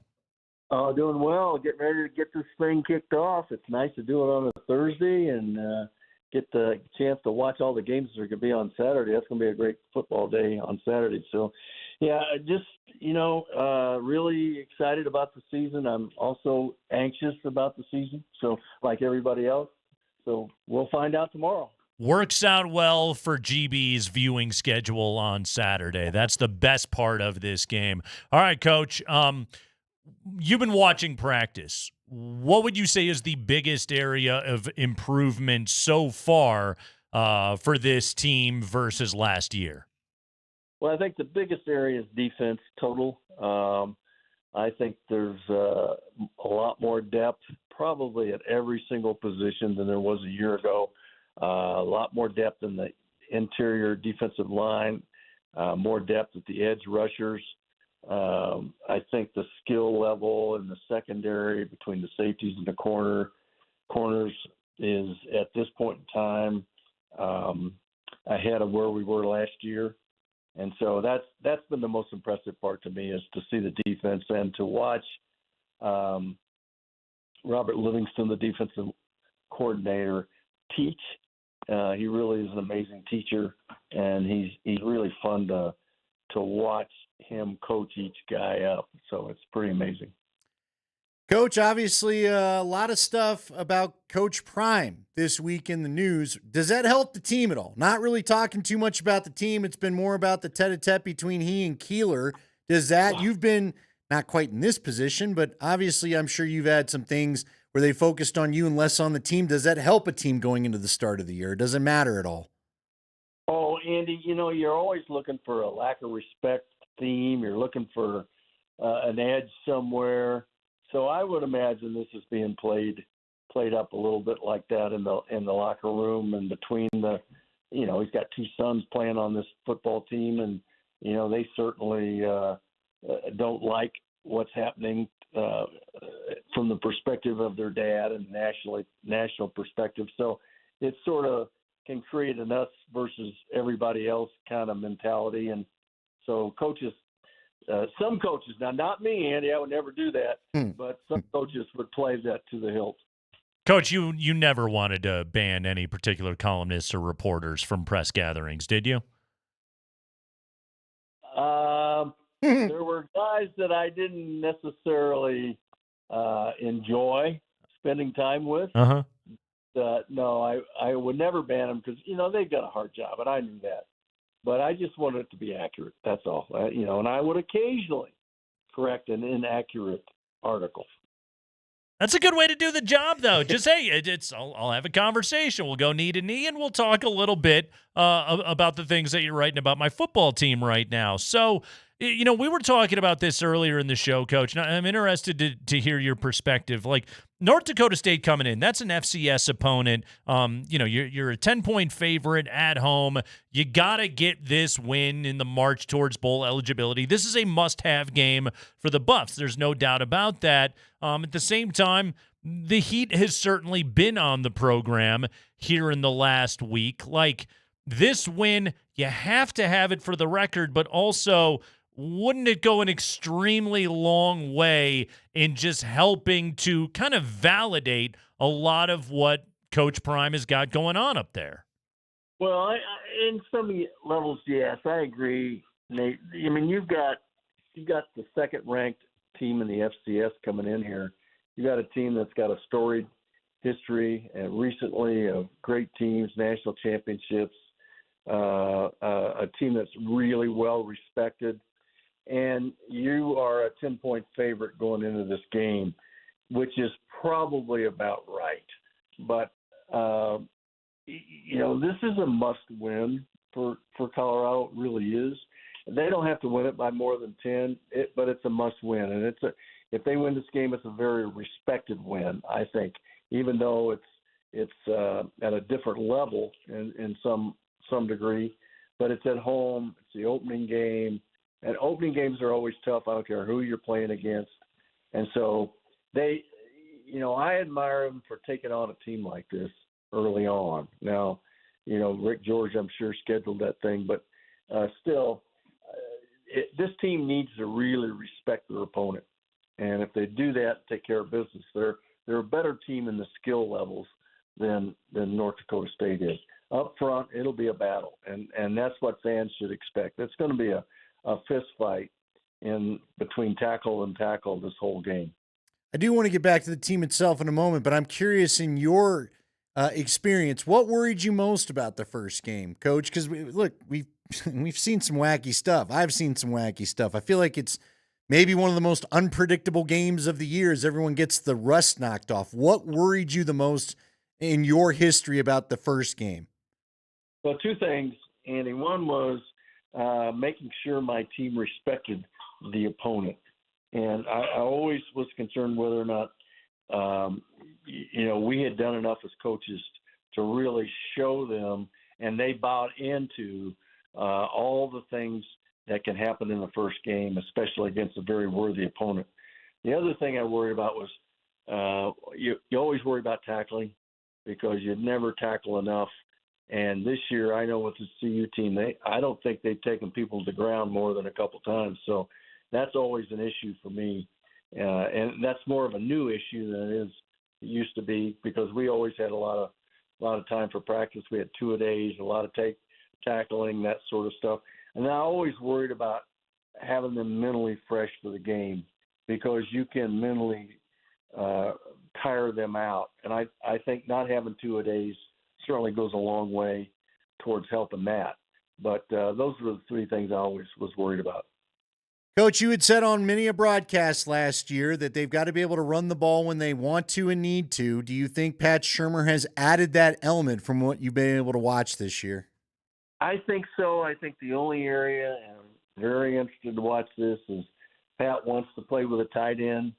I don't think Coach Sanders necessarily wants to play with a tight end, but to run the football, sometimes you really need a tight end. So they're going to line up with tight ends occasionally, with a certain, 25 to 30% of the time. So it's going to be interesting to see whether the tight ends that are in the program can hold up and provide them with the run assistance that's needed at this point in time.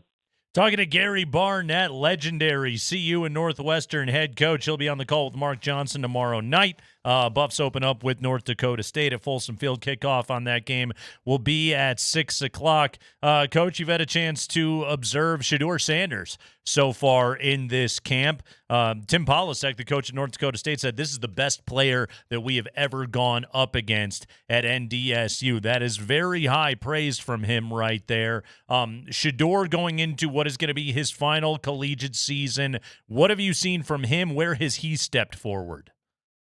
Well, Shedeur just started the whole season last year at a level that none of us had seen for a while.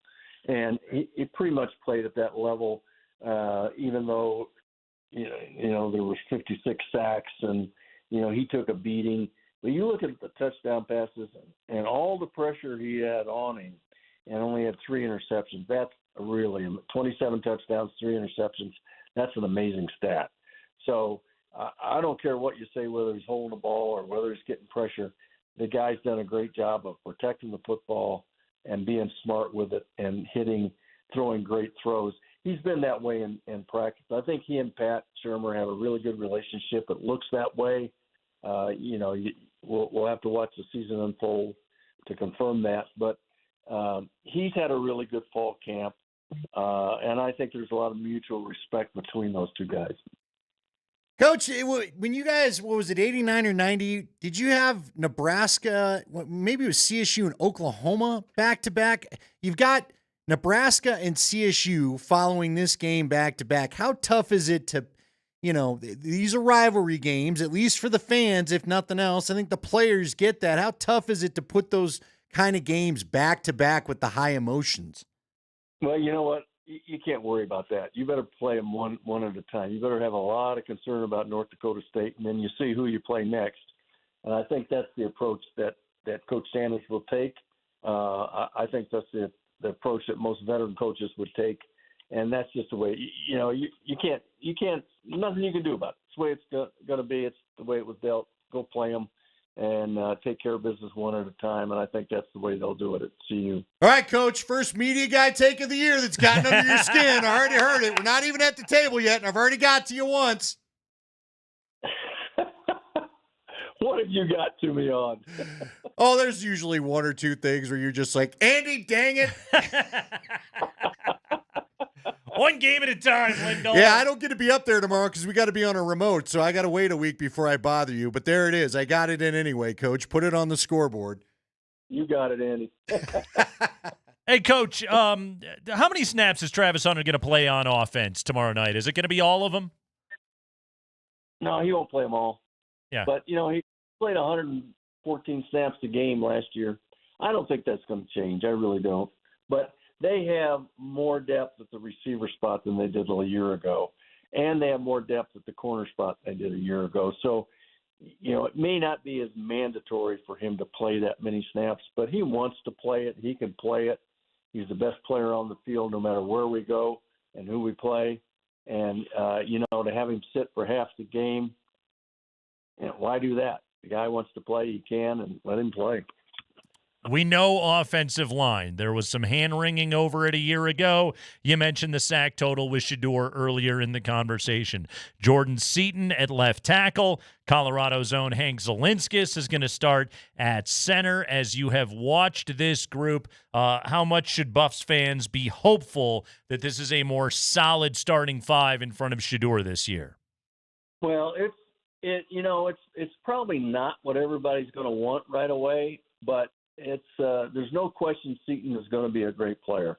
He really is deserving of the number one ranked lineman in the country because he really has special ability.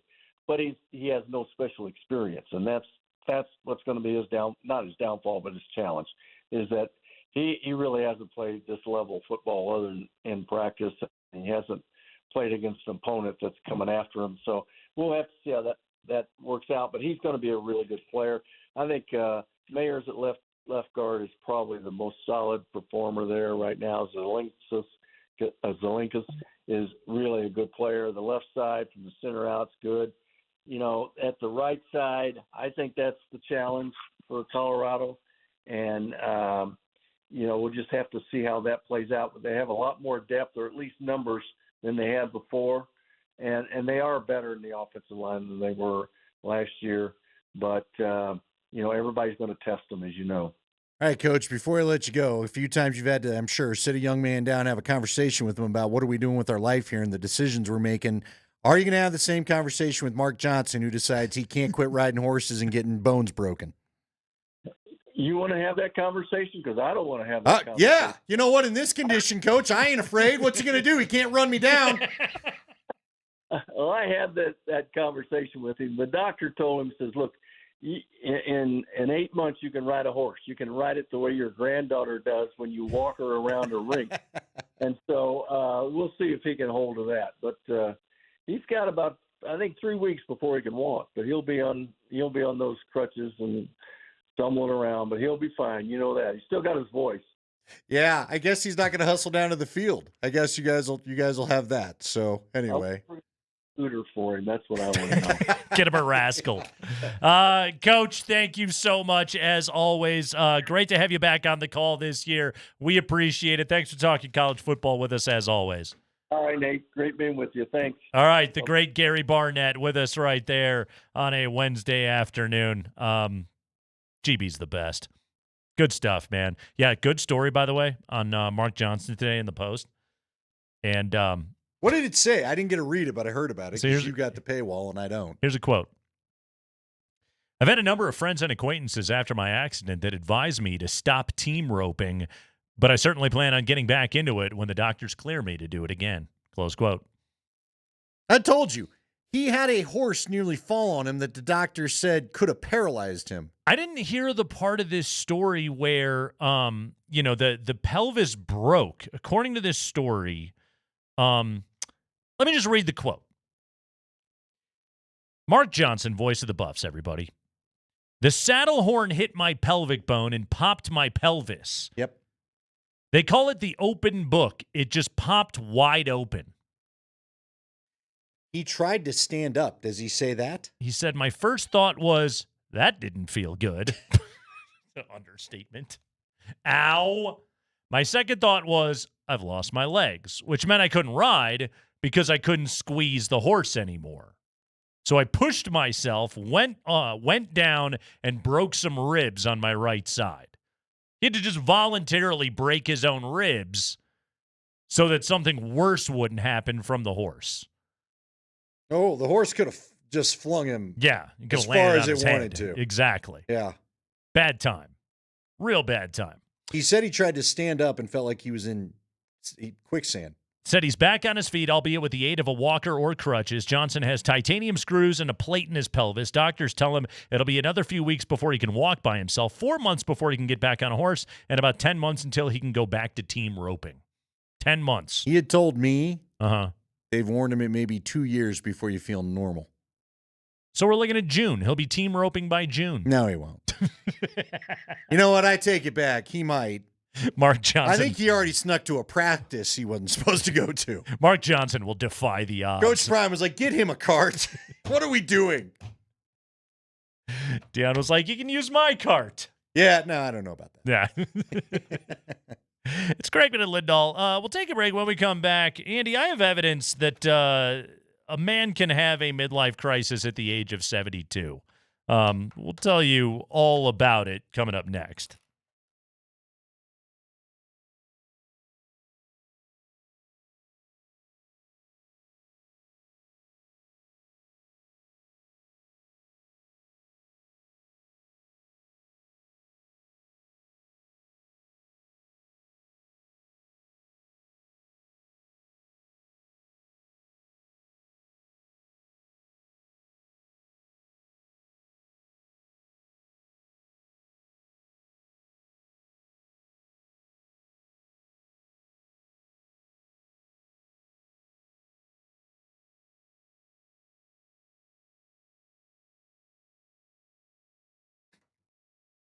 Hey guys, Andy Lindahl here for the Rocky Mountain Men's Clinic. Well, we're hitting the midweek there. How's your old get up and go? How's the energy levels? And are you dealing with ED, erectile dysfunction? If any of this is a problem for you, the people to call are the Rocky Mountain Men's Clinic, especially when it comes to the problem of erectile dysfunction. They have treatments that'll work for you when pills and herbals fail. The right treatment also is the key that you want to find. You just don't want a one-size-fits-all treatment because basically, the better the treatment, the better the results, which means the more enjoyable your life's going to be. ED can be terribly damaging to relationships. Don't let it get to that point.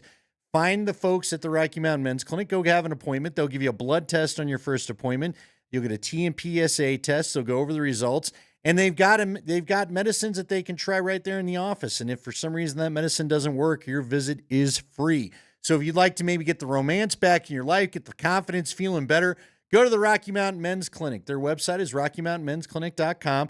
You can see their 5 locations right there on the site. You can request an appointment and get everything started. Again, that's the RockyMountainMen'sClinic.com.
Live in the Backus and Shanker studios, Kreckman and Lindahl. Backus and Shanker, their passion is justice.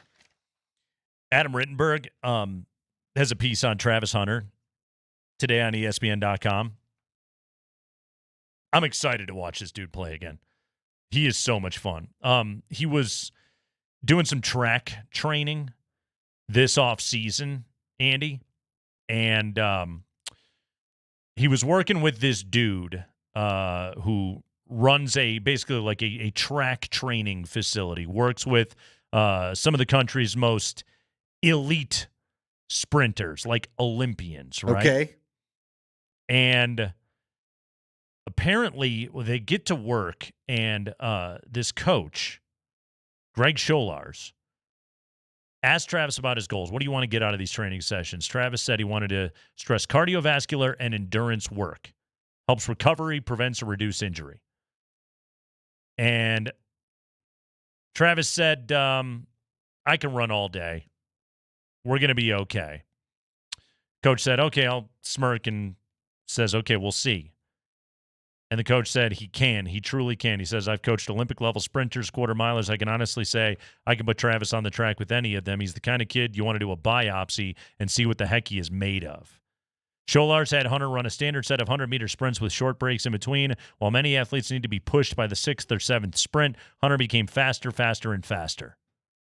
I saw it with my own eyes last year, Nate. Yeah. I couldn't believe he never got tired. He It's never incredible. got tired. Yeah, it's incredible. He was playing on both sides of the football most of the games. Yeah. And in the fourth quarter, still felt like the freshest guy out there.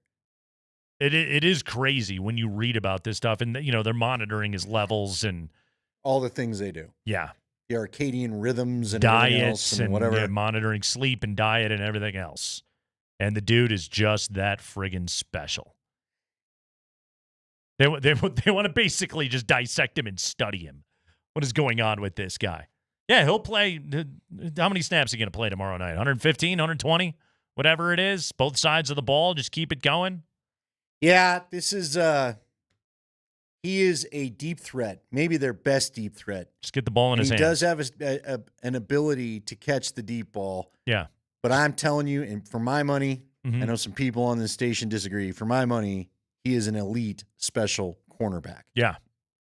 And so at he's some elite point, special both. It's yeah, but I'm telling you, the money, I don't know. I realize the receiver money's better. I have seen him. He had a couple of interceptions that I saw in real time where I was positive. I don't even know, first off, how he knew the ball would be in that area. Yeah. And I'm positive the quarterback thought there's no chance he factored into the play, and he did anyway. I mean, he's baiting dudes.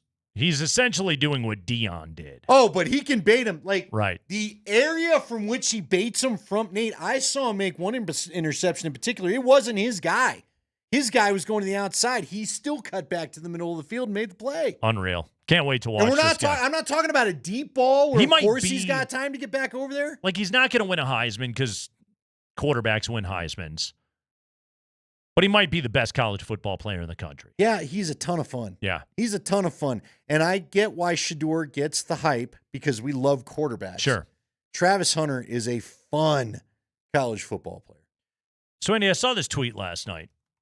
Actually, it was sent over to me. And you relayed it. And it surprised me a little bit, okay? So I got a tweet here from Chad Ochocinco. This is not a beef tweet. In fact, this is a buddy tweet. Okay? he's really buddying up. Yeah, what's the opposite of beef? Ice cream tweet? So we got a tweet from Chad Johnson / Ochocinco. Whatever his name is these days. Ochocinco tweets yesterday, I'm going to see King Gizzard and the Lizard Wizard with Belichick. This should be fun. All right. So we know these dudes are bros. Ochocinco played for him. They're doing Inside the NFL on the CW together right now. So they're clearly spending some free time together. Andy, do you know about King Gizzard and the Lizard Wizard? No, I mean, I've heard of it. Uh-huh. What is it? Is it like a new... What is it? Is it the new... what's the band I'm looking... Like the... Who's the band that dresses up in all the costumes? Guar? Guar. No. What are they? What genre of music are we talking? This is what's funny about it is it's almost impossible to describe. Okay. So I discovered this band about 5-6 years ago, right? And I did so via an album that they put out called the album's called Nonagon Infinity. Okay. All right. It's 40 minutes long and it's one song. Okay. So it's artsy. But it's like they're certainly a progressive rock band. Okay. Okay. They but this out I mean it's a 40-minute hardcore punk song. Oh, really? Okay. This is a little sampling of it right here, okay? However, the thing about this band is they literally put out like 5 albums a year. They've put out 26 records since 2012. Okay. That's 2 a year. I like this band a lot. All right. But like I don't have time to get into it. And they have metal records, they have punk records, they have a folk album, okay? They have a jazz fusion album. Is it all one song, or was that just the one album? This was just the one album. This was Okay. the concept All of right. this particular record. Okay. These dudes are weird. Really, really weird. And you know a little about weird. Yes. You're into some weird bands or whatever. They're cool. Okay. But they're weird as Sure. hell. Primus thinks they're a little strange. Very much so, Yeah, okay? yeah. Ocho Cinco and Belichick are going to go see these dudes, which is hilarious to me. So now this has me wondering, all right? Bill Belichick is 72. He's got a 23-year-old girlfriend. That we know of. Coached football since 1975. Been at it a while. Belichick was an assistant with the Broncos in 1978, 46 years ago. Wasn't that Collier taught him the 3-4, didn't Yes. So meaning that like Bill Belichick basically spent the better part of his life from like age 23 into his 70s just grinding special teams film. This is a guy that would go on like 10-minute soliloquies about long snapping. Right. All right? That's Bill Belichick. He's now out of work. He's doing the TV. We find out today he's going to do the Manning cast every single week. He's going to shows with Ocho Cinco. He's hanging with the 23-year-old girlfriend. He's listening to music like this. Yeah. Like, this is a guy that I think is having a midlife crisis at age 72. Bought a Mustang. He's out there right now and like discovering all these things that he missed with just 50 years of being angry in the film room. He watched Pulp Fiction for the first time. Right. Yeah. He's out there. He's like, man, there's a lot to life. Yes. When you go home every now and again, look at the new things you learn. Right. Is Belichick going to do drugs at this show? I'm sorry. I feel like you've got to trip something to get through this song. He's got the 23-year-old girlfriend, so obviously Cialis was his gateway drug. and Belichick is just getting into weird stuff. Give everyone the name. Again, we're getting a lot of that on the text. The name of the band, guys, King Gizzard and the Lizard Wizard. See, I would have got that. They are Australian. They are incredible musicians. They are... It's deep. They're it's unique. Weird. King Gizzard and the Lizard Wizard. Yes. I don't know how you keep that straight. They're awesome. I have a couple How of many their other records. albums do you have? I have 2. Like actual physical albums? I have Nonagon Infinity, and I have a live album that they put out a couple of years ago. Like I said, I think it was 2023, they put out 5 records in 1 year. To which Pearl Jam thinks you're working hard. This is what I'm saying. Like, that's one of the criticisms of them is just like, you're a little too prolific. Yeah. Yeah. Oh, yeah. Yeah, it's be missed a minute. Like, I'll play their records sometimes, and like Abby's just like, this is too weird. far. Oh yeah, this is too far. You know what? This is too feels out like there. that weird late night HBO film where you're just like, it's 1 a.m. and you at least for me, I'm just like, all right, I need to go to bed. This is making me question life. What is wrong? It's either depressing or just too strange. You can't follow it. Ocho Cinco and Belichick are going to be getting weird. You know what? This is hilarious. I reshape my take. Okay. Ocho Cinco is going to be out of his mind, and Bill's going to be taking this in stone sober, analyzing it all. Why is the bass player doing that? Yeah. What's that guy doing? Rhythm's a little off with the drummer right now. He goes up, he breaks it down for him after the show, just goes into the dressing room. I got some comments on the middle part of the show. Thought you were a little bit off key on track number 4. Why don't you fix that up, guys? This is wild. 72-year-old Bill Belichick has discovered a world outside of football. Good for him. Good for him. Good. It's never too late, Bill. Exactly. You can still be a fun person. Is he going to go to a nude beach next? What else does he need to do now? There's your list. We didn't even get to any of our lists. Got to the one list. Ghost of Christmas Past visited Belichick in the night, and ever since then, his whole life is different. To die. So now he's... Look, Bill, human beings are not meant to ingest this much Diet Coke and chew. Get out and do something with your life.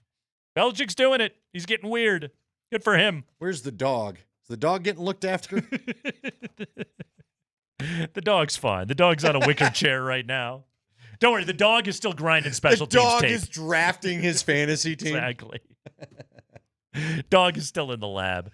Berto and Springer coming up next. We call it the Blitz. Congratulations, Bill Belichick. There is life outside of football. 23-year-old girlfriends and